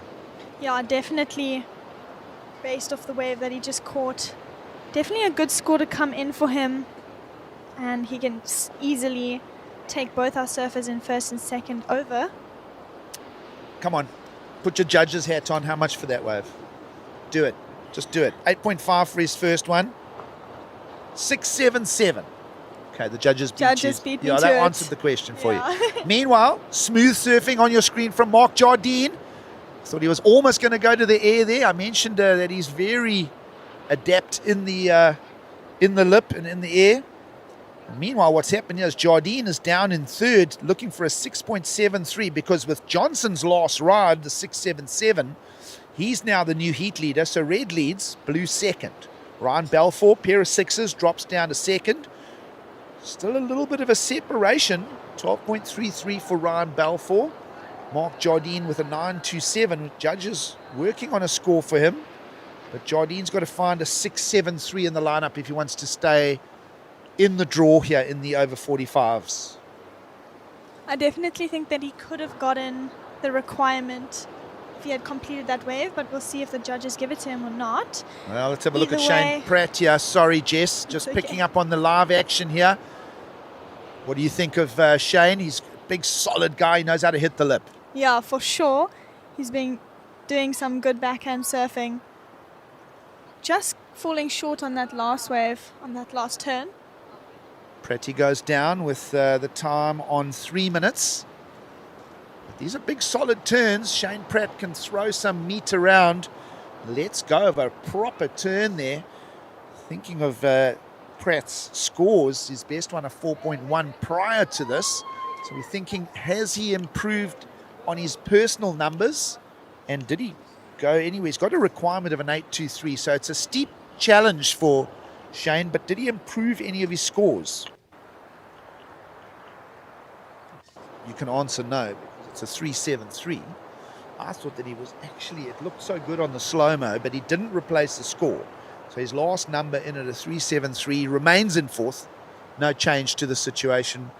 With now, Jess, 2 minutes 25 to go. Yeah, and we spoke about how if White had completed that wave, he might have been able to exceed the requirement. He came in at a 5.83, so bettering his first score, just not enough to take that second position. Yeah, needs a 6.5, does Mark Jardine down in third priority. Got a feeling we might see another set as I just sort of look in the deep water and the lineup, noticing a lot of waves peeling down towards the full stop end of the break now, as well as the tide falls out. But 1 minute 45 on the clock. Johnson in red leads over Balfour in blue. Ryan Balfour's got a 12.33. Jardine's got 11.43, so needs a 6.5. It's close. And the problem is that A, we need some waves, and B, Jardine is in a lower priority. You might see some blocking tactic here. Seeing blue showing interest. He's going to exercise that first priority, so he's going to block off any opportunities here. Down the line he goes. This is to protect that second place turn. That's a lovely big gouging turn from Ryan Balfour. We've seen a pair of sixes from him already, and that'll open the gate with 1 minute to go. Mark Jardine up to second prio.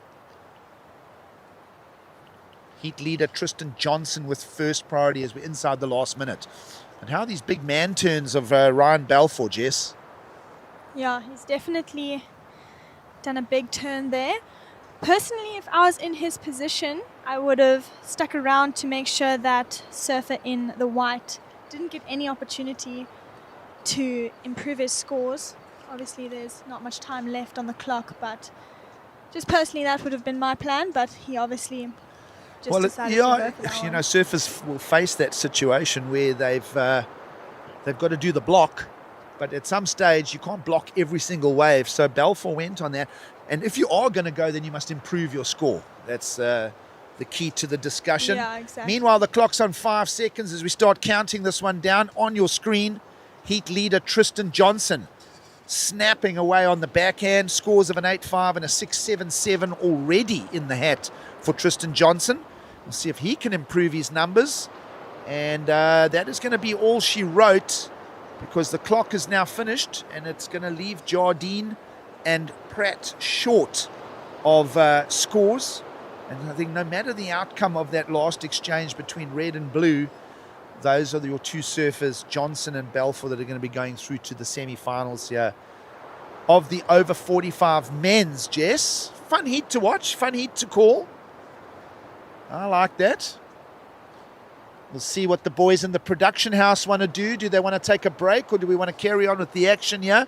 Because we've already got waves unfolding in quarterfinal number 3. We'll get stuck into that one. We'll take a break at the next lull, we are told. So introducing the next heat out in the water, a quick opening ride for Dave Momsen, Big Momo, representing Cape Town Surfers. And Dave has trimmed up a bit. He's come down to a nice squared out 100 kilos. I'm joking. He might be a little less than that, but you cannot ignore the power of Momo when he hits the lip. That one's incomplete, and judges will throw a 3-1-7 in it. Meanwhile, out the back, let's have a look at Andrew Langer. And that is a beautiful turn for Rooster. Andrew Langer representing Ugu. Check the speed, Jess. Yeah, I love Andrew's style. I think it's absolutely amazing. I do know him more than I know some of the others. But, yeah, very impressive style from Surfing the Yellow. And a nice exchange as well. Split screen for Paul Allen's opening ride. So quick waves out the gates for Dave Momsen, for Paul Allen and for Andrew Langer. That'll leave Brendan Reid, our surfer in blue, in the lineup with first priority. So as the judges give that all some thought, let's take a quick ad break and we'll be back for more from beautiful quarterfinals here in Seal Point.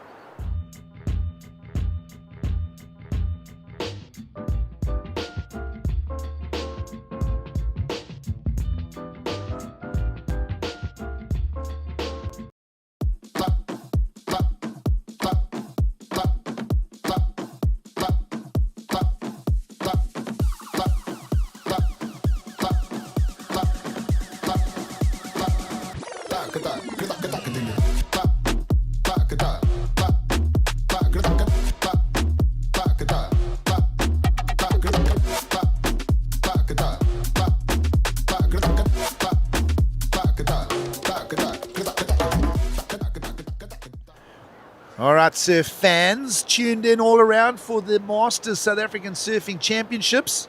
You're with us for live coverage just on your screens there. Brendan Reid getting his opening ride. All 4 surfers in the lineup with an opening score each. The best of it is Andrew Langer, the Rooster. Of course, hails from that KZN South Coast, proudly representing the Ugu.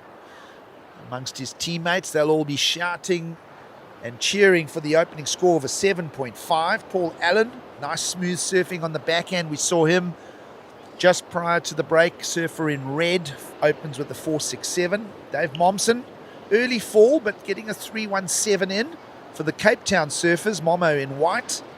And just a small score to get the numbers moving for blue. Brendan Reid, just a 1-point throwaway score, we would think. Plenty of time, 16.5 to go here in this over 45 quarterfinal number 3. So lots of action here, a full schedule ahead for the day. You are going to be absolutely tired of listening to us by the time it gets to late afternoon. We're currently in the over 45 men's. Still got another quarterfinal after this. Then we'll transition to over 50 men's. Over 55 men's will kick in at about 2:15 this afternoon. And then we'll finish the day's plan with over 65 men's semi-finals. Looking very forward to that. We'll finish the day with Gordon Harmer, Jeff Johnston, Jeremy Zinn in that one semi-final. Of course, in the other, stalwart names like Judge Olafir, Andre Fenter and Stephen Hare. Very competitive. Don't let the fact that they're over 65 confuse anything about the fact that it'll be blood in the water. These guys are hectic competitors. Watched them all over the years, just mature down the ranks, but have kept that competitive fire. So always a huge tip of the hat to surfers of that caliber at that age. And particularly South Africa can boast incredible talent in the over 65s. Maybe they must have an over 65 world championship somewhere. That would be super fun to watch. And even an over 70, because you think of how many good surfers are still surfing that far into their sort of walk down the calendar. I can only hope that I can catch waves at 70. It's not that I stand up, but that's a different story. But nonetheless, amazing surfing from those over 65s, and they'll end today. And then, of course, tomorrow is when we crown champions. We'll get going at 7:30 tomorrow morning, surf fans. And we'll get the over 60 semis started tomorrow morning. And then we'll crown champions in all of the divisions. Lots of finals. It'll take us all the way to mid-afternoon tomorrow. So lots of surfing coming to you from Seal Point here. You're going to be tired of listening to us at the end of this weekend. That's why I'm just going to keep quiet now, Jess. I'm not going to say anything anymore. You can talk. It's yours. I'm just going to sit here and chill, enjoy the beautiful views and vibes. And I mean, how much fun are we having? It is so nice to be back in Cape St. Francis. Yeah, we've definitely been greeted with some nice weather. We were not greeted with nice weather, other than the beautiful sunrises that we've had. We've been here so early in the morning, and I've mentioned a few times we've had some really pink skies so early in the morning. So definitely some nice welcomes to the mornings, and then a little bit of disappointment that is as it gets a little bit windier throughout the day. But yeah, we are getting closer to the halfway mark, and only one wave ridden from each of the surfers in this heat. We have Andrew Lange getting the better of that flurry that came through. He's sitting with a 7.5, and then right behind him we have surfer in the red, Paul Allen. His first ride coming in at a 4.67, and then we have surfer in the white with a 3.17, and then surfer in the blue just with a small score of a 1, but there's still plenty of time left on the clock and plenty of waves to be ridden still. I think we've had one lull come through in this heat, so right after this lull I'm sure we'll see some more waves.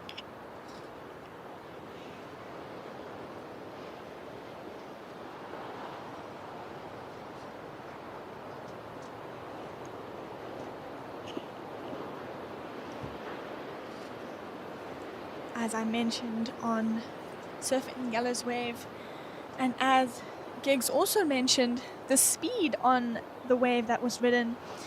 I know that Rooster's probably got a very interesting board helping him generate that speed. So some very impressive, really round turns from Surfing the Yellow.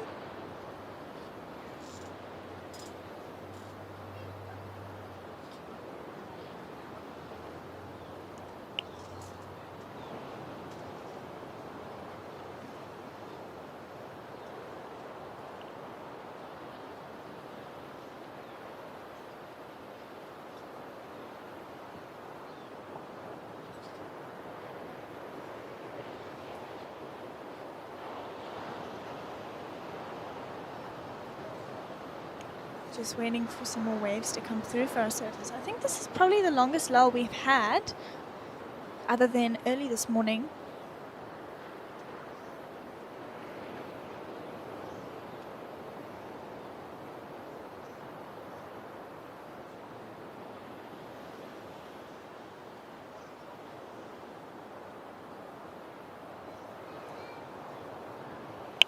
Giggs definitely seems to know a lot more about these surfers than I do, so it's always nice to have some more talking happening about the surfers, especially that I'm sort of new into the older surfers.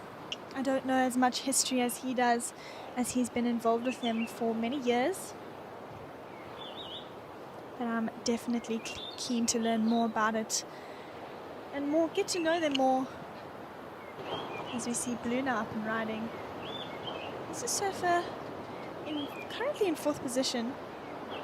We'll see what backup he gets for his small score of a 1.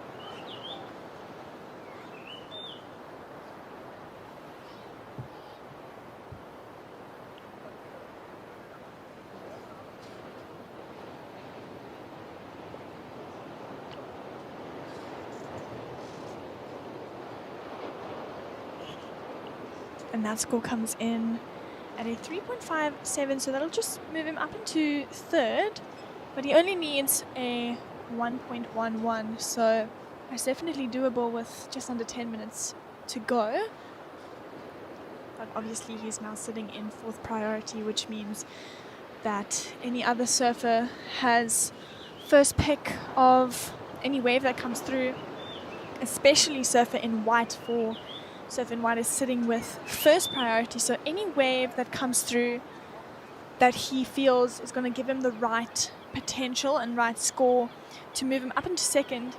He also needs a small score. He needs a 1.51, and his first wave was a 3.17, so that's definitely very doable for him based off of the position he's in. But like I mentioned, it definitely is one of the smaller heats, the slower heats.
That was Red up and riding.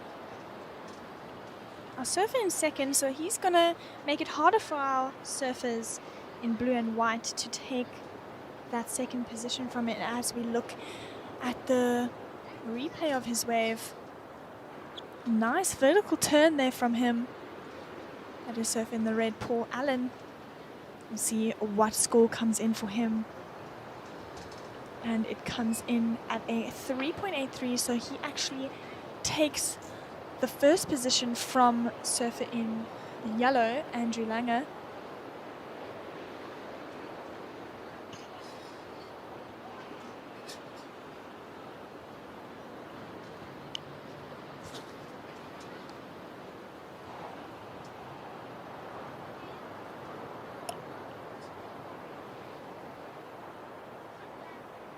I've mentioned this a few times, but it is beautiful weather here compared to the other few days, and I can see, as you see on the screen, our spectators and surfers are appreciating it much more than the wind and rain that we've had previously. Even the storm that we've had, it was 2 nights ago. We had quite a hectic storm, a lot of thunder, a lot of lightning, but now we see surfing the yellow, Andrew Langer.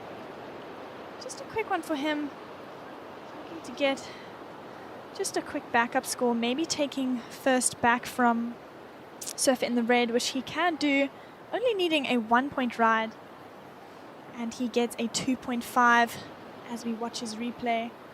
Some incredible body movement on this wave.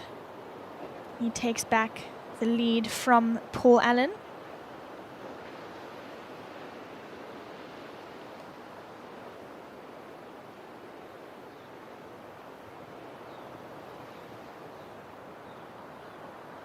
just with 5.5 minutes remaining.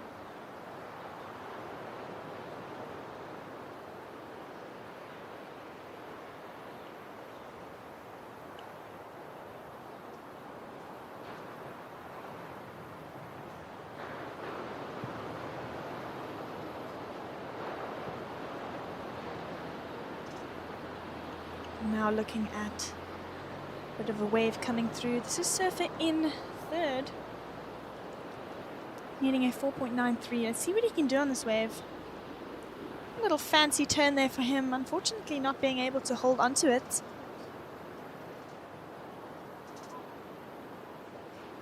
As we watch the replay, let's see just where he went wrong here. He knows he needs to do something fancy, based off the wave being a little bit smaller than the ones that have been coming through this morning. So knowing that he needed to do something a little bit more flashy, tries to loosen his tail on the top of that wave. Unfortunately not able to hold it.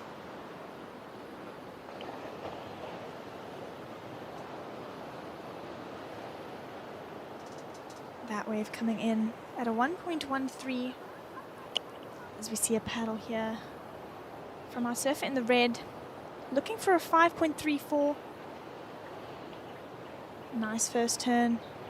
Little floater and he'll complete that ride. As we see another paddle out the back. It's a surfer in the white. Just struggling to stay in front of that section. But we'll see where our judges go with Paul's wave as we watch a little replay and wait for a wave to come in.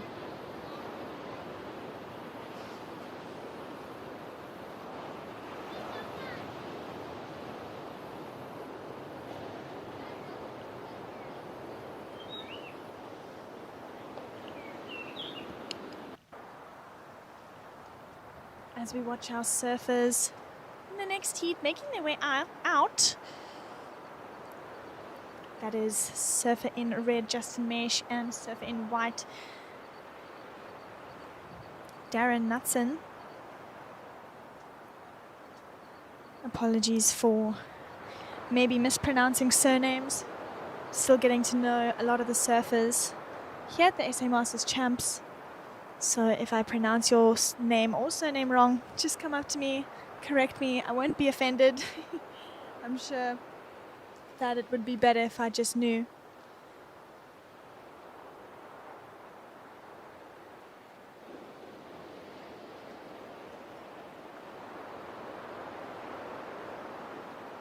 That score came in for surfer in the red, Paul Allen. It is a 5.1. Just not enough to take over the lead from surfer in the yellow.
Definitely one of the slower heats coming through for our surfers. Surfing the yellow in a good position with first priority as well as being in first position. As we see white having a go at this wave. He needs a 6.6. Nice backhand turn from him and another. And he'll complete that ride. Definitely doable for surfer in the white. As we watch a replay here. Nice deep bottom turn. Just a quick snap off the top as we see surfer in the yellow, our heat leader. Super powerful surfing here from surfer in the yellow. Working it through onto the inside, generating speed. As you see surfer in the blue behind him. Just pulling off that wave. Not seeing much potential in it, but we'll see surfer in the yellow. What they do with that score, maybe a better backup for him. And then obviously the score still to come in for surfer in the white. And it comes in, it is just not enough. Comes in at a 4.27, so he moves up into third, but not able to take second place from surfer in the red. But Andrew's wave bettering his last backup score, coming in at a 3.57. So congratulations to surfer in the yellow and surfer in the red for advancing into the next heat as we go into the last quarterfinal of our over 45 men.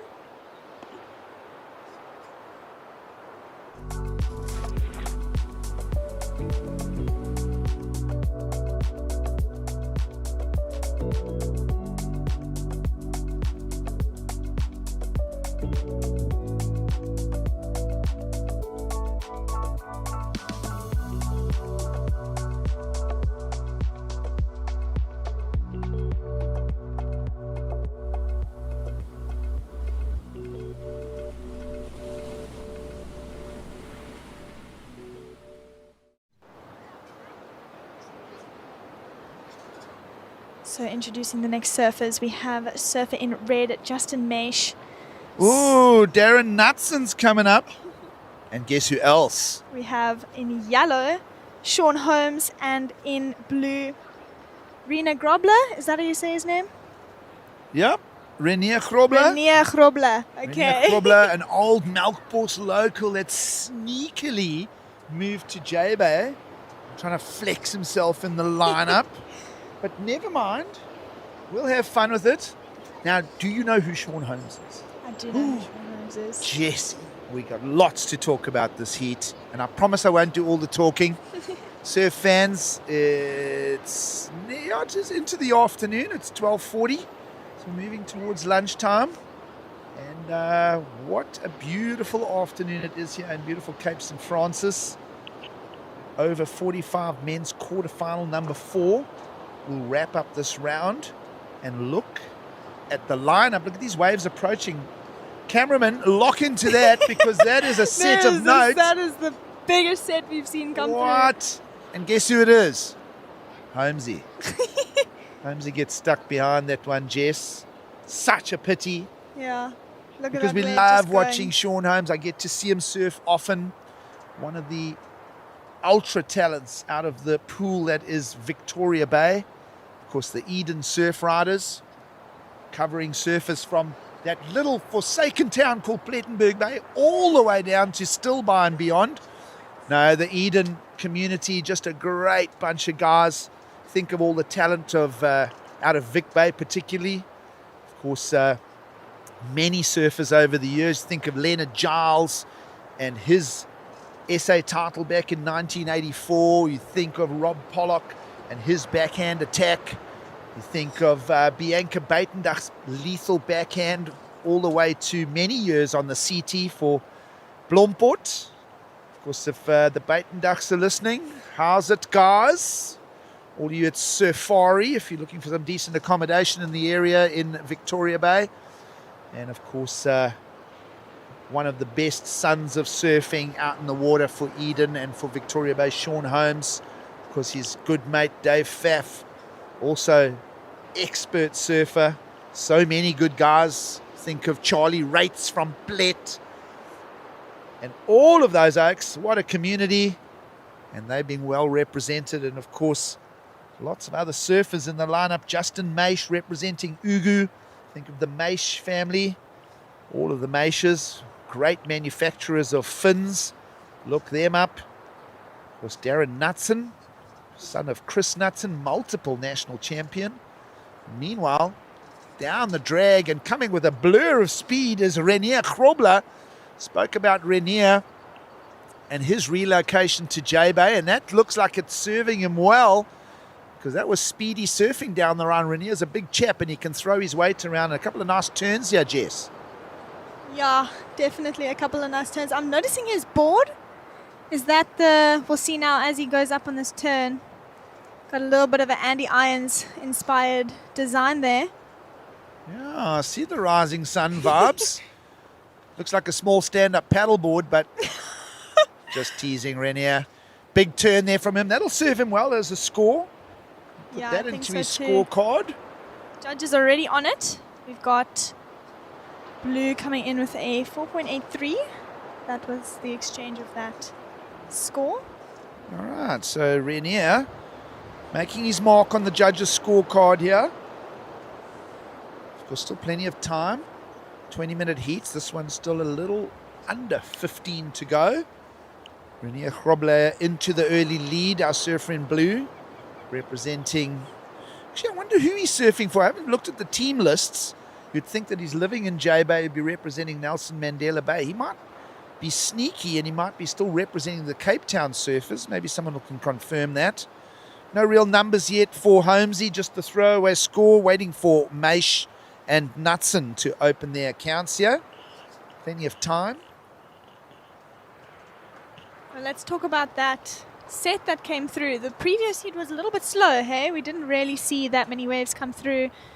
And just as that heat ended and this one started, that huge set came, and I think they got caught a little bit off guard. Weren't 100%. wide enough Yeah, to get that one as it peeled across the point here. It did, and it's a sign that the tide is dropping out, Jess.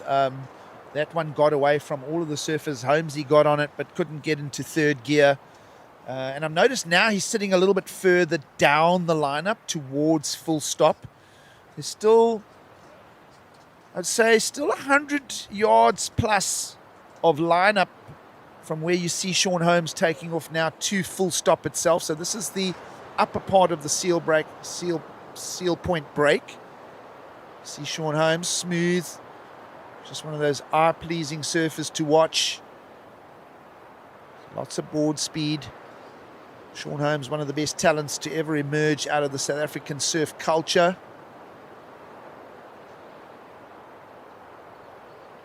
As we look at the replay here. And you are very much right. He has definitely got an eye-pleasing style. That plays a pretty big part in Well, that's what watching Jeannie said as surfing. well, his wife. You know, Jeannie also thinks he's very eye-pleasing. I only understood that now. Oh my word, I'm a bit slow with that. That's okay. Nice camera angle here for Holmes as he wraps up that ride. You notice how shallow it is on the inside. That's almost down towards full stop itself. So for those that know the lineup here, surfing happening in the upper part of the wave. 12.5 minutes to go. And, well, just Still to some think... waves need to be ridden. Yeah, no, we've got some work Yeah, we ahead got for some us. work. Renier Grobler opened with that 4.83. I'm just comparing that to Holmes' score now in at a 4.27. So on the scorecard is Sean. But just the grunty power turns of Renier Grobler, just slightly more value in that exchange. Yeah, and I think his wave was slightly bigger than Sean's, obviously playing a little bit more, playing a part in those extra points that he got. But we see, looks like a little set, not as big as the one we saw earlier, but we'll see some waves. All right, so Possibly. been confirmed that Renier is Nelson Mandela Bay, so moving to J Bay and representing now the region. Renier Grobler. And of course, lots of people from all around messaging. How's it to Cheryl Petzer and the crew at Swell Eco Lodge. Had a chat to Garth Price and his establishment there as well. Of course, that beautiful region of Mdumbi in the Transkei. Of course, think of Dave Malherbe and his setup at Coffee Bay. Just a beautiful stretch of coastline. Have you been to the Transkei before? Have you been to Coffee Bay? I was going to mention that that's definitely one of my my places that I want to go visit. I know a friend that goes there every now and then, and she just says it's the most incredible place, and I'm really, really, really, really looking to go visit there. You should do. And I'll tell you the other thing you should do is tickle your keyboards on YouTube and pull up the Sardine Run, a documentary by Now. It's Alan van Geysen and friends who've done a great job of that, and a lot of that footage is in that area. And also featuring Frankie Oberholzer. Do you know who Frankie Oberholzer is? I do not know who that is. Oh my God, we've got another history lesson for Jess. So, talking of eye-pleasing styles, Frankie Oberholzer, one of the, again, best surfers to ever emerge out of the east coast of South Africa. But I had to laugh because whenever Frankie talks, he mumbles out of his beard. And he's just an absolute classic. Of course, his son Kobe, a ripper as well. But hey, you talk like the fish are biting, eh, bro? You're like on the south coast, bro. It's like I pulled a big one, bro. So, how's it, Frankie? If you're listening, good to send regards to you. Hope to surf again with you boys on the south coast at some stage. But back to that Ndumbi discussion, some of that Sardine Run production shot in the area, of course, the south coast as well. Talking of the south coast, Justin Maish in red, catch a wave, please, is what Ugu will be saying right about now. Yes. We're going to take a quick break. 30-second ad. Let's go.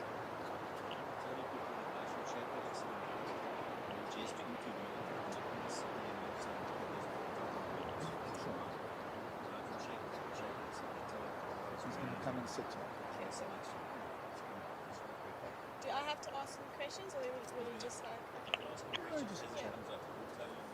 Yeah.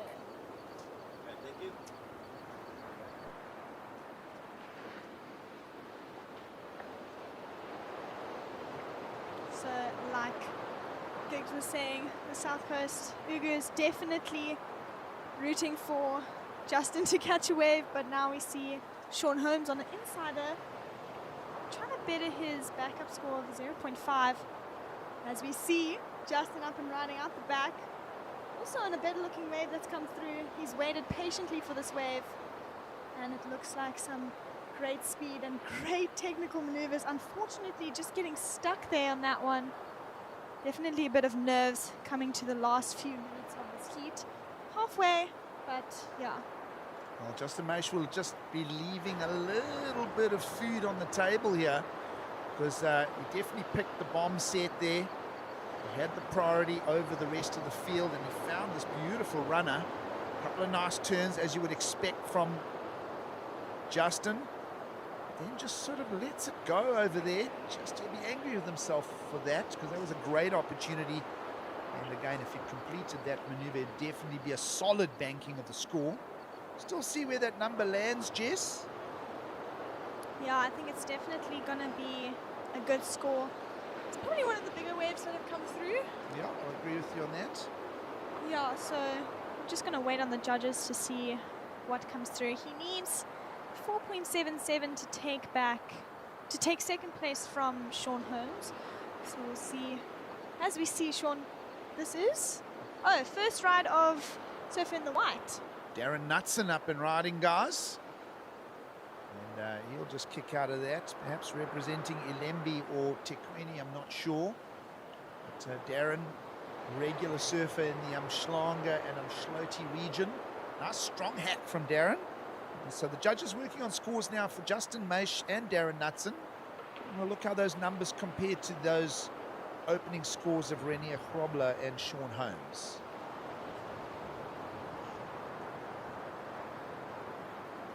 Just a cruisy kick-out reverse angle there for Darren Knutson. Judges say, yeah, I'll give it a 2. Justin Maish going to come in slightly better, 4.23. So as we mentioned, Justin Maish perhaps a whole point and a half left off a potential wave. You just kind of feel that Justin Maish could have ended up near the 6-point range if he'd landed that final turn. But nonetheless, fun and games in the lineup. Pair of 4s for Sean Holmes' lead right now. So into the lead with 6 minutes to go. Holmesy out front. Renier Grobler still looking for a backup score. Only has the one ride, a 4.83. And that 483 actually represents still the best single wave of this heat thus far, Jess. Yeah, I definitely think that wave could come through, although it has gotten a bit slower these past few heats, hey? Besides that big set that came through. Yeah, I feel that the tide drop is helping in some ways. I just feel that everyone's pushed a little bit too far up the point, over to the south end of the break. You see a little intention here with paddle. This is heat leader Sean Holmes back on screen. Relatively low pair of fours for him in his scoreline. Joins the dots nicely. This wave stretching out ahead, and Holmes will kick that one away. And as we mentioned, a 4.27 and a 4.73 in the scorecard for Sean. We know that this man can stitch together eights in his sleep. So just watching that eye-pleasing style again of Sean Holmes here, Jess. Yeah, I don't know if he meant to kick out on that last maneuver, but I definitely think he could have dropped a huge score with that last maneuver. I think he might improve on his 4.23. What are we thinking here? Yeah, it looks like he got a little bit loose there on the last maneuver, but we see a few little waves coming through as we see Justin Maish now up and riding. Well, Maishi's second wave. Remember, he fell on that first one, so you'll want to just keep this down the line, nice and steady rhythm here. Points are coming now nicely on this wave for Justin Maish. He'll go all the way through the inside, still zipping along here. That's very shallow. That's almost at full stop. Meanwhile, big grunty turns from Renier Grobler. Going to be doing the Nelson Mandela Bay team proud in that exchange, but lovely surfing from both Maish and Grobler here, Jess. Yeah, we saw he was just trying his best to keep up with this wave. Obviously not as amazing as the first one that had a lot more potential, but he was definitely trying his best to do as much as he could. The waves are quite fast as they get closer to the rocks. Yeah, again, signs of that tide running out, Jess, and these waves are really zipping along now. It's not a big period swell, this. I think maybe about a 12-second period, just the sort of gut feel of it. It might be showing different on the charts, but certainly the waves don't have a lot of horsepower to them. I call the waves maybe a little thin is the right words. They stand up, they've got a little bit of height to them, but if you push too hard, you saw Sean Holmes, that end section, just pushing that board away in that attempt. So the waves, you've got to kind of nurse them down the line and hit the hammer on the turn when the section allows, but really it's quite a waferish thin swell this running through the lineup. But talking of wafering thin, that's not the score line for Justin Maish. 6.67, he'll get the best of that whole exchange.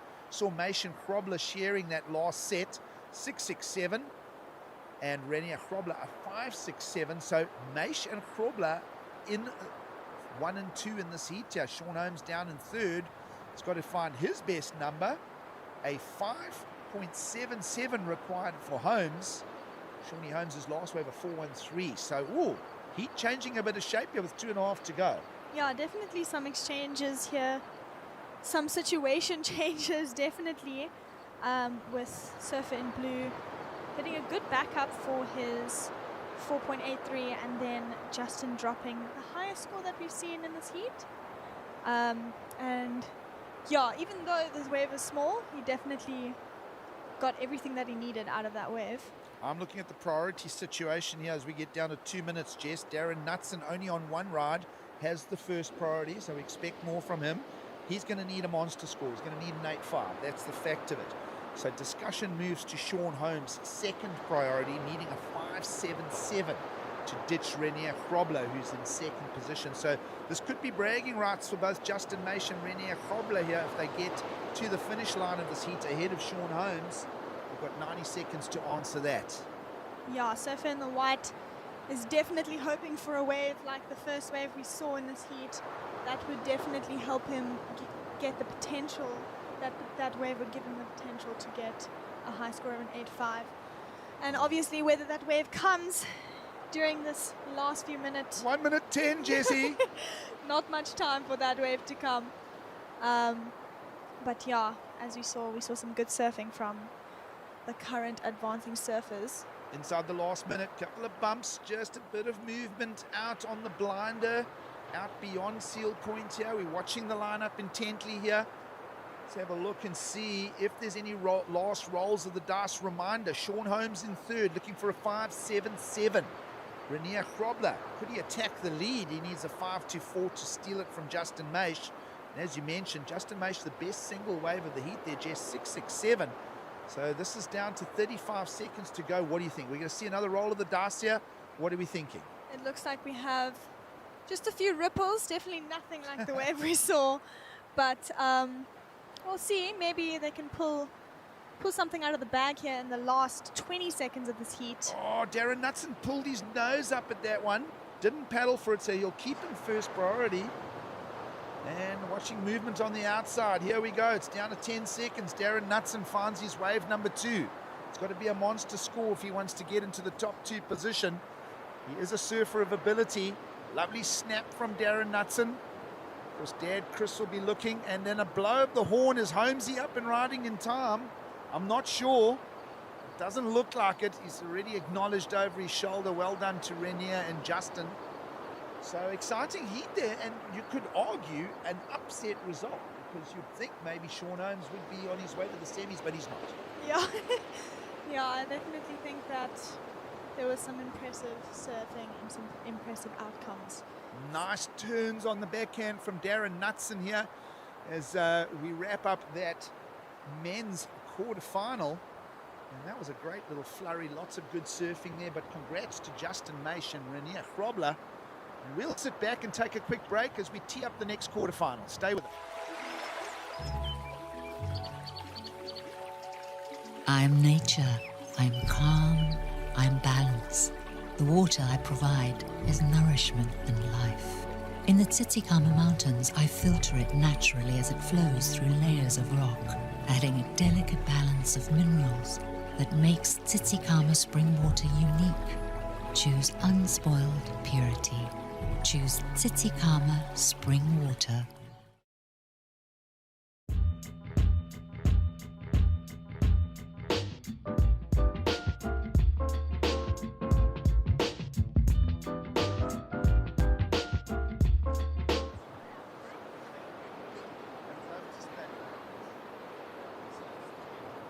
Thank you. Well, I'll do that. No, I'm good. I'm good. No, I'm good, eh?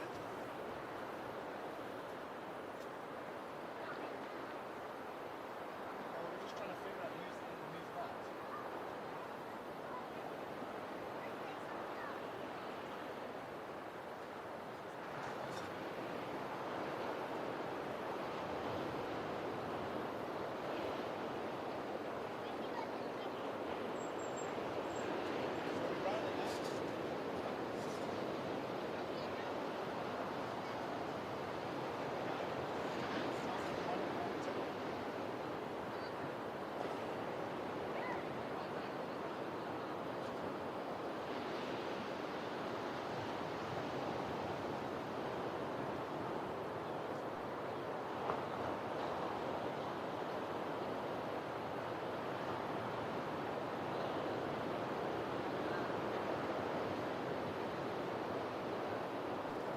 Welcome back to scenes here at the Masters South African Surfing Champs. Upset result. Man on screen there just walking out of the draw. Sean Holmes. Welcome to a fresh quarterfinal heat. This time we're in the over 50 men's. And trust me, don't let that put you off, folks. This man here, Paul Canning, former CT surfer, in the draw, along with Andrew Banks, Graham Field and Shane Thorne. Going to be a fun heat to call, and the guys are out the banks early, including Andrew Banks on screen. Lovely little step float for Banksy, former world champion of an age division, representing South Africa on many occasions. Banksy, a very spirited and fired up individual. He doesn't have an easy heat on his hands, I'll tell you that for free. Graham Field in the white, Shane Thorne in the red. We saw that opening ride from Paul Canning in blue. So good afternoon to everybody. 1 p.m. exactly here in beautiful Cape St. Francis. We trust that you are enjoying the show. We've stitched this thing together and we're having some fun. Thanks to Ernst, Olsen, and of course everybody behind the scenes with the broadcast. And really shout out to, give me an invite to come and watch some of my mates surf, including Graham Field, who's clubbed a couple of great turns there. Vertical attack, we always see him absolutely punching away. Watch how vertical he gets here. Graham Field, just part of that Buffalo City power surf team. They're kind of like the rest of the provinces see Buffalo City come storming down at every event. The Buffalo team just raging through things like the Vic Bay Quad and every SA Champs. And talking of quality surfing, no one knows how to produce it better than this guy, Shane Thorne. Illustrious, colourful career. Many talking points for Shane. But these days, a quality surf coach with a real eye for details.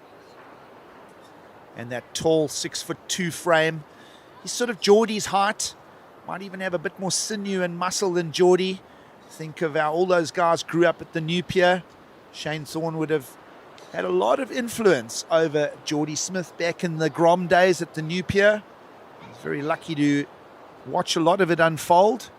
Had the Surf Zone Surf Shop along with Bruce Jackson's coffee shop, and we were all part of what we can only describe now, if you think back nearly 20-something years, is it was a boiling pot. It was a cauldron of surf talent, and there was not a thing that happened there that wasn't analysed, criticised or rewarded in that very tight space at the New Pier. Think of young surfers like Chad DeToy, Travis Logie, Simon Nicholson, Davey Weir, of course the heavy hitters like Shane Thorne, Jason Ribbink, Wade Sharp and the rest of the crew, just making for a really intense surfing lineup. If anything, you'd describe it as the second generation of Bay of Plenty. You think back to the 70s and into the early 80s.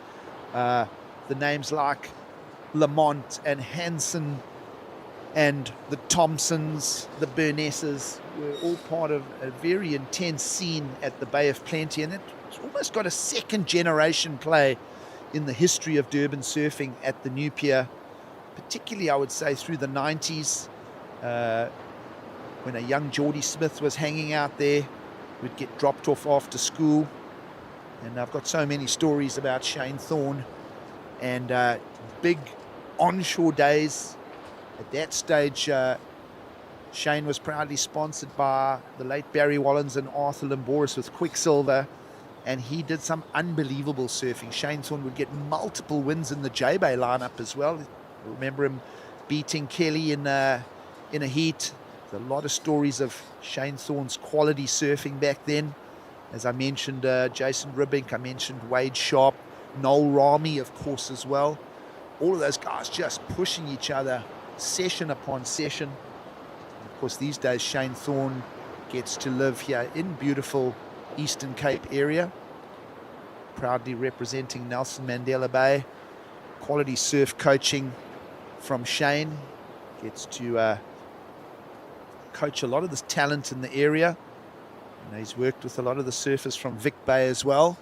Meanwhile, Graham Field back in action here, picking up his second wave of the encounter. Just keeps that board flowing. Again, also very strong, stingy style. And we'll start catching up some numbers. You might be seeing them top left of screen. But Graham Field's previous ride, a 6.27. Shane Thorne, massive number, sets the pace with an 8.5. Paul Canning, you'd expect his mechanical backhand and his competitive experience, gets a 7-pointer. And of course, Banksy opens with a 4.73.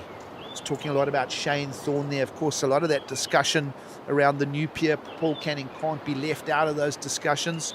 Of course, PC was on the road quite a bit, campaigning as a full-time championship tour surfer. Think of amazing breakthrough performances for him at Bells Beach, making finals day there. Of course, Canning's backhand just to this day absolutely lethal. been a great inspiration for his son, Matt Canning, who has gone on to his own surfing greatness and still more to come. And PC, as I say, opened with a 7-pointer. Still waiting for his second ride. Plenty of time, 11:20 to go. Cool story from the last summer. Paul Canning and Dave Mulherby just with a whole bunch of Groms, including Craig Jarvis's son, all getting that time on the north shore of Hawaii. Paul Canning competing in Haleiwa as well and making it all the way to the finals in quite a spirited final, I was told. Surfing against guys like Ross Williams and a number of other big North Shore names. Paul Canning on a South African-made surfboard as well. I believe he was riding an Elton Fersman shape from Built Surfboards. Loved every moment of it. Of course, his son Matt has been riding a number of various models as well, particularly from Mayhem. I think he's had a couple of driver 3.0s as Matt. And of course, the whole Canning family, the daughter as well, also very invested in the sport. Think of Mark Frew and his surfing family, and of course Paul and Mike, all part of Team O'Neill as they get to custodian the brand here in South Africa, along with the rest of the team from SISSTR Apparel. Of course, first name in the water. I'll name drop the first name in the water, why not? Of course, it's not long to go now until the Belito Pro comes around. And O'Neill, again, a showcase sponsor. It's going to be 2 big weeks of surfing in and around Belito, I think starting around the 7th of July. Remember, no championship tour stop in J-Bay this year, so the highlight of the domestic surfing calendar, all built in and around Belito this year. It's going to be almost start to finish 2 weeks of QS event, and then obviously onto the Challenger. It's been so much fun to watch the Belito events over the years. Think back to last year with the big win setting up Luke Thompson for a full-time berth on the championship tour in 2026. You always look forward to breakthrough performances. I always think through the years. William Cardozo got a finals back in 2017 or 2016, if I recall. That set him up for a CT berth. So Belito always a massive part of the global picture of surfing. And talking of a big picture in surfing, on your screen is Shane Thorne. Here he goes down the line. Remember, opened with an 8.5. This is his wave number 2. Lovely structured surfing. He's looking fitter than ever, actually. This is the best I've seen Shane Thorne look in approach, in his body strength, his weight to strength conditioning. Obviously getting a lot of surfing time here in the region. He's a regular at, obviously when Supers cranks, he'll be part of that, but gets a lot of surfing done at Tubes and at the Point as well, and a few other breaks in the area. And a lovely combination of turns from Shane Thorne there. And as I say, no one knows how to stitch a heat together better than Shane. So very, very competitive heat here for Graham Fields and Andrew Banks up against former CT surfers level in Paul Canning and Shane Thorne. Meanwhile, here goes Banksy. Second ride now for Andrew. Nice, he's always got that loose rail to rail. He knows how to sort of just keep that board moving forward. Lovely flow from Andrew Banks. This is his second ride for Banksy, so we'll wait for this number from the panel. 4.73 he opened with. Not sure where the score is going to land in comparison. Might go sort of in the same neighborhood, I'm feeling. Perhaps just a touch more, not sure. Well, judges are going to flatten me on that one. 3.77 for this wave. So maybe perhaps judges just being a touch critical. I love the look of that wave, by the way. Banksy, nice flow down the line, but just a 3.77 from the panel. Meanwhile, Shane Thorne going to stretch his lead out over the pack now. 6.57 last of red. So top left of your screen, Shane Thorne leads. Graham Field staying in the discussion with his last ride of 5.1, goes into his top 2. And Paul Canning down in 4th, still on the single ride. We'll have a first priority now as well with our surfer in blue. With plenty of time, 6.5 to go. Paul's only caught one wave.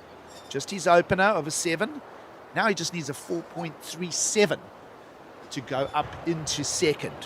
Think about the quick maths of it as well. If Shane Thorne is leading with a 15.07 heat score, you take 15.07, you minus 7, so an 8 will pretty much get Paul Canning the heat win here. But just a 4.37 to advance to second. So super fun watching our mates. Everybody knows the names, but always good to just connect with everybody. Shane Thorne, Graham Field, Andrew Banks and Paul Canning really making up the meat of this. And quarterfinal number 1 down to about 5:45 to go. We are in the over 50 men's. Looking down the draw, quarter number 2 coming up next. Philip Malherbe, Justin Emsley, Shane Frank and Charlie Rates. Mentioned him earlier. Quarter number 3 in this age category, Mark Jackson, Stefan Lindeque, Cass Collier and Greg Harris. And then to wrap up this over 50s quarters, Twiggy Grant Baker's in the lineup. That'll be fun in quarter number 4. He'll take on, that's going to be a great heat to watch, guys. Lyle Botcher, Gary van Vergen and Warren Dixon. So lots of surfing entertainment coming your way. Who cares if New Zealand is small and only 3 foot?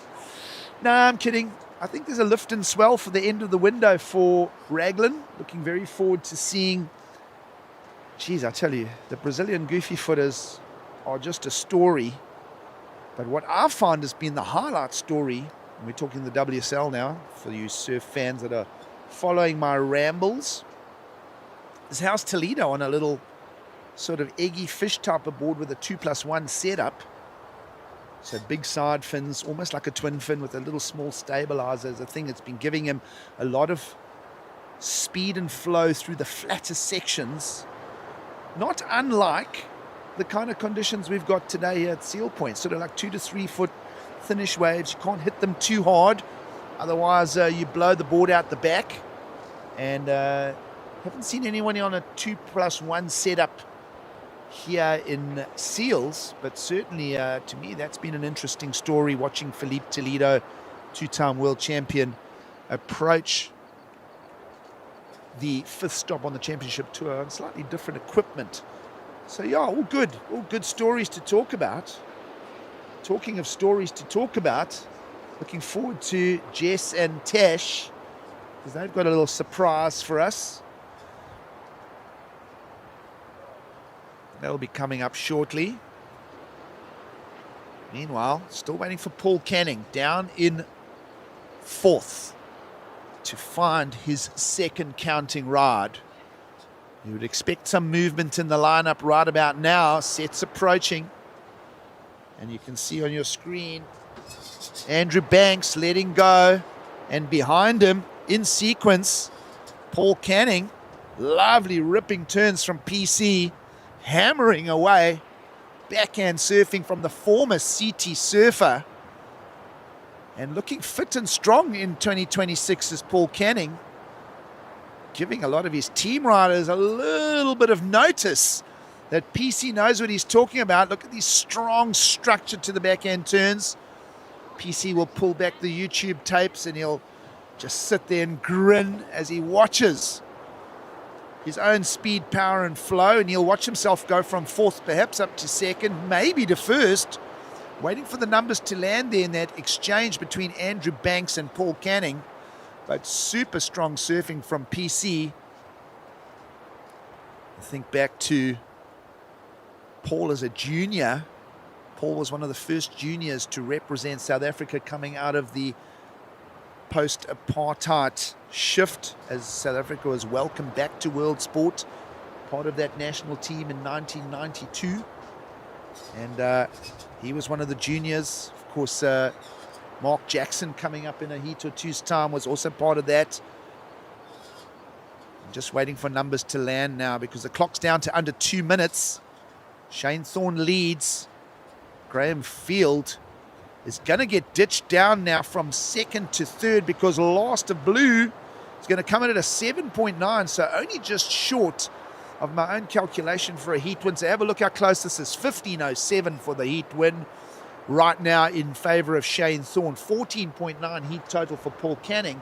Super close between the two Durban surfers. And what a history they've had between themselves. And this heat is now down to 1 minute 20 to go.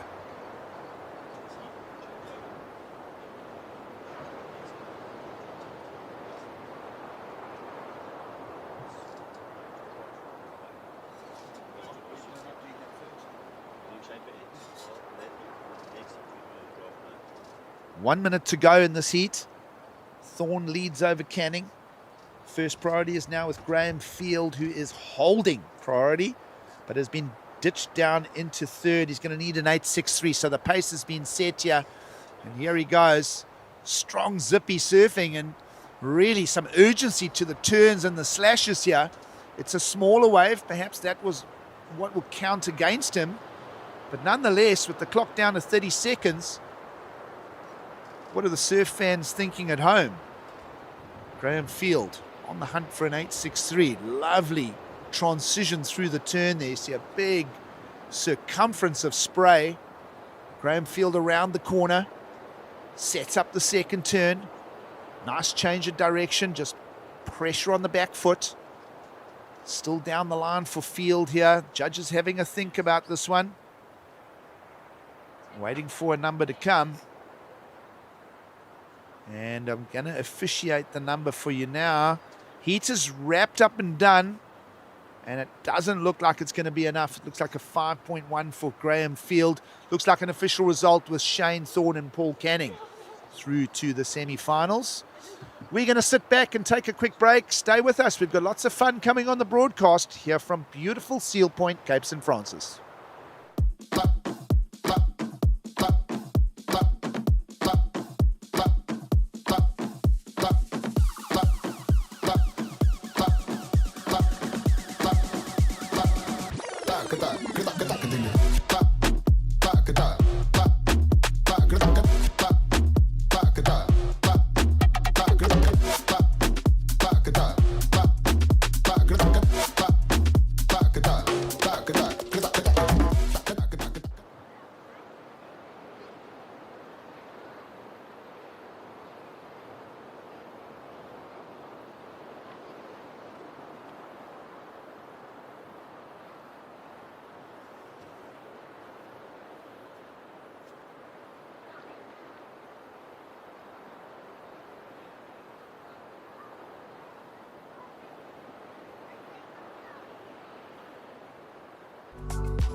we saw a pretty spectacular wave there from surfer in the blue, Charlie Reitz. We are about 5 minutes into the over 50 men quarterfinal, and in the booth now we have James from ShaperX coming to tell us a bit more about the brand. Why don't you just start off by telling us how it works, what it is, and yeah. Awesome. Hello everybody, it's really cool to be with you guys. And my name is James, and it's really cool to be at the SA Masters. So basically I'm representing ShaperX, and a lot of people have asked me what is ShaperX. And ShaperX in the most basic form is a big surfboard factory back in Cape Town. And so we're here with some of our team riders that have been representing a few of the brands we manufacture. And it's really cool to be with you, Jess. Yeah, I'm super, super excited to have you here in the booth. It's really a great opportunity to come and hear about what ShaperX is and what you guys have available. So tell me about what brands you guys offer and just where they're available and things like that. So at ShaperX, we've actually got 3 in-house brands that we do. The first one is actually ShaperX's own in-house brand, their own child, I would say, which is the Good Hope brand. And so many people in South Africa know about Good Hope. We've basically, Good Hope is very well known all over the country. And then we also do 2 brands that we sort of are licensed to do in South Africa, which is called Arakawa and Sharpa. And so I think everybody out there kind of knows what Sharpa is or who Sharpa is. We actually manufacture them in South Africa. So we shape them for Marcio, and then Arakawa is obviously from Eric Arakawa, which is from Hawaii. And so we've got all their files, and we basically produce their boards locally here in South Africa. That is super cool to hear. I mean, cool. And I've noticed that a lot of the juniors ride Sharpa boards. Yes. Let's just talk about who rides them, who specifically. I know Ben Esterhazy is on your boards. Yeah. With his iconic green design. Yes, always green boards for Ben. We've got a very cool group of kids that ride the Sharpa brand. I think Sharpa really is quite attractive to the youngsters because they've got a lot of role models that surf on Sharpa brands. So we've got Levi Epinetos, who's been traveling a lot with Ben Esterhazy, and those guys are ripping it up, both goofy footers. We've also got the Schoenbrackers. We've got Ethan and Emma Schoenbracker, 2 youngsters that are up-and-coming surfers that are riding Sharpa brands. We've got a whole bunch of guys. We've actually got Penny Stemmert, who's in this competition right now. And we've also got Angelique. Angelique is also riding a Sharpa. I think they're both going through to the semis tomorrow, which is awesome. But on the Sharpa brand, we do have a lot of youngsters that are just frothing on those boards, and they're loving them. So it's really cool to see the guys carrying the brand and really progressing on the boards as well. Yeah, it is really cool to see. I mean, I've seen Sharpa all over. Levi's doing some great marketing for you guys, I've noticed, on busy. Instagram. Yeah, he's been doing a lot of videos of just coming to the factory. You know, I've had a little bit of insight on what your factory looks like. And I mean, he's also got some cool designs. I think one of the hardest parts about all these youngsters is they want the craziest sprays on their boards, whether it's bright green or some crazy designs. Even for the Schoenbrackers, if you see Emma's new board, it's very, very cool. I think it's what the team at ShaperX are really good at, sort of making your idea of a board come to life, which is quite cool. I think a lot of people don't actually know that Sharpa is available in South Africa. So this is a shout out to everybody out there that's watching. Sharpa is available for you guys, custom orders, whatever you need. The boards you see on the tour are actually here, which is really, really cool. Yeah, and then the other brand you mentioned is also available here, is that right? Yes, so that's Arakawa surfboards. So Eric Arakawa is a legendary shaper from Hawaii. He actually shaped boards for Andy Irons. And so his brand comes with a really strong legacy of surfers from Hawaii, charging barrels, even from small waves in Hawaii to all the way to pipeline, all those models. So we've actually got all those models available for South Africans here in South Africa. So we've got the RP model, perfect for massive J-Bay, all the way down to something like the Holy Moly, which is perfect for tiny waves, kind of like today would be a good day for the Holy Moly, I think. Really cool that it is available for us. I've been testing a few of the boards myself, and I'm really blown away. just by how they paddle, how they surf, and just the quality of the boards is really cool. So Yeah, it's cool to hear that you have such a variety of boards that Shape X provides, you know, whether it's the different brands. But let's talk about Good Hope. I know that's the local one that you guys have. I know you shape a lot of Good Hope longboards, as well as the short boards. So yeah, tell us a bit more about those. So Good Hope was a brand like kind of birthed with Shaper X. I think the founders of Shaper X wanted to produce a board off the bat as soon as Shaper X started, and so Good Hope was that kind of brainchild as soon as it got going, and it is literally from beginner surfboards all the way to performance boards. We've actually got quite a few guys like Aiden Jeans and Johan Creek, even they surfing in this competition on Good Hope surfboards.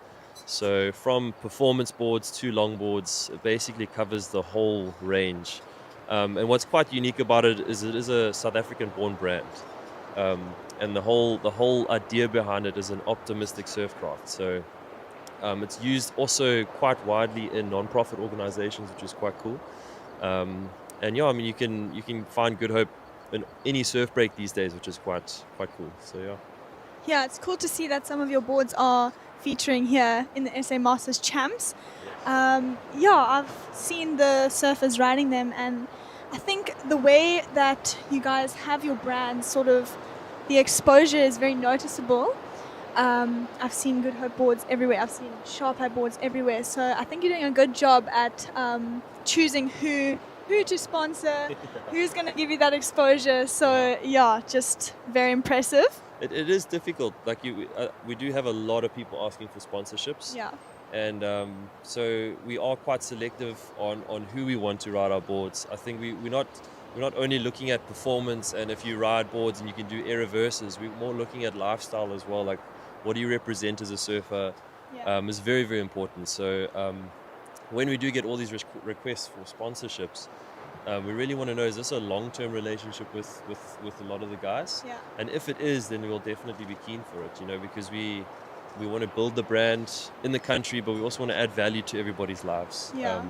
Not just get everybody sponsored and on boards. Exactly, yeah.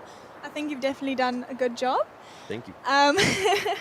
Yeah, I think that's very important. I mean, choosing who you want to pursue a relationship with is definitely a big factor in choosing who to sponsor. Obviously, I know that it's definitely a hard thing when you have all these surfers like really wanting to move forward, and you know, it's so cool to get sponsored by these things, and you probably get a lot of messages asking for sponsorships, and at the same time it's hard to say no to everyone, but it's so important for a brand to pick wisely. So absolutely. Yeah, glad we had a conversation. Build a family. Exactly. You can't just build a product or a brand, you gotta build a family properly. For me, it's been a really cool experience being a part of Shaper X, helping out with the marketing and just seeing how can we build this family a little bit bigger in South Africa and add value to people's lives. It's been a really cool experience. Yeah, so is that your role in Shaper X? Tell us a bit more about it and about who's involved in the team and their parts. So my role at Shaper X, I'm in charge of all the marketing and social media, the filming, which is my passion. And then I'm always trying to push myself into the R&D department so I get to ride all the boards. But then there's myself and then Penny Stemmet. She handles all the sales and just relationships. I mean, she carries a huge history in South African surfing. I think everybody we walk past, Penny knows, and they know Penny. And so Penny handles all of that. So when you ordering boards, you're going to be speaking to Penny. When you looking for advice, you're going to be speaking to her, and sometimes myself. And then we've got the production team at Shaper X, which are more the behind the scenes guys. They're not always going to be at competitions. You're not always going to see them, but they're an awesome team. We've got Ian Kitchings, who's our head shaper, and he carries like the craziest knowledge of boards. Like when he speaks about boards, we're always blown away. So he's the guy that's going to help you refine your shapes, kind of help you get the right board under your feet. And then we've got Justin Boast. He does all of our spray designs, all of our glassing, and he kind of heads up the production side of things. We've also got Johan. A lot of guys know him as Johnny Mosh. He's actually also helping us with the sprays and designs and the glassing. And then we've got some other guys like John. He's our sander. He's finishing the boards perfectly.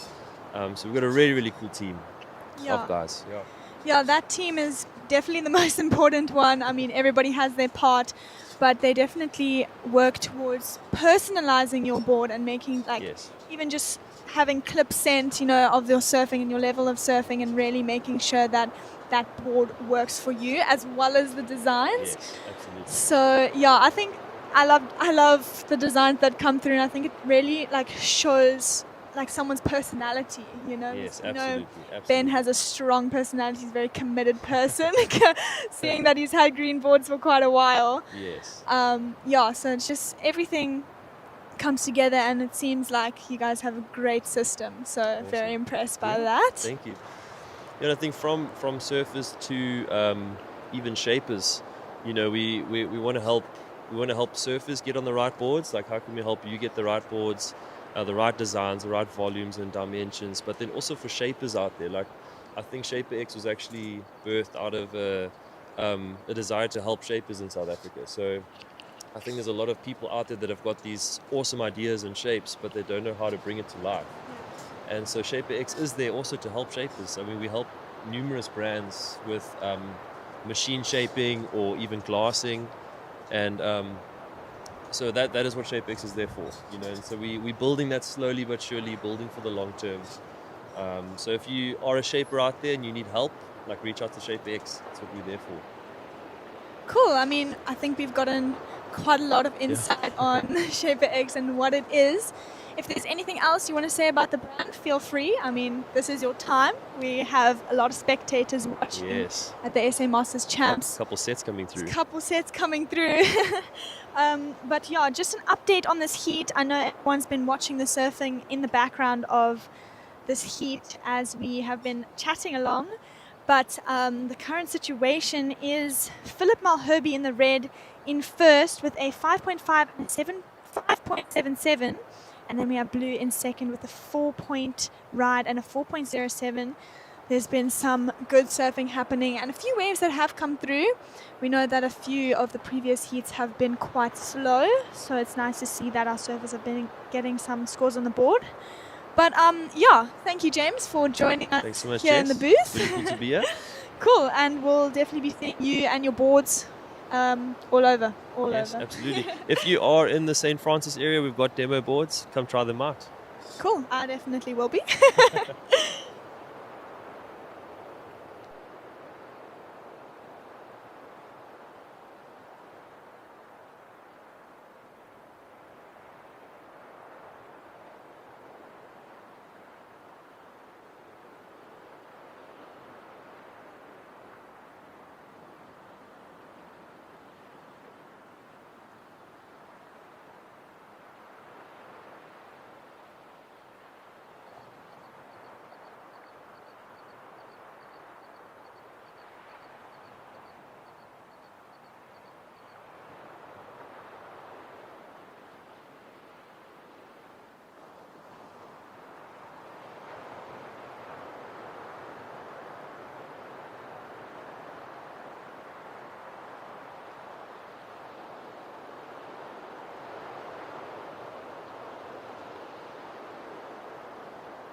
Well, Masters South African Surfing Champs continuing here from beautiful Seal Point.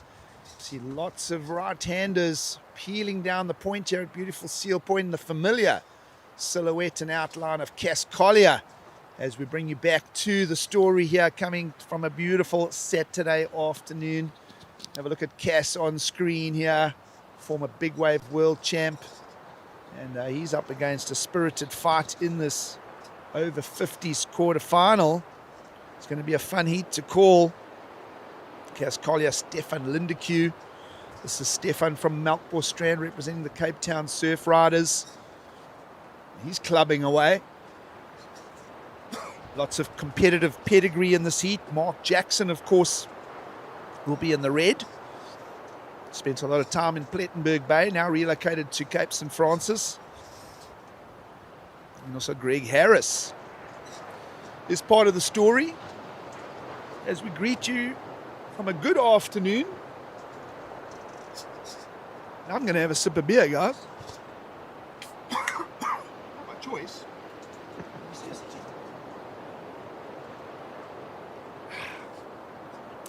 So, good afternoon, and folks, got a very special guest next to me, Marius Blichno, and he's come armed, not with a chessboard, with a bunch of knights though. It's his knight's beer. We're going to talk a little bit about that. And Marius, you've got a mic with you. Hello. It's a good afternoon. Thanks for having me. Welcome to the beach. Best place to be. Absolutely. We're having a little chat off-site there about your adventures into beer. Of course, Rebel beer. yeah, the St. Francis Brewery proudly carrying your brand, Night Beer. Yeah. You've taken over the brouhaha set up in Jeffreys Bay area. Correct. Made your way down to the coast, got into the war of the beers, so to speak. Firstly, welcome to the Connes site, and welcome to this area.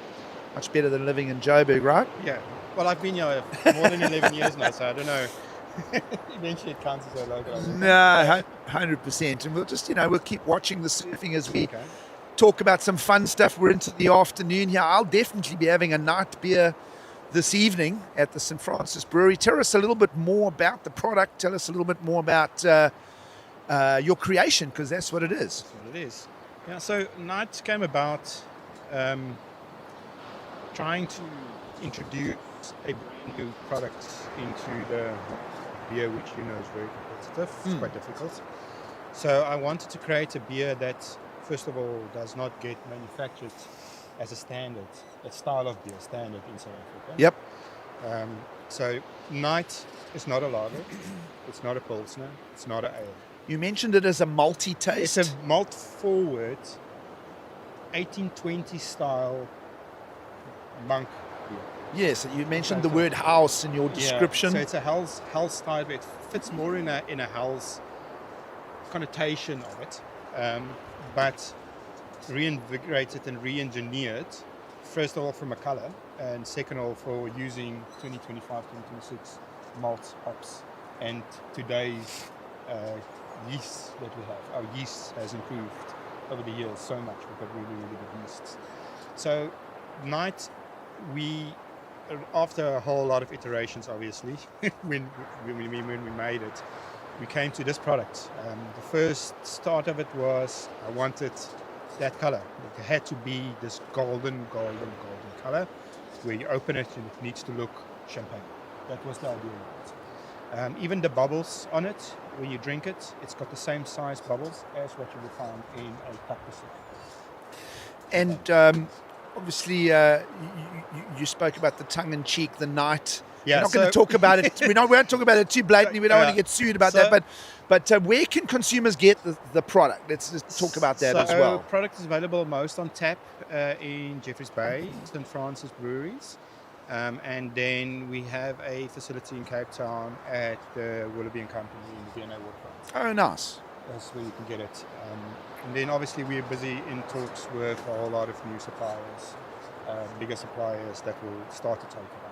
So fantastic. So it's Night has been in the market now for just over 8 months, but it's doing phenomenally well. Night is one of those beers that you can have multiple of. It's not a very gassy beer.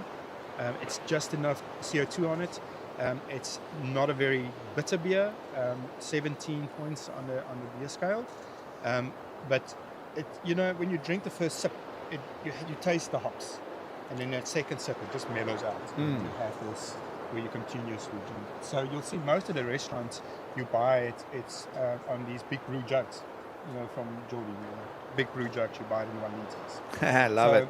The idea with Night as well is, most craft beers are quite expensive to make because it's all handmade in small batches.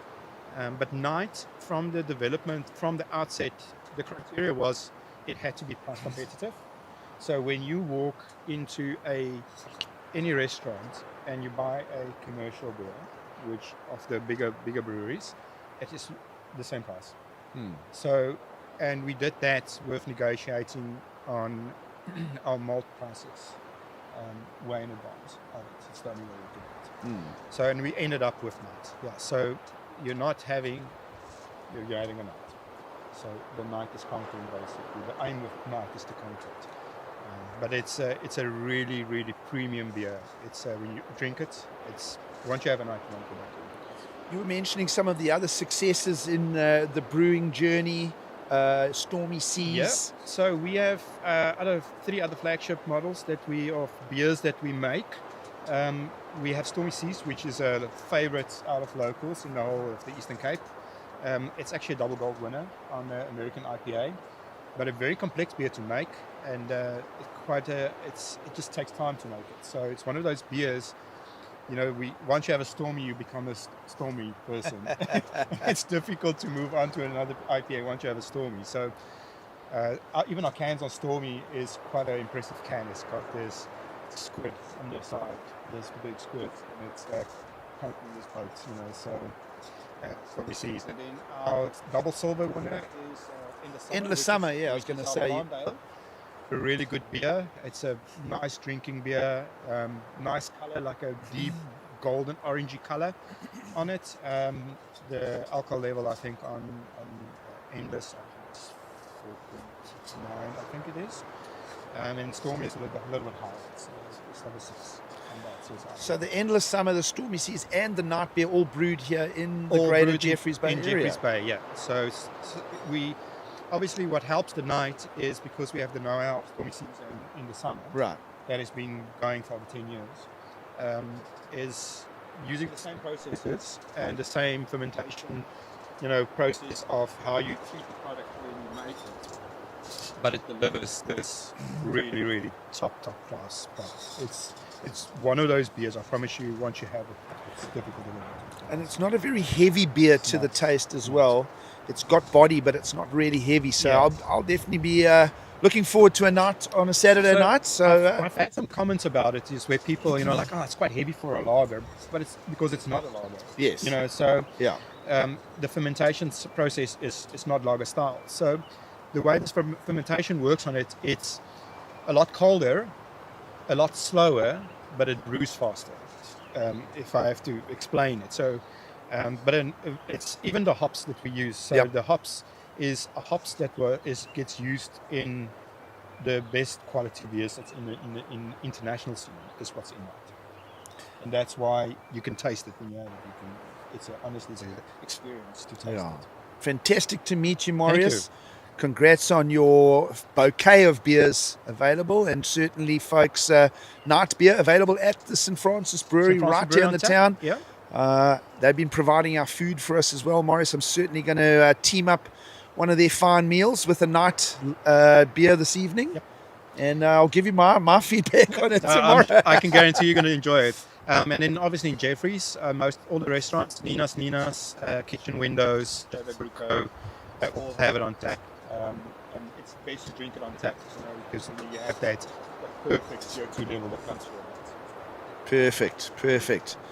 Well, surf fans, there we have it. We've sampled our beers for the day. Good to meet you, Marius. You too. And look forward to seeing you at the beach again tomorrow. And then certainly surf fans, time for beer this afternoon, this evening. Remember the brand Night. I'm going to have one at St. Francis Brewery, as I mentioned. Yeah.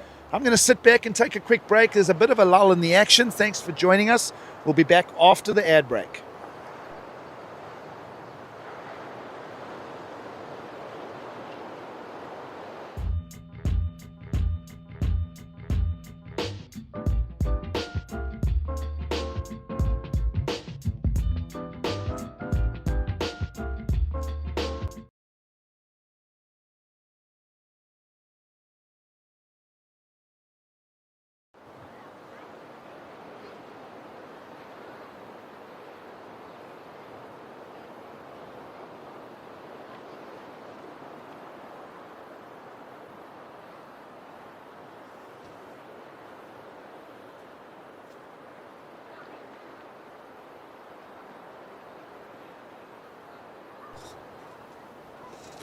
Welcome back to the beach.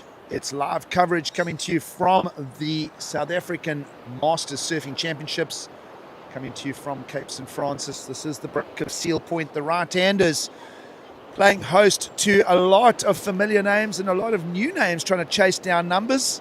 Of course, everybody with a lot of experience in the lineup. 7.5 minutes to go in a heat with Cass Collier leading over Greg Harris. And we'll pick up on some live action here for you surf fans. Stefan Lindeque, Melkbos Strand surfer from the West Coast. Nice chuck of the tail there. Nice combination for Stefan. He'll look back on the replays and go, that was a useful wave. His first one is the 483. So we'll wait for the judges on that second. And meanwhile, here is Kasim. Of course, everybody in the South African surf scene will know Cass Collier. Colourful character. Always so much wisdom and knowledge. Think of his big wave accolades. Got to spend a lot of time with Cass back here, well over 20 years ago now, when the big wave scene in Cape Town was really peaking out. And of course, so think of those international world title wins, big wave ISA titles for both Cass and Ian Armstrong. Of course, Mickey Duffus involved with that as well. Maybe Mickey's online watching. In regards to all of those chaps, haven't seen that crew for a while, but I don't live on that side of the peninsula. That's why, of course, Cass very involved in the Muizenberg scene. Popped in there yesterday or the day before. I see a lot of renovation of the Muizenberg beachfront itself, and just still so many people down there. And of course, Cass in and amongst all of that. And here he is leading this encounter here in men's over 50 quarterfinal number 3. Cass leading over Greg Harris, Mark Jackson and Stefan Lindeque. Just letting the judges catch up a few numbers here. The clock's moving. It's down to 5 minutes and 45 seconds to go. And what a beautiful afternoon. We're all busy watching here at Seal Point. You see that offshore's just picked up a touch. Nice brisk afternoon offshores here.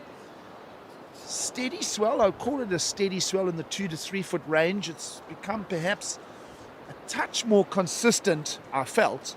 And then we went through a long lull again, but definitely the tide falling out. We're on the neap tide week. High was at 9:15 this morning, puts our low tide at around 3:30 this afternoon. So that's about an hour and a half from now. So still lots of surfing to come your way this afternoon as we slip underneath the 5 minute mark. As mentioned, we're in the over 50 men's quarterfinals. This is quarter number 3 out in the lineup. Quarter number 4 coming up next, featuring more talk of the big wave world. 3-time big wave world champ Grant Twiggy Baker into it against Lyle Botcher, Gary van Verichen and Warren Dixon. That'll be fun to call. And then over 55 men's quarterfinals coming up. Lots of popular names in that draw of the over 55s.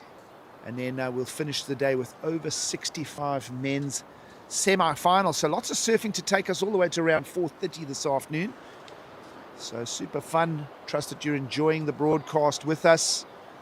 Haven't got stuck into some surf commentating for about a year, so it's fun to be back. Trust that everyone's enjoying it. Of course, young Jessie has got thrown under the bus with it. Just 17 years of age. She's been trying to hold her commentating together and getting better heat by heat. Of course, Tash van Groenen, competitor on the QS. Of course, always looking for every opportunity to compete. She did the Challenger Series. She's been part of the commentary. And yeah, just having fun with it here, guys. Trust you are as well. Lots of sponsors to thank, and we'll get stuck into that shortly as well.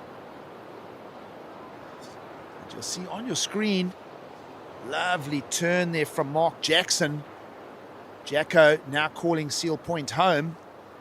He's down in 4th, and he's chasing just a 4.36. So this is a very important ride as we tune into it with the clock down to 3 minutes and 10 seconds to go. Is that going to be a score to upset Stefan Lindeque, currently in 2nd, and Greg Harris in 3rd? We'll find out shortly. Judges will just ponder that. See if we can bring a replay or not. Either way, judges have that score in their foremost thinking. And again, mentioning A 4.36 requirement. So standing by now for a heat update with 2:45 on the clock. Cass leading. Scores of a 6-5 and a 4-5 for the heat leader. Stefan Lindeque, we saw a nice backhand attack from him with a 5.2. And guess what? The whole heat's just been turned upside down. Last of Mark Jackson. Judges ate that one up. 8-point ride. And Jacko goes from 4th to 1st. So that is a big flip-flop of the heat. Now Cass Collier down into 2nd. Cass in yellow will need to chase the 7-1-8 as we're down to 2 minutes on the clock. Stefan Lindeque's been bumped down to 3rd. Needs a 5.81. His last ride a 5.2. So some interesting turn of events. Greg Harrison Blue's been bumped down to 4th. And he's got to chase a bigger number now, 7.27, sitting on a 3.73 and a 2.9. So if anything's going to happen for Stefan Lindeque and Greg Harris, now down in 3rd and 4th, respectively, they've got to get it done with 1 minute 40 on the clock. And just as I say that, we'll cue in a down the line run here from Greg Harris. Is he going to come around the section? He's not. And so that might be all he wrote, because he's got to get back into the lineup. He's also got to get back into the priority rotation. So Greg Harris just finding himself down in 4th there as we hit the 1 minute mark. Just over 1 minute, folks. 1 minute 10. But Mark Jackson flip-flopping the heat. 5.67 on his opening score, and then he waited an age, was down in 4th, and then sneaked an 8-pointer. And suddenly turns the whole heat in his favour. As we go inside the last minute, Jackson and Collier in those top 2 advancing positions. Lindeque down in 3rd now, needing the 5.81. As we mentioned, Greg Harris in blue got to kind of get back out there against the grain now and try and find something of his own. Got a feeling that we're going to see the heat shape up as it stands right now when it becomes an official result. 1 or 2 more rolls of the dice here. Here goes opportunity for Stefan Lindeque, 3rd place. Can he attack that 2nd place position of Cass Collier? Nice combinations on the wide shot here from Stefan. Now we'll zoom in on another tight snap. I've got a feeling that this one might knock on the door of the requirement as the clock counts down to 3, 2, and 1. Hearing Tash van Kroonen on the beach mark close this off and hold the phones here. Maybe the boys will bring us a replay of that. Could that be a pivotal score? Reminder that Stefan Lindeque in white took off in 3rd position, needing the 5.81. I'm feeling the judges might just take their time on this as well. See Stefan there just in the shallows. That's all she wrote, as the saying goes, and we're waiting for that score to land. Judges pondering. Oh, 5.33 is going to fall short of the 5.71 requirement, but only just. So a very good effort there from Stefan Lindeque, but it's going to be an official result. Mark Jackson will take the win over Cass Collier in 2nd. Those 2 will move through to the semi-finals in the over 50. And just like that, we're going to lean back and take a quick ad break, and we'll be back for more here from beautiful Cape St. Francis.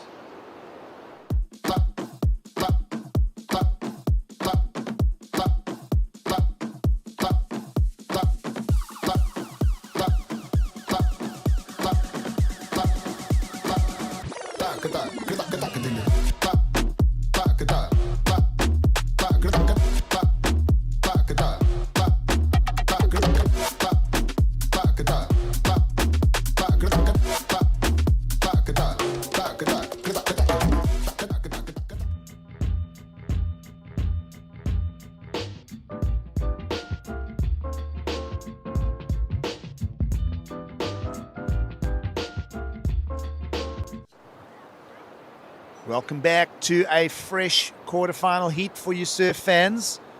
Greetings to all the family and friends and everyone invested in this year, the South African Masters Surfing Championships, coming to you from Seal Point, Cape St. Francis. A couple of big names, lots to talk about. Watch for the surfing from the man in red, Grant Twiggy Baker, 3-time big wave world champ. He's been having a lot of fun on the shorter boards in between big swells. And he'll be up against former QS campaigner in Lyle Botcher. And to me, one of the South Coast's most proven talents, Gary van Weerchen. Of course, Warren Dixon will be in the lineup in blue.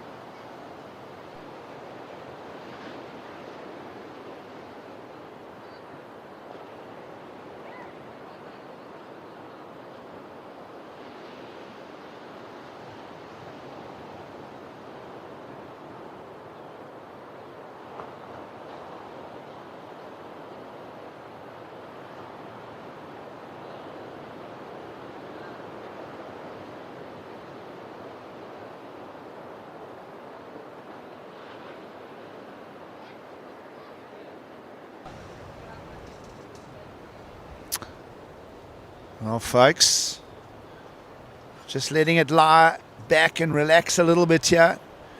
No sets just yet for this fourth quarter final of the men's over 50. See that cloud bank out in the beyond the horizon, perhaps a little bit of onshore again tomorrow. Not 100% sure. We'll re-look at the charts tonight. Right now, though, very southerly wind, brushing right to left. You can see the flags there, about 10 knots of offshore. Perfect by most people's reckonings. Water here, you can use a 3-2 suit. No problems there with temperature. It's not bitterly cold. Water's incredibly clear, and it has been for a while here in the area. Great visibility. Of course, rock angling and a little bit of spear fishing, all part of the lifestyle here in the beautiful St. Francis area. How's it, everybody? I'm getting offered beers here. I'm getting offered drinks. I just came to say hi.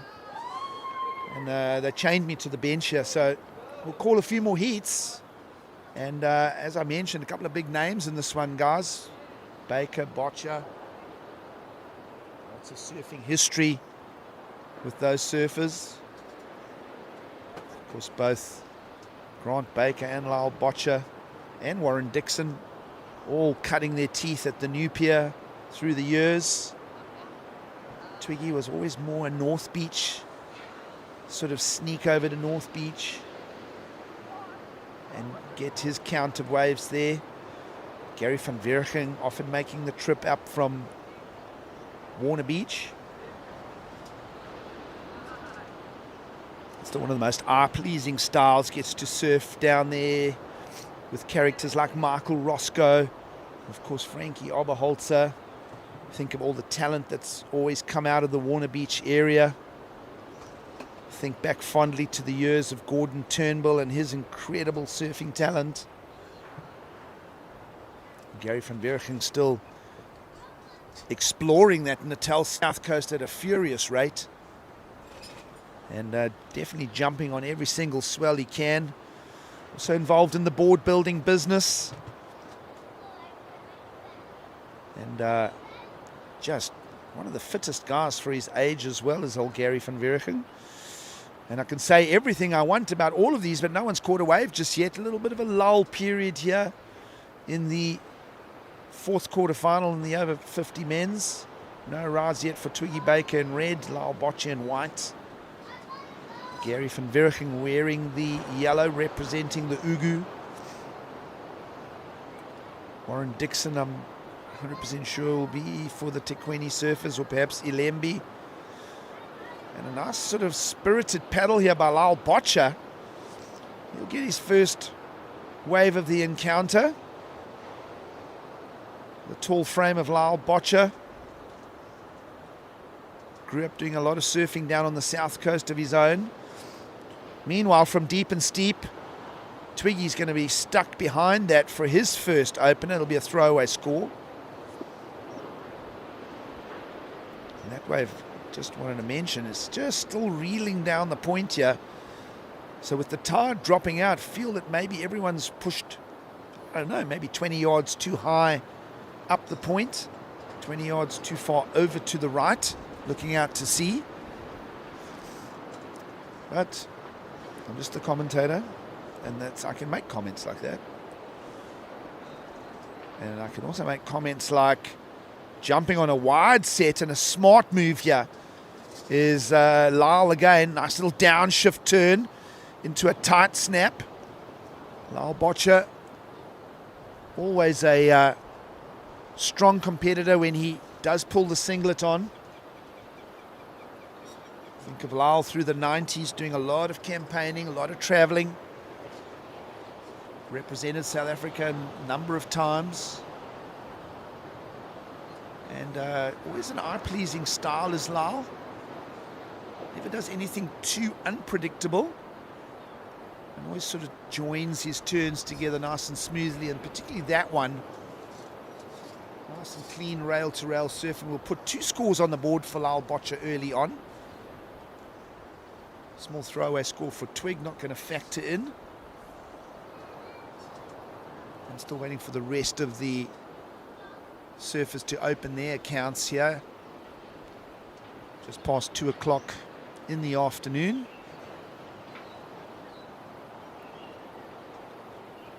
Real cruisy vibe here at Seals this afternoon, Saturday afternoon. A couple of surfers in the beach break over to the left of screen. Not a particularly big swell. 2 to 3 foot at best is what you could call it. But certainly a much prettier looking scene than the opening days of competition. A lot of onshore for the first 2.5 days or so of competition. I'm having a beer, by the way, guys. It's called a night beer, and it's available at St. Francis Brewery. And I can't be responsible for everything I'll say after I've had 6 of these, so I'll just stick to one, but it's a very multi-forward taste. Thoroughly enjoying my night beer, I must say.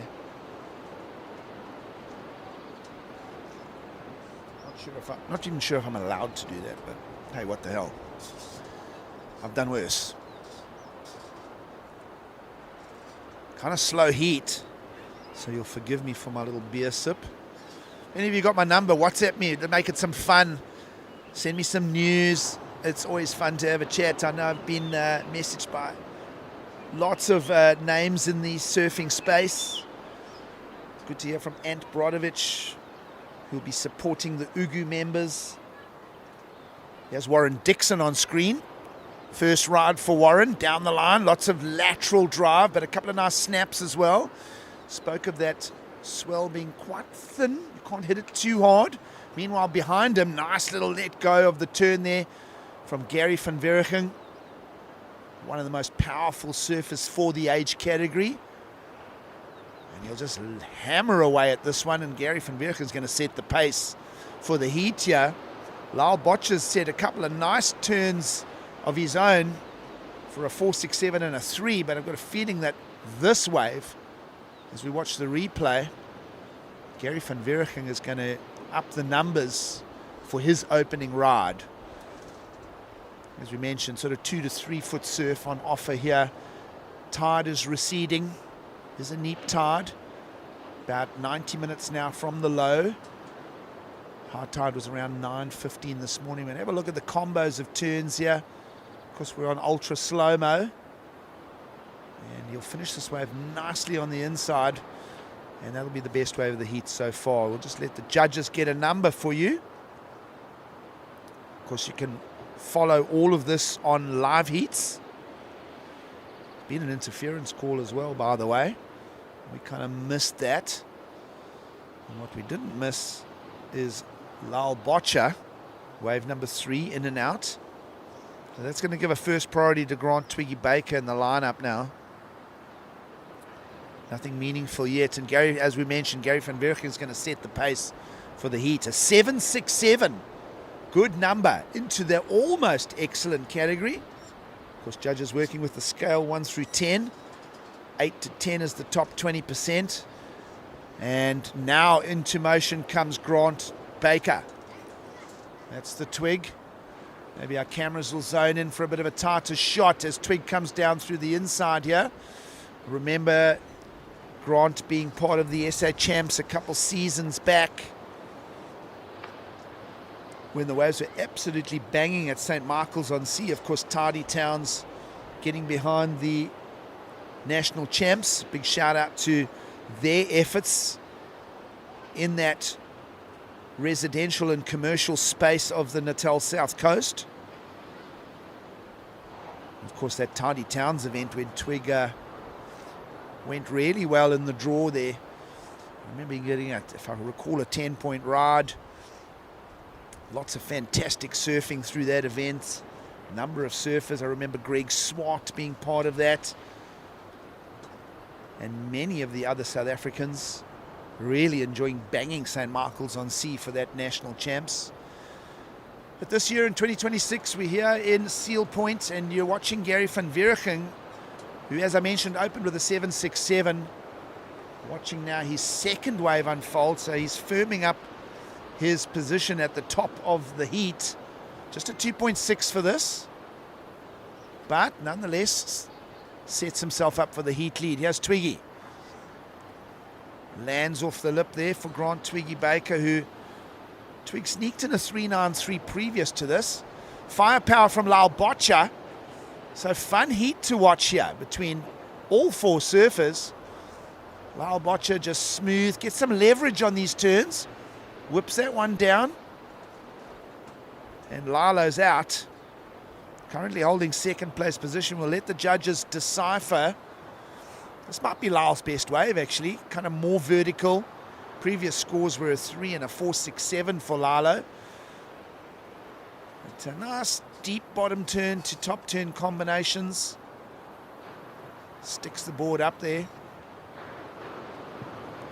And judges will work on these numbers for Lyle in white, for Twig in red, and for Warren Dixon in blue. So we'll bring some catch up to the heat. Made a note earlier that Warren Dixon got an interference call. Not sure who he got tangled up with there, but it's going to blot out one of his scores. Meanwhile, Last of White does check in at a 6.93. So the heat changes shape. Lyle Botcha up into the lead. Van Veeregen drops to second. Grant Twiggy Baker's last ride in at a 5.4. So best of red thus far for Grant. A 5.4 has him in third, chasing just a 4.88. So nice little battle now for the remaining 5.5 minutes odd. Botcha out front, and a little tussle between Van Veeregen and Grant Twiggy Baker for that other advancing position. Lyle setting up his heat lead here with a 4.67 and a 6.93, so still room for Lyle Botcha to improve his numbers as well. And again, noticing as we get to the bottom of the tide, last of the water draining out through the neeps.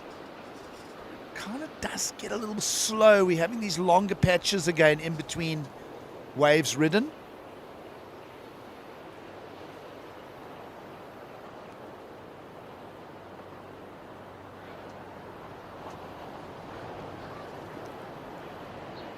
Just letting the picture on your screen breathe a little bit. Down under the 5-minute mark now. Botcha leading over Van Veeregen. Van Veeregen out front over Grant Baker. So Twiggy in the cutoff third position. Warren Dixon down in fourth. And we've got 4.5 minutes to go. So can the picture change?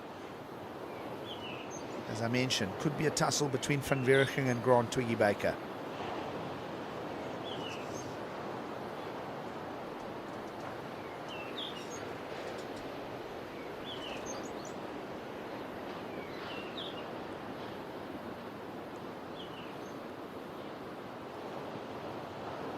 Been so much fun to just pop in and visit, see everybody, catch up on things.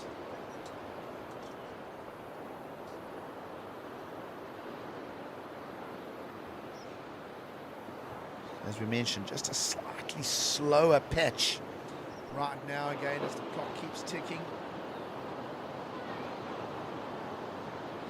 Huge shout out to all of our sponsors. First Choice High Protein, Sothebys Realty, premium drafts. Had a sip of that. Pretty malty beer, very nice. Big shout out to Sevos Architectural Designs, if you're thinking of doing a plot and plan in the area. They're the men to speak to. Meanwhile on screen, Dixon goes down. He'll stay down in fourth, no change there. Eezi Move Furniture Removals also sewing into this event this year. Outdoor Photo based in Plet are your broadcast sponsors in the Shaper X. They're involved in the event as well. No real groundbreaking stuff happening here in the last couple of minutes of this heat. Under 3 minutes to go now. Botcher leads, Van Verichen second. And just make note to Gary Van Verichen's scores. One of his scores is a 2.6. So Van Verichen will want to somehow wrangle himself into some kind of position. He's got the first priority. Wrangle himself into some kind of position to maybe even ditch Lyle Botcher here for a heat win. Van Verichen needs just a 3.93 down in second. Baker needs a 4.88 and in a lower priority to jump up to second. So unless something untoward happens in the lineup, Gary Van Verichen should use the priority play here to his advantage. Either way, he's going to advance along with Lyle Botcher at this stage with 2 minutes to go.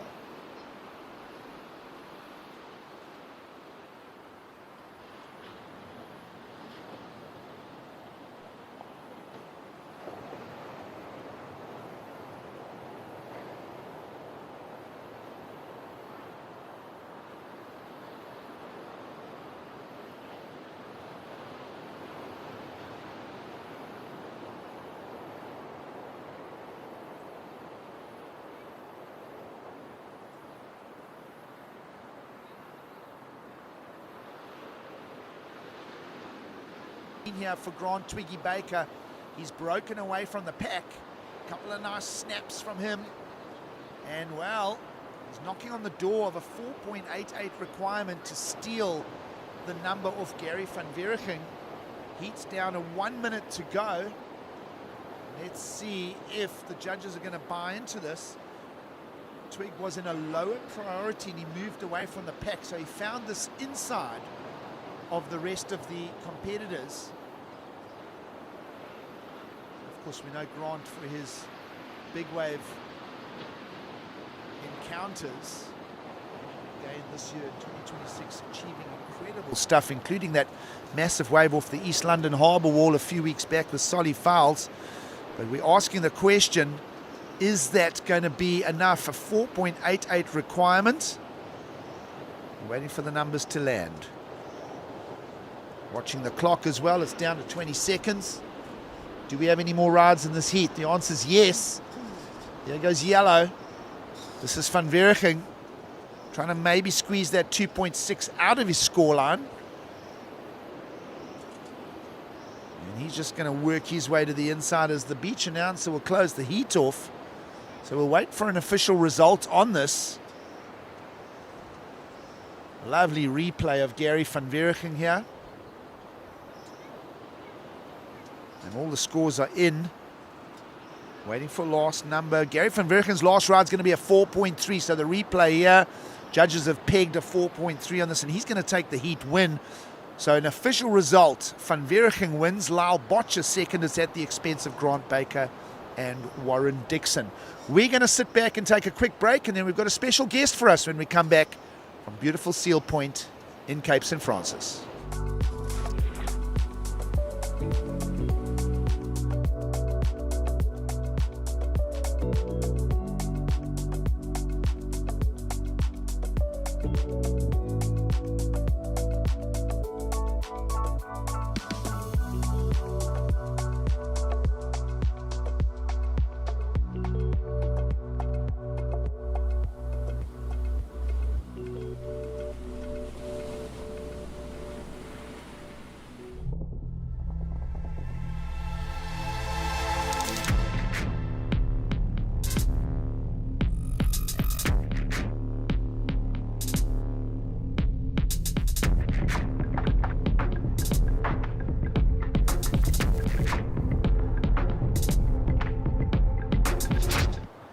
Well, welcome back to the beach. It's the South African Surfing Championships, the Masters champs, coming to you from Seal Point. Good afternoon. Gig Salia's here, having some fun, calling out some heats from all my mates. And of course, it doesn't happen. You folks at home don't get to see the stuff without these people. True Technologies. Tina, welcome. Welcome to the set. Thank you so much. Thank you. Yes, wonderful that you guys are again involved. You play an integral part in getting the data and the broadcast out. Tell us a little bit about your role. Tell us about True Technologies. Where are you guys based? In Jeffreys? We are so born, bred and local as you can. We've been in Jeffreys for 26 years, operating 26 years. We've had our internet service for about 20 years now. And we started way back doing internet from Billabong and J-Bay with bonded ISDN lines and way long before ADSL was available. So we've come along the whole full circle. Well done. What a journey. We're going to talk. We'll pick up again. Is it on? Yeah, let's try again. That wasn't True Technologies' fault. Let's go back to that. So, Tina, let's start again. Welcome to the set. Welcome to Seal Point. Of course, True Technologies bringing all of this to our viewers. Let's just rehash all of that story again, because it's great to hear your roots go all the way back to working on the Billabong. You said well over 20 years ago. 20 years. We've been supplying internet for many, many years, and what makes us so proudly local and proudly a wireless service provider that can install quickly in a remote area where others would need to do trenching and what if they would need to come and do that. So it's just the beauty of our technology. It just makes it possible to sponsor events like this. Absolutely. Huge thanks on behalf of the whole surf community, because we've got people messaging from all around the place. Tina from True Technologies. What a journey from the Billabong days and over 20 years ago. And how much has tech changed? Oh, my word. Yeah, we were, in those days, we were like breaking ground with giving stuff that South Africa couldn't even give, the speeds and so on. So we've been making grounds with our network as well, being able to give up to gigabit per second. You guys can see the quality. It's streaming, it's constantly, the throughput is good, the latencies are good, really good quality network, and our network design is also, there's no downtime.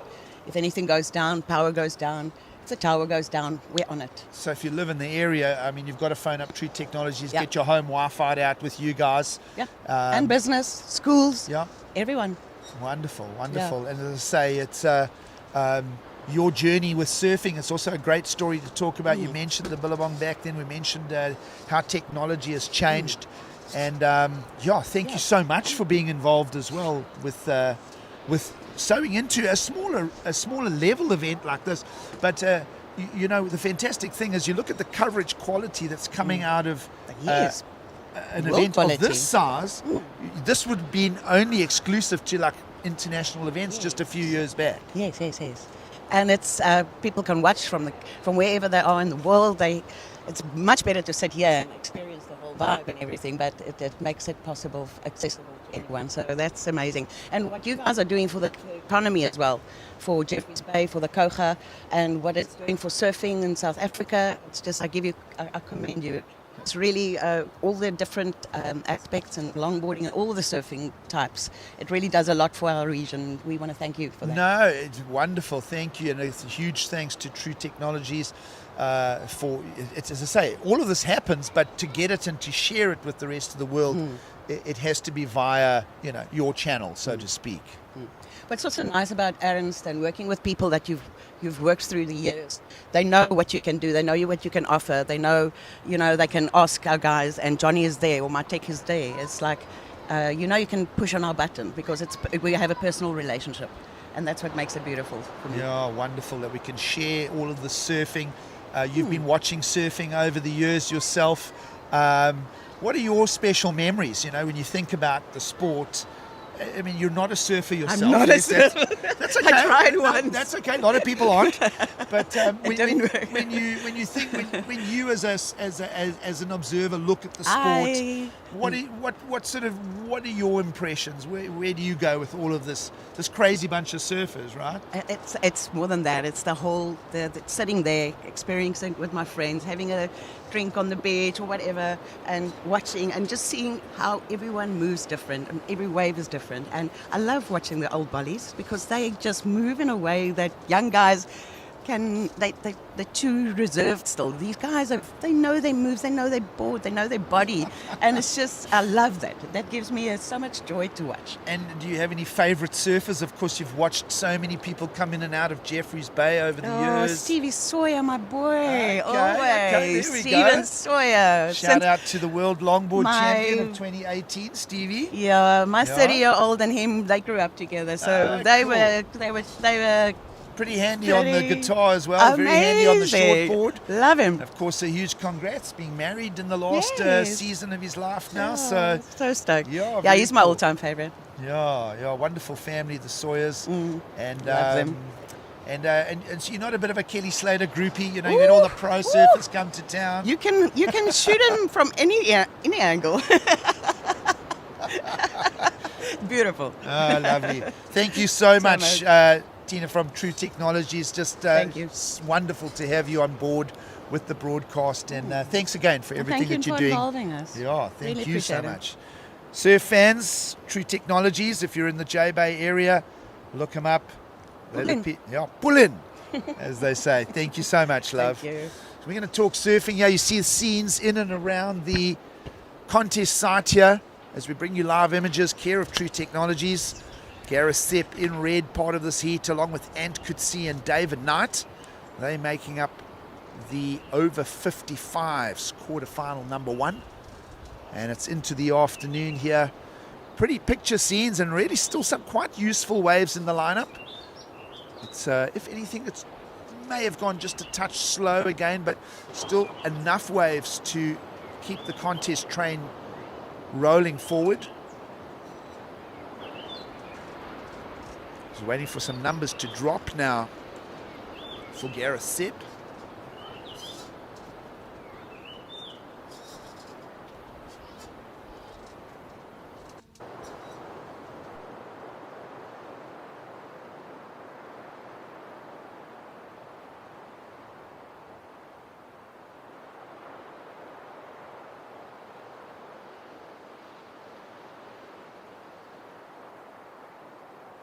We'll throw it to an ad break and then we'll come back for some updates.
I am nature, I am calm, I am balance. The water I provide is nourishment and life. In the Tsitsikamma Mountains, I filter it naturally as it flows through layers of rock, adding a delicate balance of minerals that makes Tsitsikamma spring water unique. Choose unspoiled purity. Choose Tsitsikamma spring water.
I am nature, I am calm, I am balance. The water I provide is nourishment and life. In the Tsitsikamma Mountains, I filter it naturally as it flows through layers of rock, adding a delicate balance of minerals that makes Tsitsikamma spring water unique. Choose unspoiled purity. Choose Tsitsikamma spring water.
All right, surf fans, huge apologies for the break in proceedings. Picking up on contest progress again. A heat with 14.5 minutes to go now recommences. Care of a protocol in place. So for those of you who are following the action and you wonder why we kind of just went offline, it had nothing to do with technical. We did have a mako shark, 2-meter mako shark breached, but way off to the left of your screen as you're looking at the picture. It breached way on the other side of full stop. Took a seabird and went out for a journey off into the deep. But as protocol would say, we have to just go on hold for a period. So the protocol also says we recommence the heat. And so here we are, about to get things underway with Gareth Sepp in the lead in the encounter. So welcome back.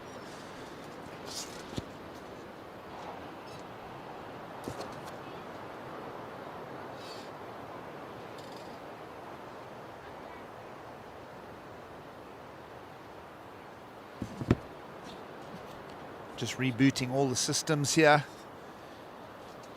Getting everything back in order.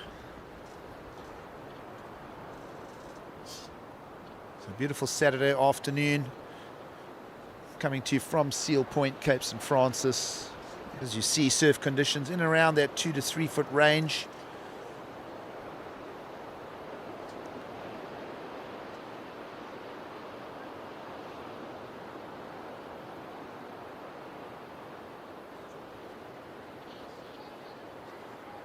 Just waiting for live heats to boot up. In the meantime, surf fans, if you want to log on to liveheats.com, you can follow the scores yourself. I'm just doing a reboot here. So it'll be a couple of minutes until I can give live scores myself. Nonetheless, everyone in and around the area absolutely enjoying their visit to Seal Point.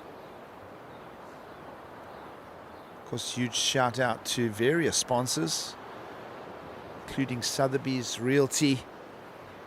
Big shout out to High Protein Max for sponsoring all the athletes. We mentioned Night Beer involved. Of course, St. Francis Brewery as well, providing us with all the catering for officials. Of course, South African Masters Championships, long, rich history. Many editions having unfolded over the years. As I mentioned a little while back before the break, of course, Tidy Towns hosting back-to-back championships in the beautiful Ugu region, lower KwaZulu-Natal coast. Think of the pumping surf we had at St. Michael's on Sea a couple of years back. That was so much fun. I think 2023 was might be the last one there. I have to ask Robin de Kock to update me. He's still a enthusiastic surf fan. Of course, greetings to Robin. Now stepped down from full-time role for Surfing South Africa, but many years at the helm. And a lot of unseen work in the backgrounds to steer the sport through decades of dedication. Of course, so many people having played a part over the years. I think back to President Tim Millwood back in the day. Of course, the history of this goes all the way back into the late 60s, early 70s. As I say, Robin de Kock, just a wealth of information when it comes to all of those details. Meanwhile, slow-mo replay on your screen. I'm still waiting for a boot up of scores and names. So we'll just stay in a relaxed mode here.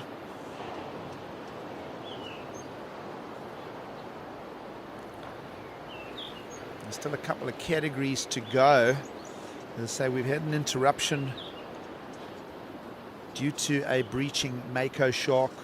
Well clear of the competitors, but we deem it near the competitive zone. You'll see your surfers on screen are sitting to the right of full stop. The breach happened about 80 meters out and beyond and to the left of full stop. So protocol requires that we go on hold. And the rules also say we pick up on where we left off, so to speak.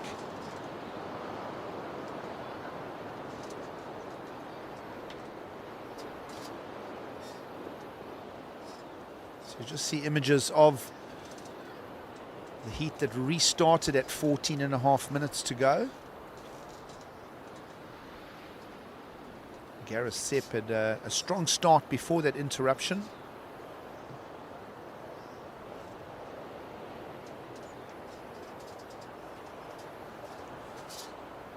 Of course, we've had a couple of chats to a lot of different people. Of course, True Technologies, big tip of the hat to them for providing the data stream. To Open Door Media from Plettenberg Bay, to Jesse and his team, of course to Ernst Olof, everybody involved in the production working frenetically behind us here.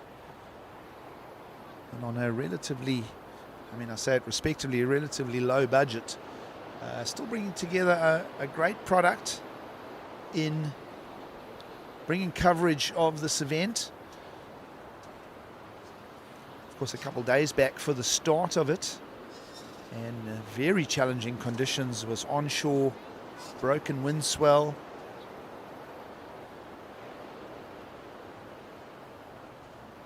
And well, then offshores came across the St. Francis region in the last day or so.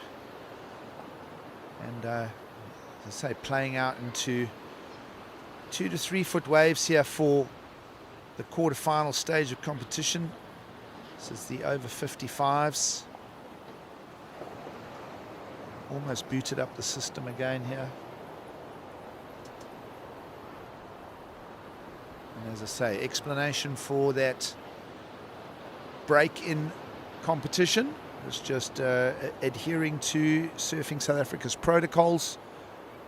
A mako shark had been spotted breaching around 80 meters on the left of Full Stop Rock.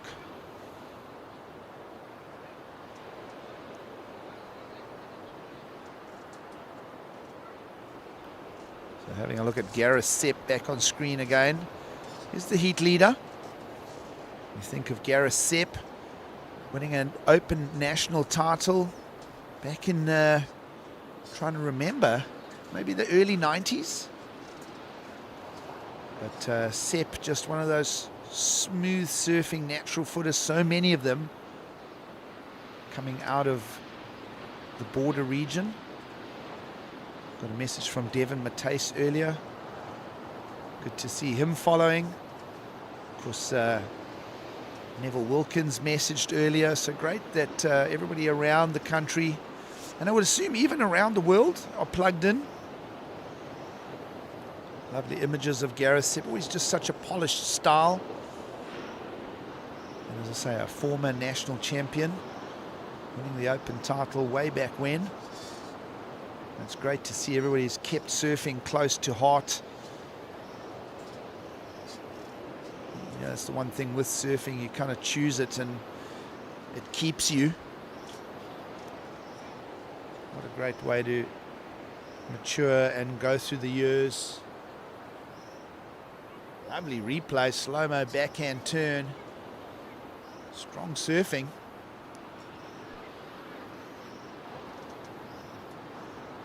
And just beautiful sunny skies here.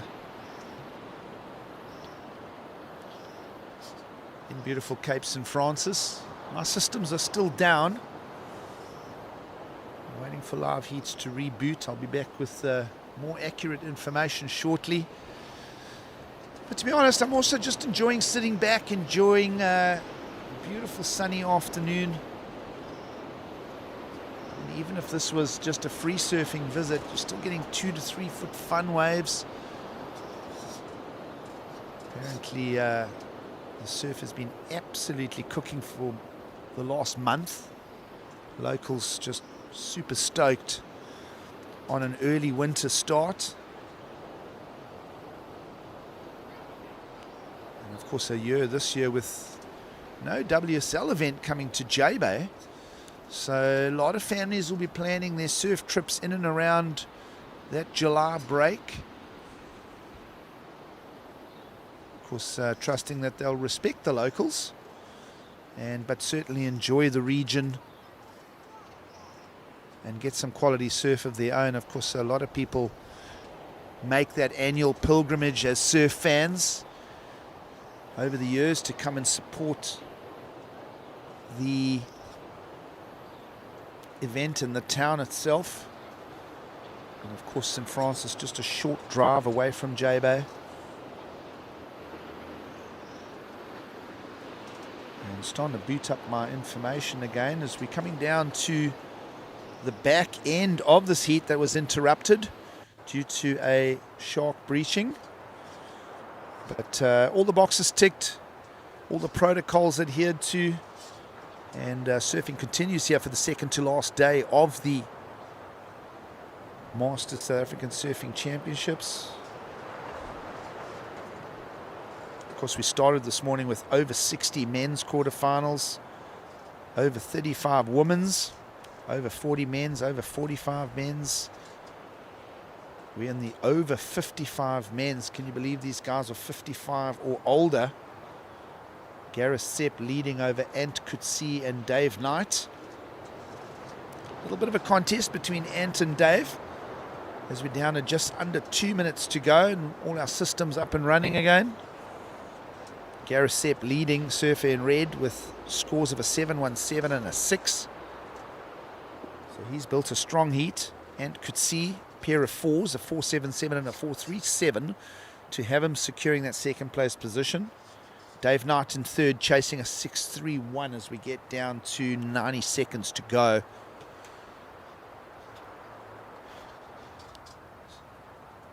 So good afternoon once again as we continue with coverage of the South African Masters Surfing Champs. Over 55 quarterfinal heat number 1 starting to draw to a close. A little over 1 minute to go.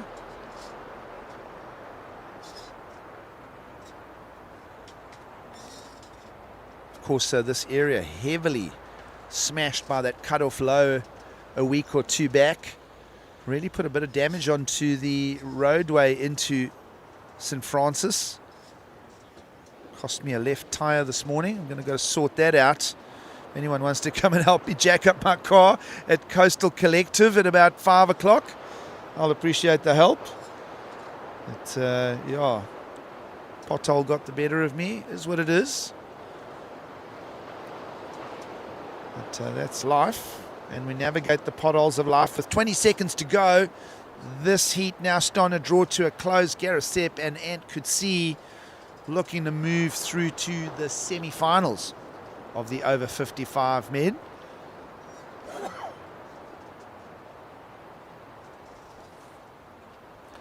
And here goes Dave Knight. Important wave for him. Could challenge here. 6.31 required for Dave as the heat closes out. Let's have a look. Dave Knight was holding on to a 2.83 and a 2.27. Might almost be his best wave here at the end. Not sure it's going to reach the 6.31 requirement.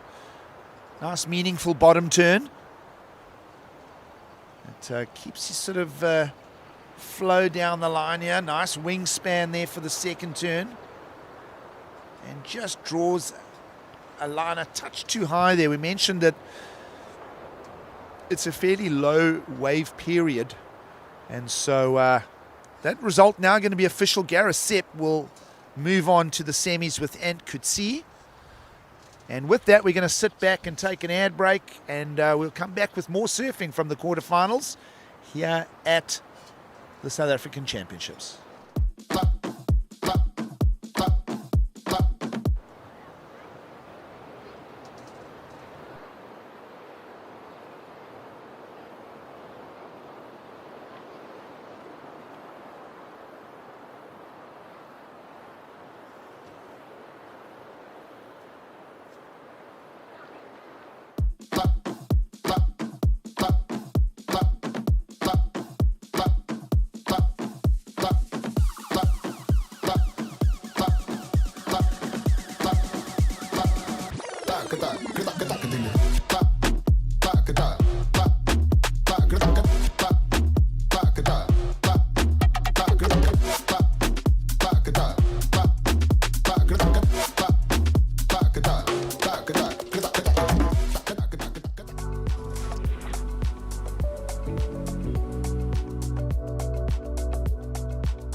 We are now into the over 55 men quarterfinal heat 2.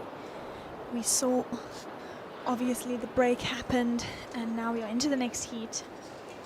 In this heat we have in yellow Wayne Clark, maybe Vane Clark, and then in white we have Dave Jenkins, and in the red another Vane, or Wayne, it's probably Wayne,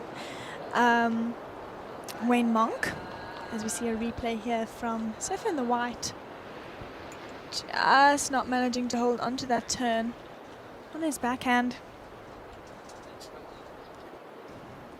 That wave coming in, 3-point ride, so he adds on to his 3.5 to first win.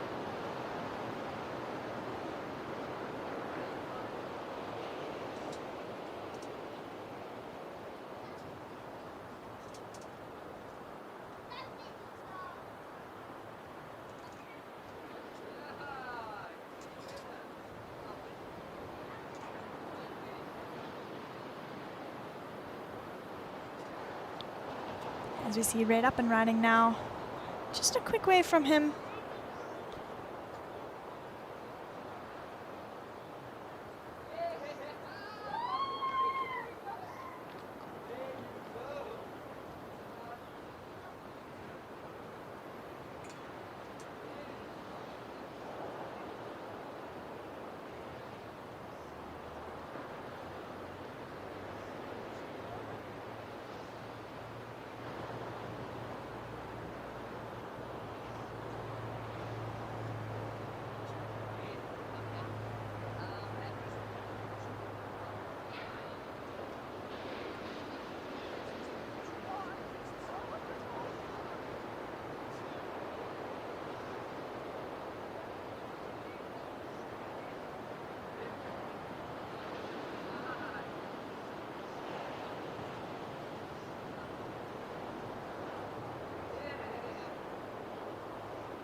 A few more scores to drop for our surfers in this heat.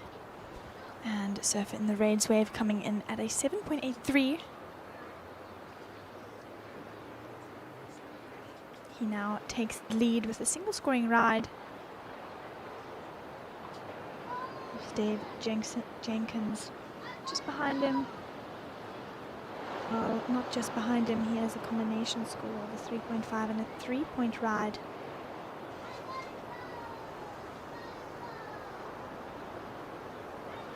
The spectators here on the beach have really been enjoying the sun today,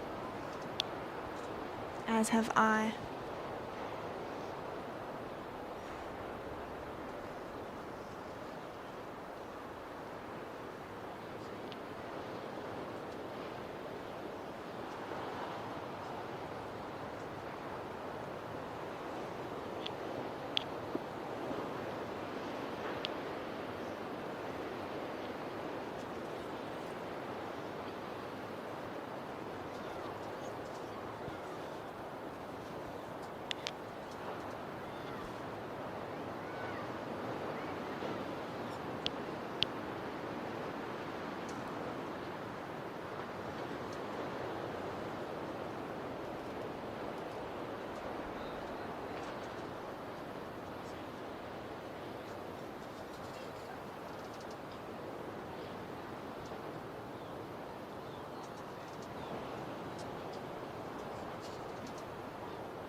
We've had a few more waves ridden in this heat. We have Surfer in the yellow getting 2 waves, one of a 5.33 and one of a 5. He is now in the lead with Wayne, the other Wayne in red, behind him with a scoring ride of a 7.83. So Surfer in the red only needing one more backup score, a small score of a 2.5 to take first back from Surfer in the yellow.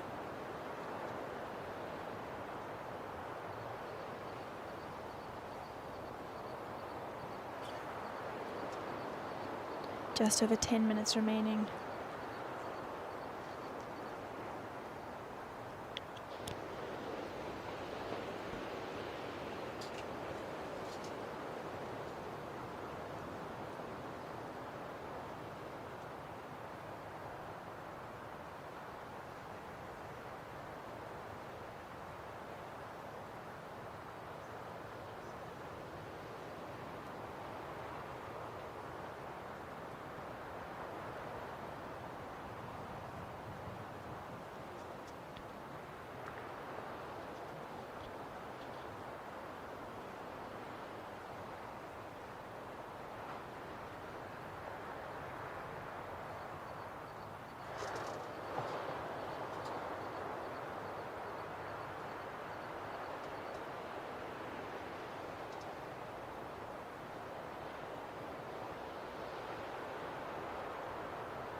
We're now 7.5 minutes left of this heat, and we have Surfer in yellow in the lead with 2 scores, making up a total of a 10.33, and Surfer in the red with a single scoring ride of a 7.83, and Surfer in the white with 2 small scores, a 3.5 and a 3. He needs a 4.34 to advance and is currently sitting with priority, so in a good position for Surfer in the white, having priority over the other surfers if that wave does come through for him.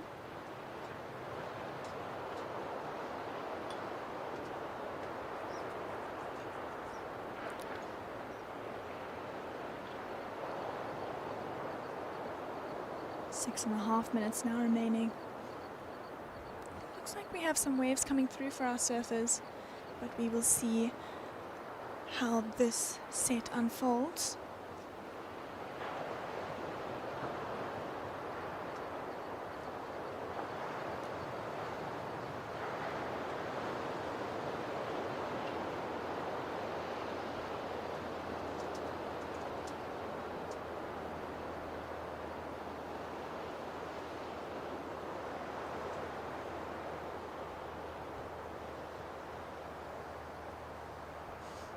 Looks like that's it, not really providing much for our surfers.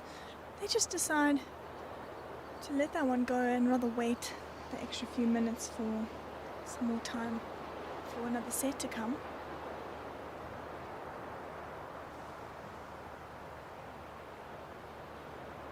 Now we are approaching the last 5 minutes of this heat. So whatever wave comes through, White needs to choose quite wisely for his wave.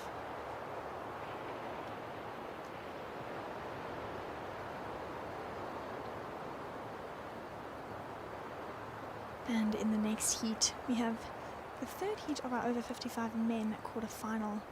In red, we have surfer Rob Moore, and in white, Chris Baum, and in yellow, Steve Bredell.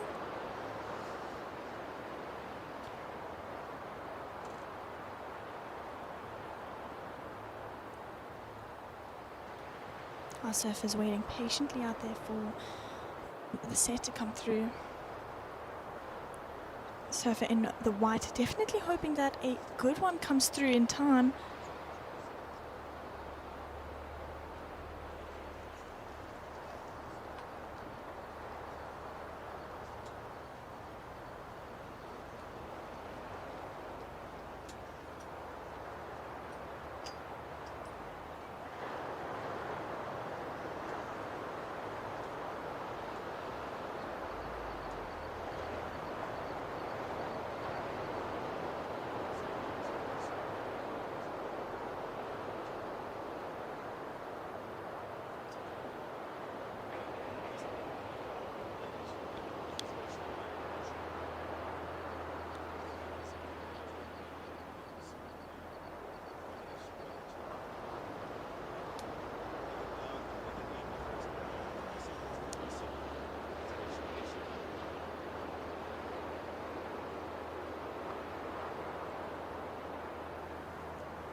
Looks like we have a wave come through here, and priority sits with Surfer in the white. So we're going to see now what he's going to do and how he's going to execute this wave. Nice first turn from him. He needs a 4.34, so he is going to look for as much as he can, and he completes that ride. We'll see where the judges go with that wave. But as we see red up and running behind him, trying to get a good backup so that he can prevent white from, or make a higher requirement for Surfer in the white.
Surfer in Red's wave coming in at a 6.67, so that adds on to the 7.83 that he got previously, and that moves him up into first position.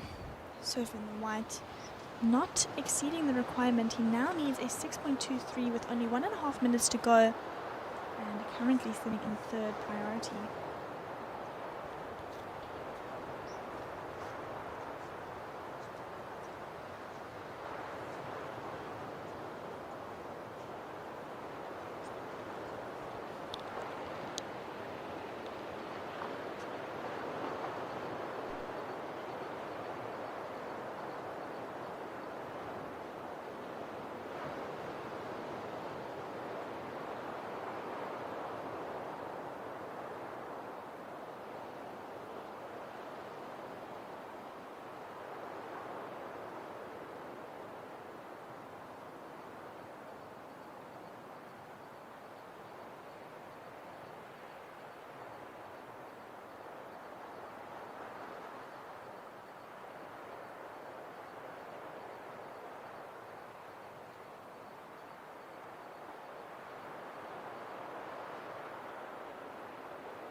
Testing, testing.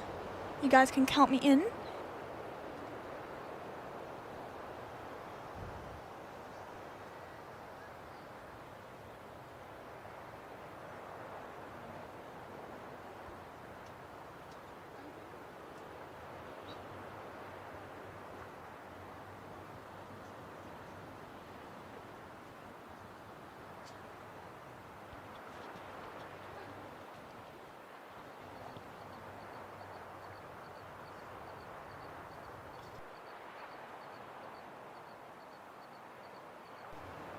We saw a wave there ridden from Surfer in the white. It is not enough. He sits with a 4.1 and a 4.33, and he needed a 6 to advance into the next heat. But a huge congratulations to everyone surfing, as well as the surfers making it into the next heat. We have both Waynes, Wayne in red and Wayne in the yellow, advancing. We are now going into the second last heat of the day.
It's definitely gotten a little bit slower with some bombs that come through every now and then.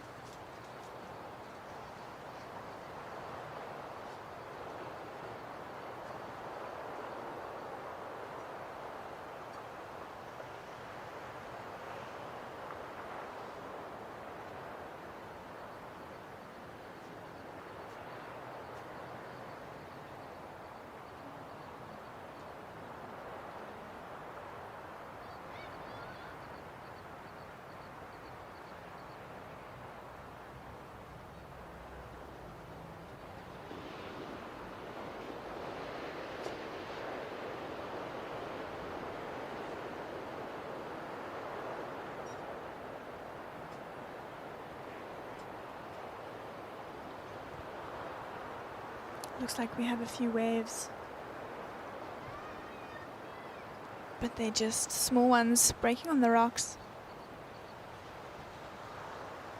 But we do see a paddle here. This is a surfer in the red on his backhand, matching with his board.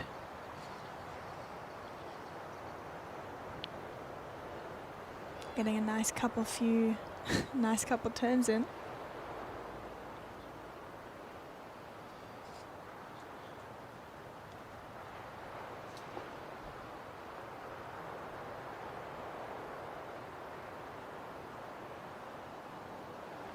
As we watch the replay. Very technical surfing here from Surfer in the red.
Surfer in red's wave coming in at a 4.67, so gives him a good score for the start of the heat. 5 minutes into this heat, and he's the only one that's caught a wave so far.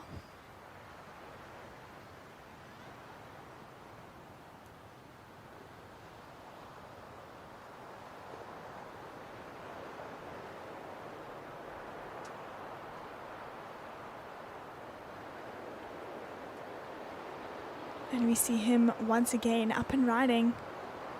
Getting a nice finish in the right spot of the wave. This surfing. Nice carve to set himself up. So we see him timing his second turn. Now coming around the whitewater and making sure that his timing on this section is good. And he manages to get it quite literally right in the right spot of that section.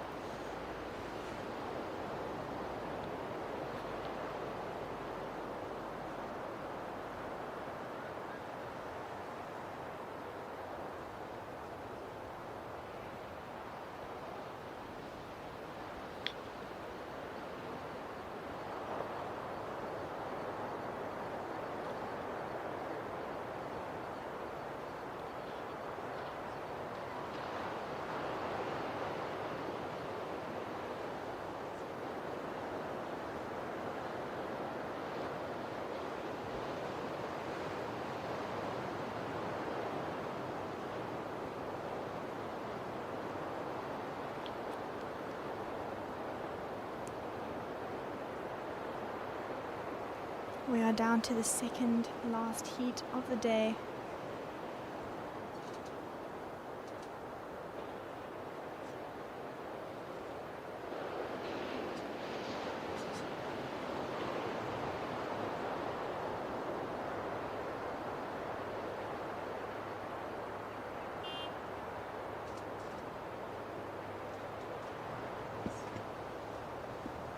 As we see Yellow now been riding on his first wave of this heat, getting a few cracks on that wave, and Red's wave coming in at a 6-point ride, so he further extends his lead. But we will see what the judges think of Surfer in Yellow's wave as we watch his replay. Nice first turn, going really vertical here on the second one. Very strong, powerful surfing from Surfer in the Yellow.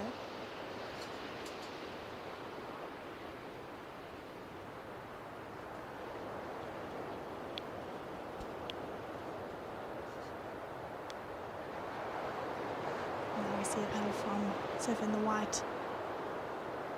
actually, surfer in the yellow. Just taking a quick look at that one. Won't be much of a backup score, but good to try your luck when you've moved down to the bottom of the priority board.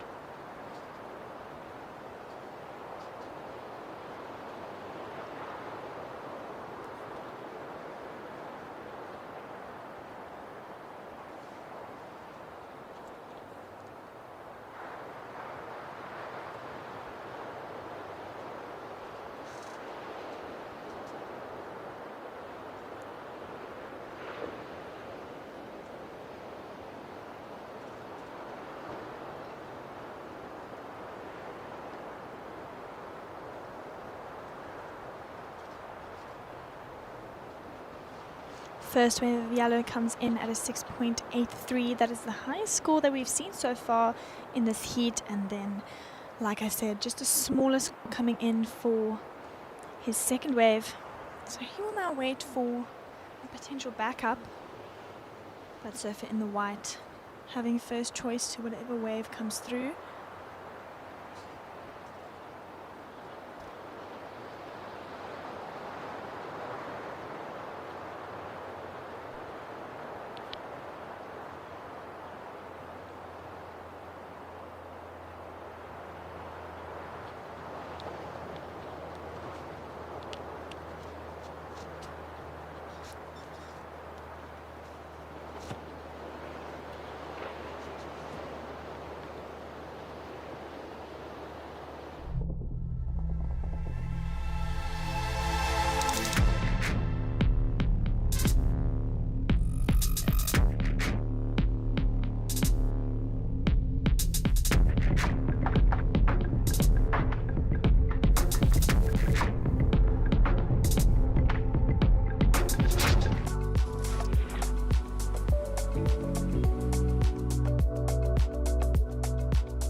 We've had quite a few lulls in this heat with surfer in white yet to catch a wave.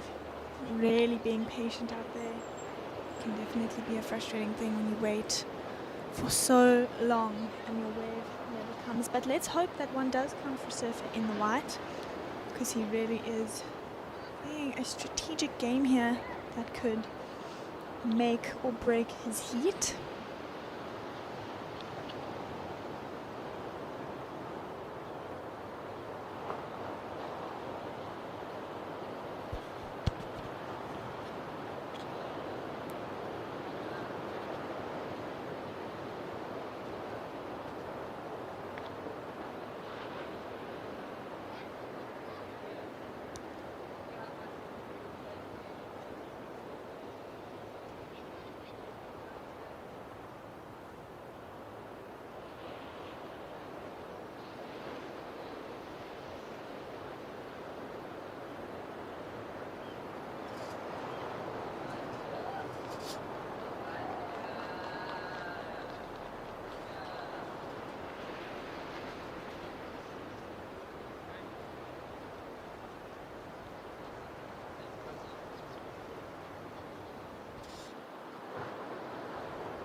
Looks like we have some waves approaching here for our surfers, and White scrambling to catch this one with his priority, and he manages to get on it. This is a very important ride for surfer in the white. trying to get as much as he can out of this wave. Unfortunately, it's just going a little bit fat there for him, and he'll fall off the back.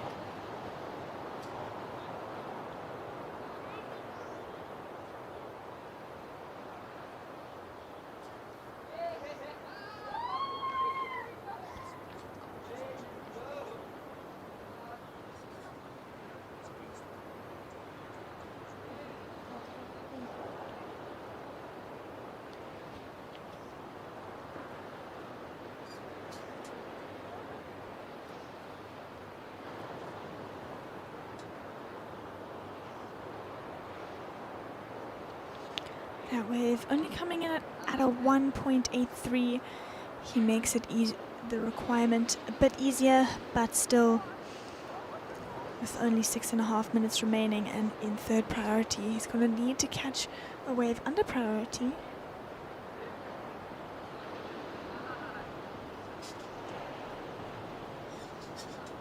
As we see our heat leader up and riding on a good looking wave. Giving it a couple,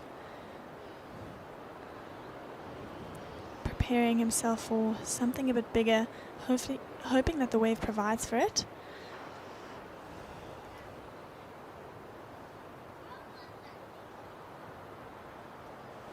As we watch a replay here.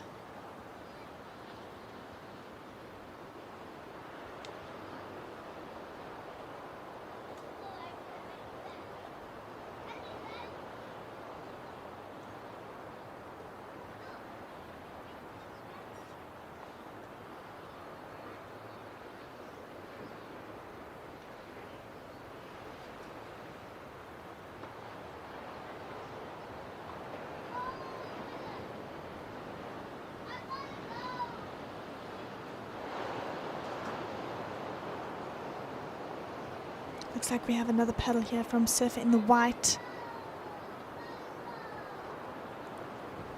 He needs a 5.68.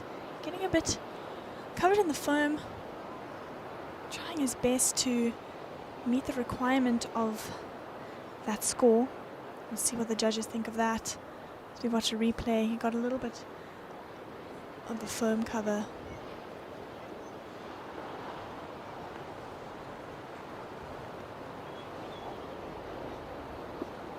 And yellow now up and riding, making it harder for Surfer in White. As we can see, he's giving it his all on this wave, trying his hardest to keep his place in second. Surfer in the White's wave coming in at 3.5.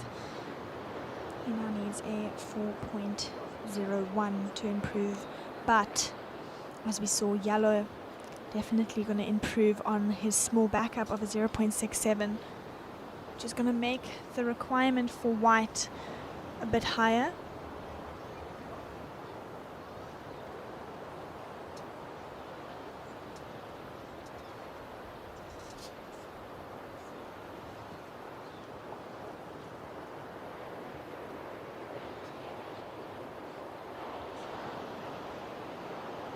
Last of yellow comes in.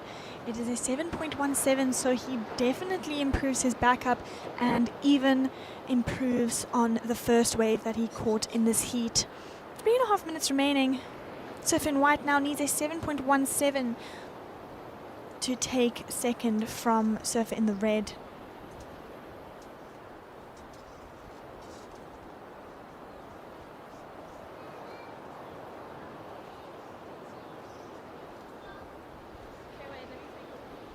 To come. Actually don't, because they want to see the waves. Do it now.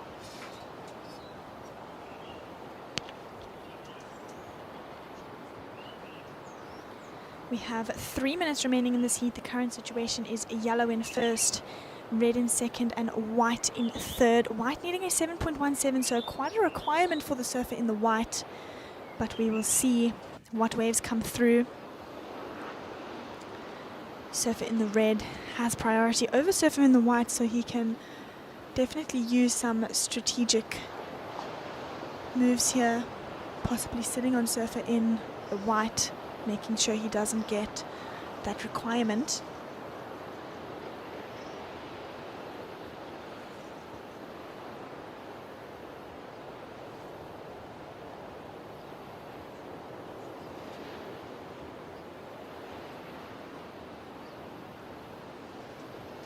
We can now see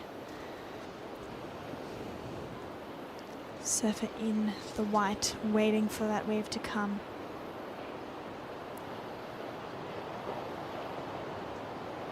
Just under 2 minutes remaining. He needs a 7.17.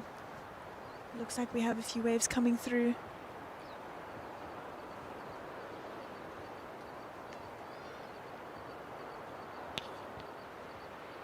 But they are more inside waves that won't give him the opportunity to score a 7.17. So with 1.5 minutes remaining, the situation is yellow in first, red in second with priority. Definitely sitting with a good position.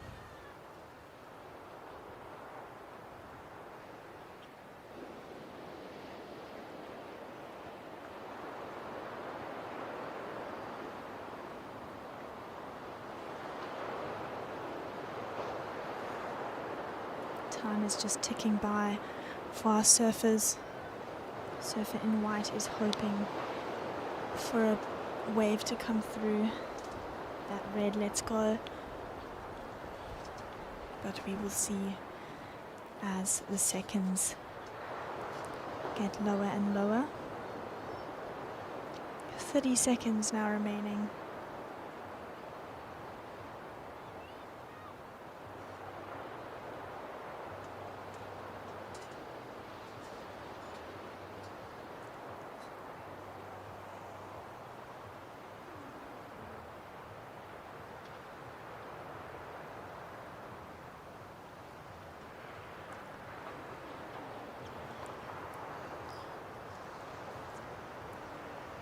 These last few waves just not coming in time for the surfer in the white. Yellow catches a little insider. But I will now be handing over to Gigs to take you through the last heat of the day.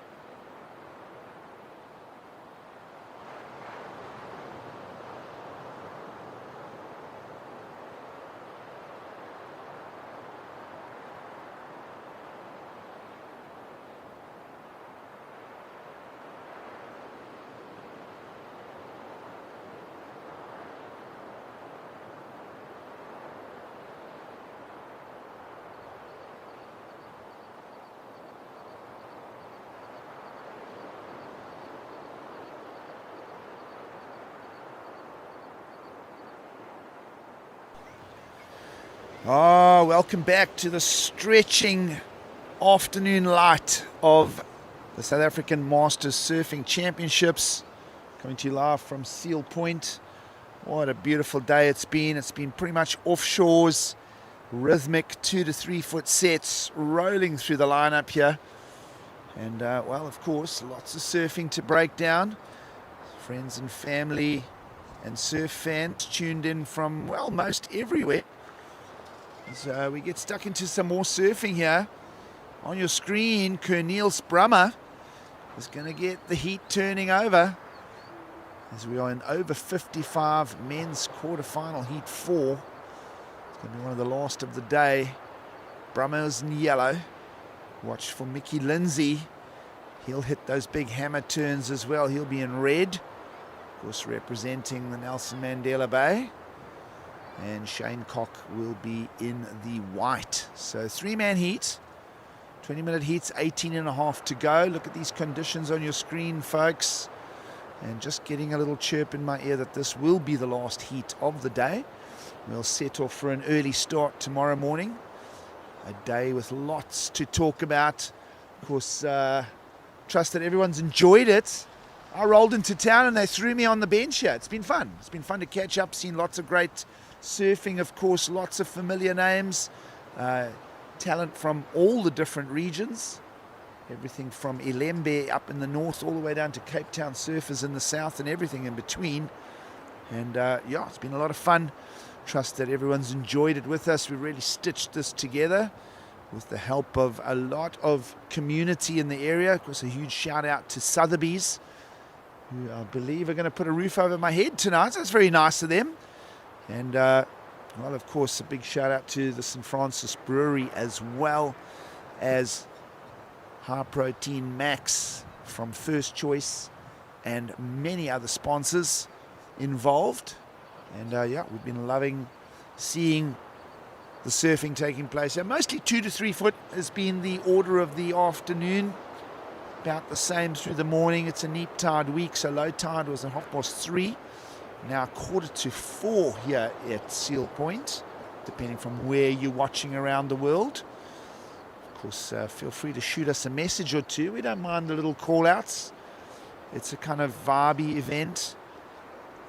And been great to hear from lots of different people all around, given various shout-outs to people from all parts of South Africa, even a few messages from overseas. Everybody has a affectionate spot in their hearts for St. Francis. Of course, huge shout out to the board riders in the area as well. Instrumental in hosting this event, Surfing South Africa's Masters Championships. As I say, we cover from over 35s, really held together a solid team. We've even been challenged with a hold in proceedings because we had a Mako shark breach a little earlier, and so the protocols were put in effect. Meanwhile, all of that, looking at Cornelius Brummer with his second ride. His first one was a 2.17. There we go, images of his wave number 2. Still no rides yet for his opponents in Mickey Lindsay and Shane Cock, but Cornelius zipping down the line here. Almost gets it up, maybe just a touch late. Not able to get that board to pivot through the lip. And as I say, no waves just yet for Mickey Lindsay in red, nor Shane Cock in the white. As you see these conditions, wind's really switched around. Quite a southerly wind now, as you see big Mickey Lindsay up and riding. Of course, older brother Ross might be tuned in and watching. There goes Mickey, very sort of twin finny corky shape. Might even be a 2+1 setup. He's been watching Philippe Toledo in New Zealand, dare I say. Sort of a right-hand version of Raglan going on here. Meanwhile, Mickey,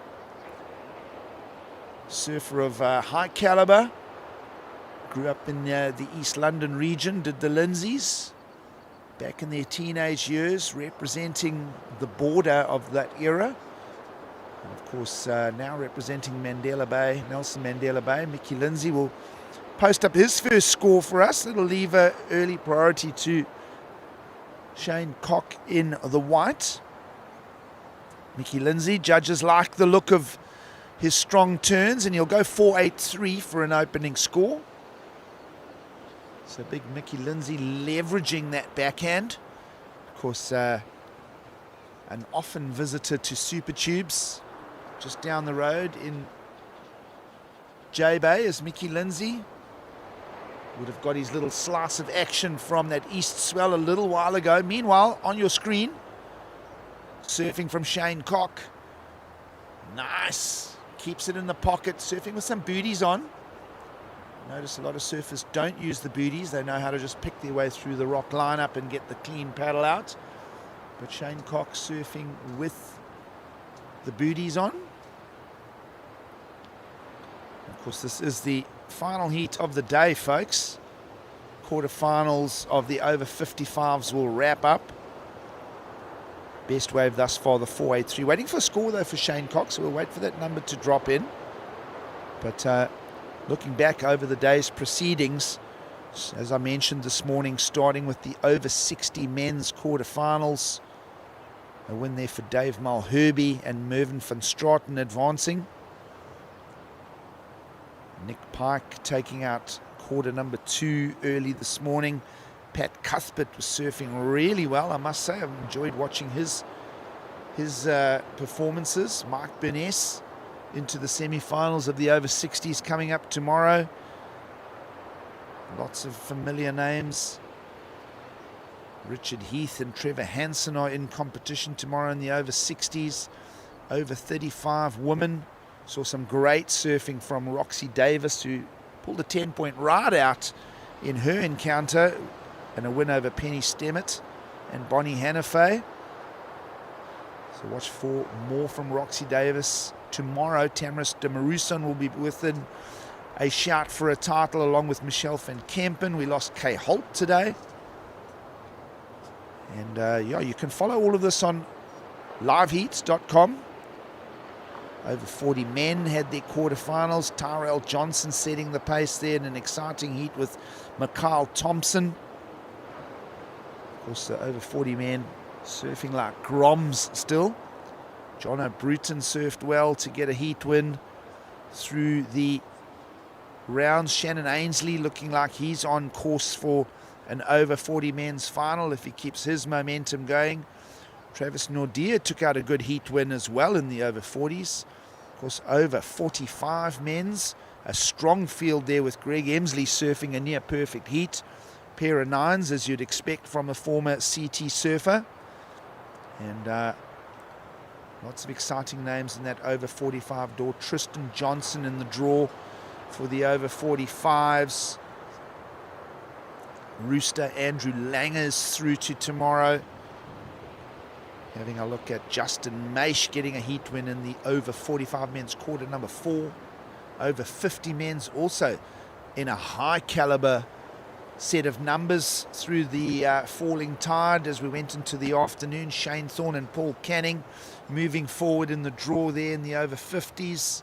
So some great names coming up again. Philip Mulherby and Charlie Rates are also still in the draw in the over 50 men's.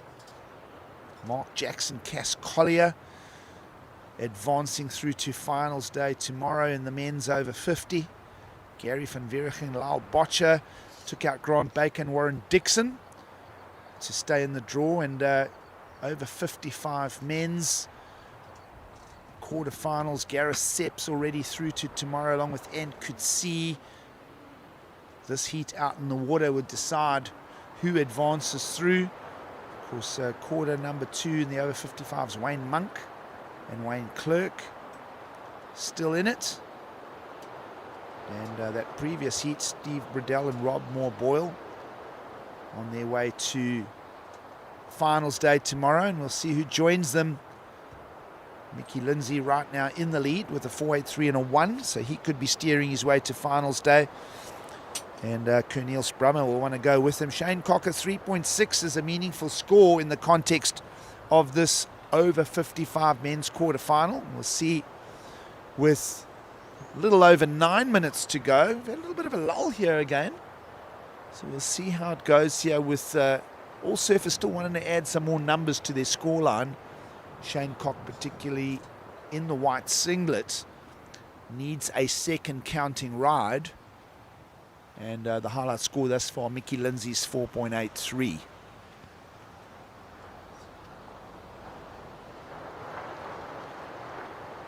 Just beautiful conditions. You see that brushing southerly wind right to left now across your screens as we move into the end part of a big day here in Cape St. Francis. Offshore is just brushing a 2 to 3 foot swell. Kind of haven't had enough 3-footers now in the last hour through the low tide. And of course, the chart's still showing some movement in the deep water for tomorrow. So expecting similar conditions for finals day as we crown champions in all the various age categories.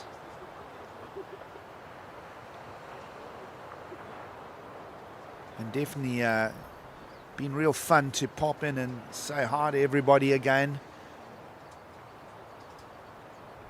Of course, Natasha van Groenen and young Jessie de Toy cutting their teeth as commentators as well and improving day by day, improving heat by heat.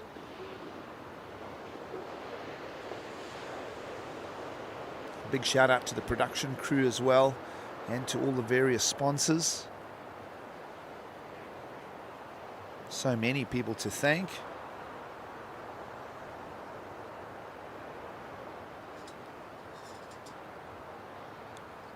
Just a bit sleepy.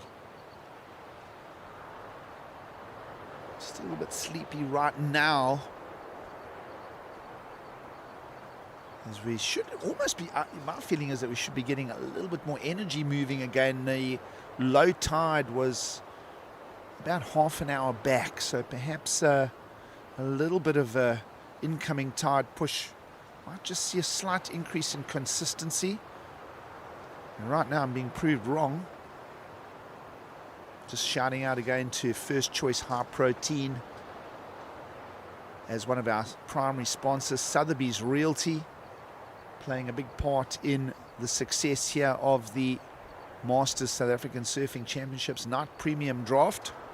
Had a few sneaky sips of that very good multi-flavored beer, and it's of course available at the St. Francis Brewery. Going to go and get a grind there this evening. Look forward to that. And of course, many thanks to Sevos Architectural Design. If you're thinking of plot and plan and investing in the area, which you should do. I wish I was one of the investors. I'm not yet. Maybe one day. Hopefully speaking prophetically. Eezi Move Furniture Removals have played a part thanks to them. Outdoor Photo in charge of the production here. Of course, Jesse and Ernst behind the scenes. True Technologies for the data streaming. Tsitsikamma Water for keeping us hydrated. And of course a huge shout out to Cape St. Francis Resort, our accommodation sponsors.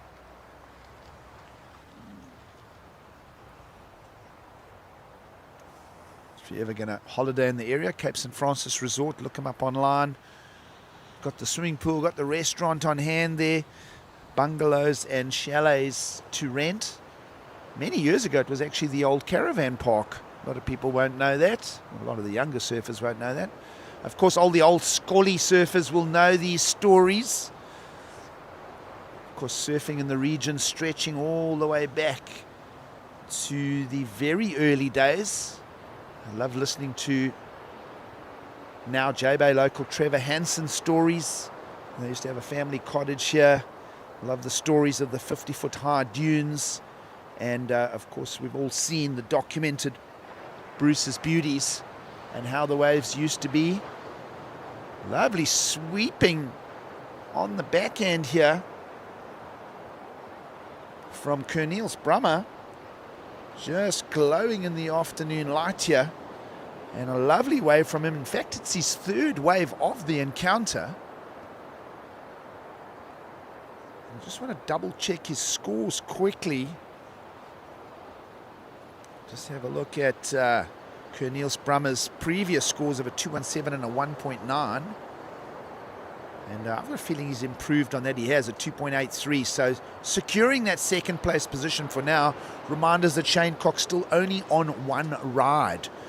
So just under 4 minutes to go. I did do that big shout out to Sothebys. If you think of investing in the area,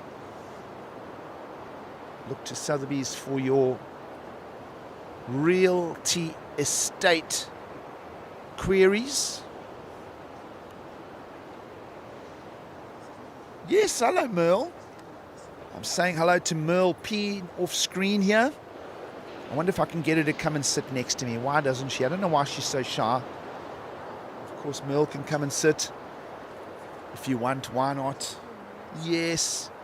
Let's get Merle on screen. Merle Peen, local in the Europeans. That's right. Yes. How are you, love? Good, good. So good, thank you. I believe you're coming to the rescue. Thank you for supporting the event. Thank you for really sowing into the sport of surfing, which is so synonymous with the region. I mean, we think of the endless summer and the legacy from all the way back when this was just sand dunes and all the way to today. Yeah, we've been around a long, long time in St. Francis Bay, like 30 odd years, 35 years. And we came because of the surfing. Fantastic, we love it, Merle Pience. And of course, real estate obviously really blown up. You guys at Sothebys, the office must be really busy. Great investment for everybody that has sown and put capital into the area. I mean, there's probably no better place to be in the country. No, you're right, there isn't. What can I say? You can sell me a house. I'll sell up something in Amana soon and I'll move you. No, lovely. And again, thank you on behalf of the surf community for your guys' involvement. And yeah, as you say, you've seen it go through its growth curve. A lot of people are critical of it, but there's just such a beautiful These area. things, and it won't change. It's the people. People that arrive here and buy, they say to me they don't know about the people that are here. It's about the people. Lovely, Merle, and thanks again. Yeah, as I believe you've really supported the event, and fantastic. And the area's seen amazing property capital growth as well. As we watch Mickey Lindsay on screen, we'll talk more about that in a sec. This is Big Red, we call him, in red. And well, Mickey Lindsay will be on his way to. I mean, Mickey, one of the big characters of the community as well. Yeah, I don't know him, but he is. He's the big boss at the spa these days. Okay, yeah, then we'll put it in context now. There we go. And of course, I can think of so many characters, some that have been here forever and some that have moved in the recent years. I'm very personal friends with Graham Hines. Oh, me too. Everybody Known knows him Heinzie. for a lifetime. And Spider as well. I mean, I remember the guy shaping in Spider's garage when he started shaping. That's how long we've known him. Spider and his wife, Joan. Amazing stuff. Well, Merle Pience, on behalf of South African surfing, on behalf of the event itself, thank you to Sotheby's, thank you to you for your investment and looking after us. And yeah, she's the lady to get hold of. Thank you, big pleasure. Thank you. Cool stuff, Merle. Thanks so much, love. And we're starting to draw this heat to a close as well. And we're going to sign off very shortly, down to 30 seconds to go. And Mickey Lindsay's going to back himself up for another score, waiting for the judges to land that one. He opened with a 4.83, now adds a 3.6 to his scoreline. So he's a clear winner. We've also had a change in situation. While we were chatting to Merle there, Shane Cock has found another ride, 3.6 and a 2.73. He's put Cornelius Brummer down into third. And is that how the heat is going to finish? I'm assuming so. As we start counting down in 3 and 2 and 1, so the beach announcers will shut this one off, and that will bring a close to men's over 55 quarterfinal number 4. Official result, Mickey Lindsay in for the win, and Shane Cock is going to make his way into finals day tomorrow. And that, folks, is going to wrap up the day's broadcast.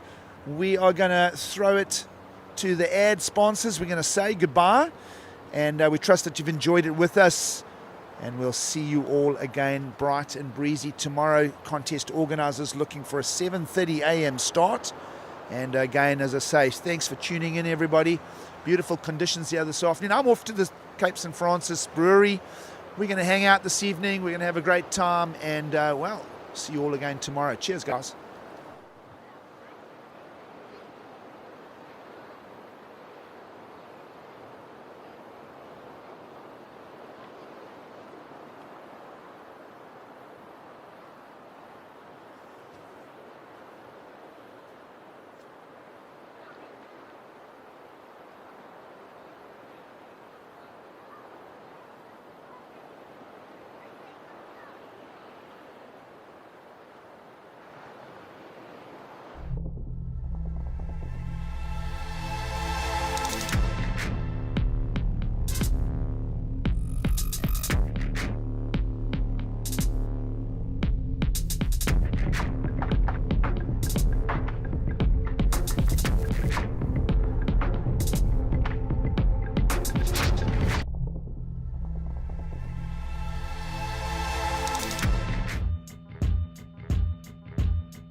I am nature, I am calm, I am balance.